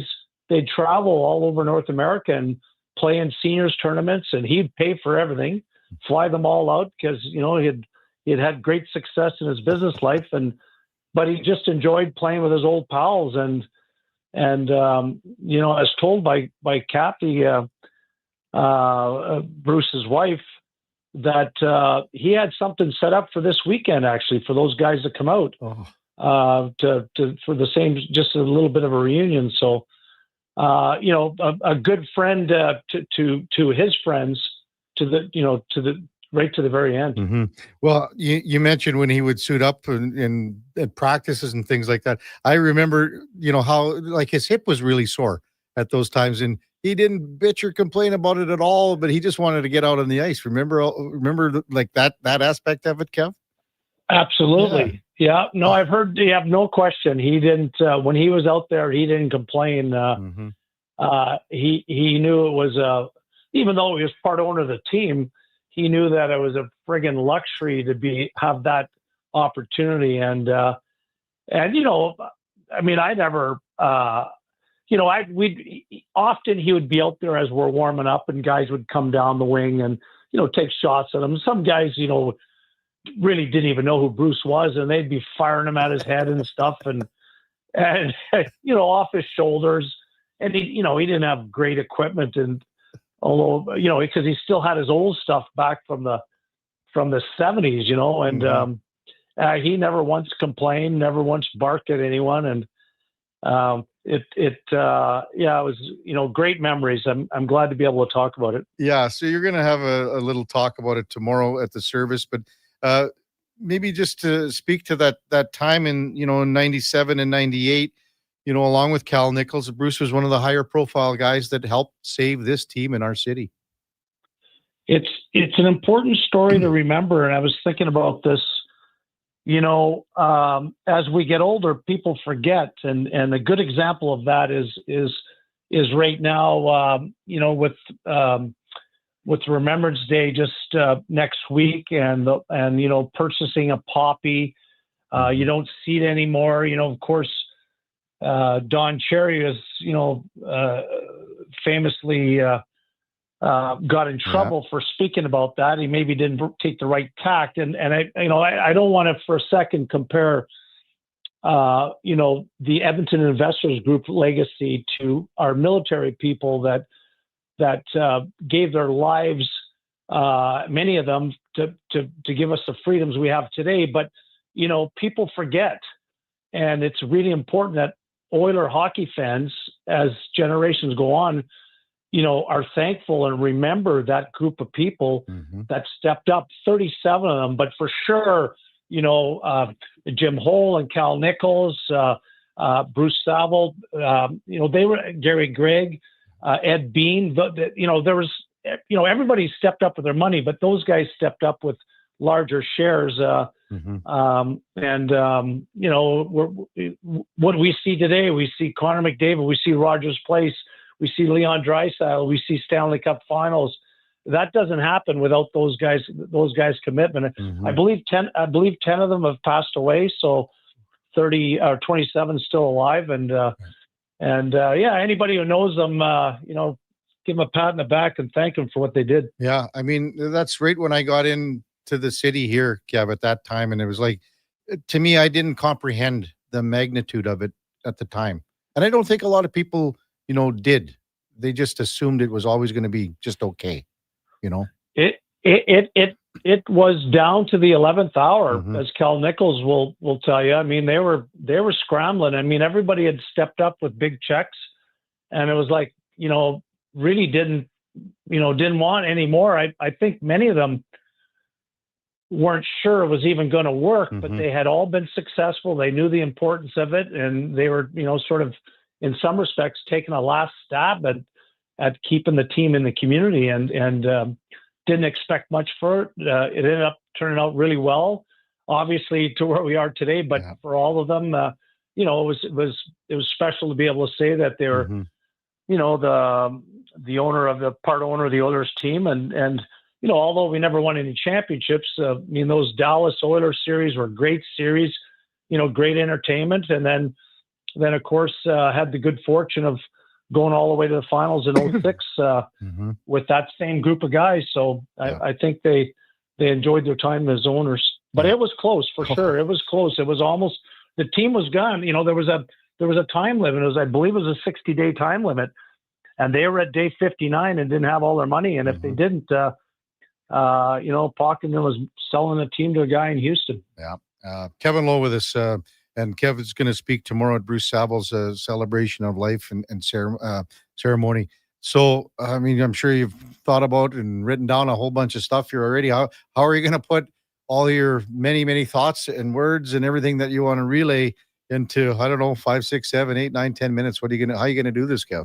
Well, there's a bunch of speakers, and I'm truly honored to speak on behalf of the Oilers.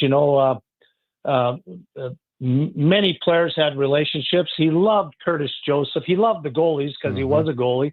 But then, of course, Alish Hemsky was when we drafted Alish. Craig McTavish and I asked Bruce if he would take Alish in, and he was kind of, anybody who knows Bruce, he knows what kind of guy he was, and he kind of looked at us a little funny and going, "No, we want this guy to really get a sense of." Living in the community, being a part of the community, and, staying at your house would be a big part of that. I believe Alice is flying from Dallas for the funeral tomorrow.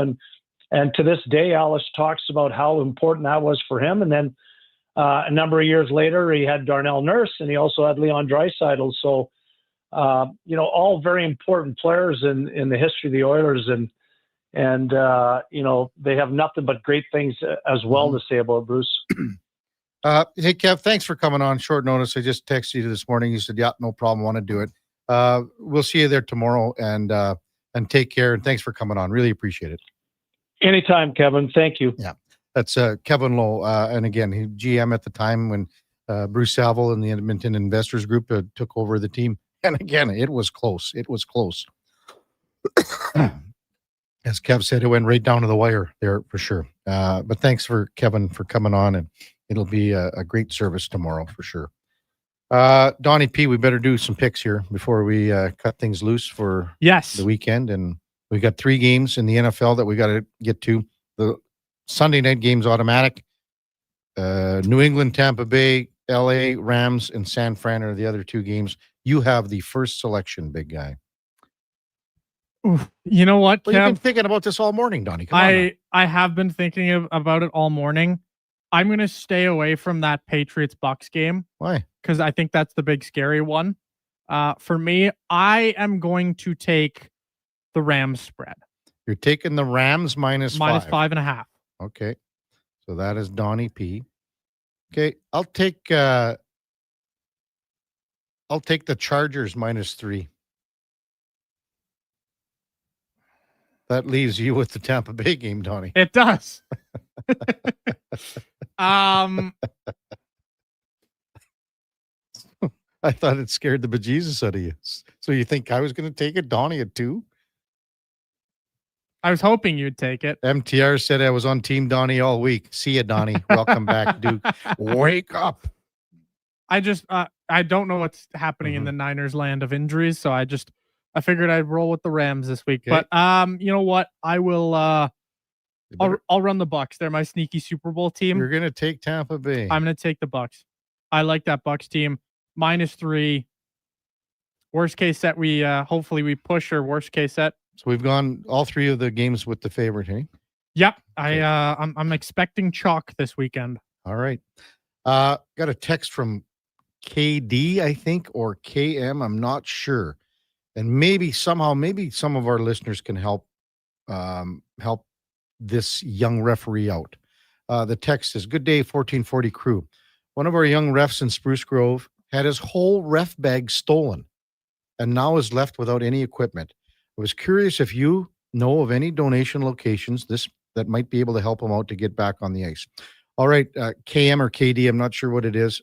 Send us your contact information. Maybe we can get something rolling here. I know things like, Sports Central would be something we can look at. You can look at. But we don't have your contact information. Well, we might have your phone number possibly, but just be a little more clear with your name, give us your full name, etc. And again, a young referee in Spruce Grove. Why? Man, I hate when this happens. His whole ref bag stolen. Now he doesn't have any equipment. Probably wants to ref, obviously, as soon as possible. So hopefully maybe we can get something going. Hey, how about this? Gene Principe just texted me. Sports Central, bingo for that referee. Thanks, Gino. Give us your little more contact information, KD, and we can maybe help you out with as Fantasy Frenzy goes on, and maybe Greg or even this afternoon can kind of continue on here, but we can get you in touch with Sports Central and things like that. So thanks for the text. Well, what a week it was. Coming up at the top of the hour, it is Fantasy Frenzy with the former Ross Ship T-Bird, Connor Halley, and Donnie P. The last show of the week for Donnie P. The last hurrah of this wonderful week. Did you enjoy yourself, Donnie? I did enjoy myself. Did you? I had a great time with you, Kev. I had a great time on Fantasy Frenzy as per usual. It's been a blast. I see how Duke. It might be a little tough to wake up in the morning sometimes, but I see how he does it. But you had fun. You had fun. It's a blast. You had fun. Well, thanks for all your hard work this week, except for today, Donnie. Really appreciate it. Just kidding. And to you too as well, Josh. 12 o'clock, it's the Lowdown with Alan Mitchell. Till 2, Jason Greger drives us home with the Jason Greger Show. We've got Fox Sports all night till the Triple S at 9 in the morning. And then, hey, it's the debut of Hoop City with Paul Sir tomorrow morning with Josh Fenwick from 10 to 12 right here on Sports 1440. Before all that, time now for a Sports 1440 update brought to you by AWS Welding Supplies in Nisku. Product sales, servicing, calibrating, free same-day delivery of in-stock items to Leduc, Nisku, South Edmonton, your one-stop shop for all things welding, AWSwelding.ca. Again, thanks everyone for listening today. Thanks for listening all week. Thanks for being a part of the show. All the great texts, all the great conversation. Really, really appreciate it. We'll see you back here on Monday morning with the big Eddie Steele once again at 7 o'clock. Until then, here is Donnie P. This is a Sports 1440 update. NHL action tonight. The Hawks, they're in Calgary to battle the Flames. The Sharks host the Jets. The Rangers, they clash with the Red Wings. And the Wild take on the Islanders. NFL news, Jaden Daniels, he's not going to be landing on the IR after suffering no ligament damage to his left elbow. He could start sometime after the Commanders bye in Week 12. Locally, the Golden Bears, they play the Cougars at 7. On the hardcourt, the Raps, they battle the Hawks. Tip-off set for 5:30. The Thunder play the Kings, and the Warriors, they take on the Nuggets. Coming up, it's Fantasy Frenzy with myself, Donovan Paulson, and Connor Halley. This has been your Sports 1440 update. Sports 1440 in West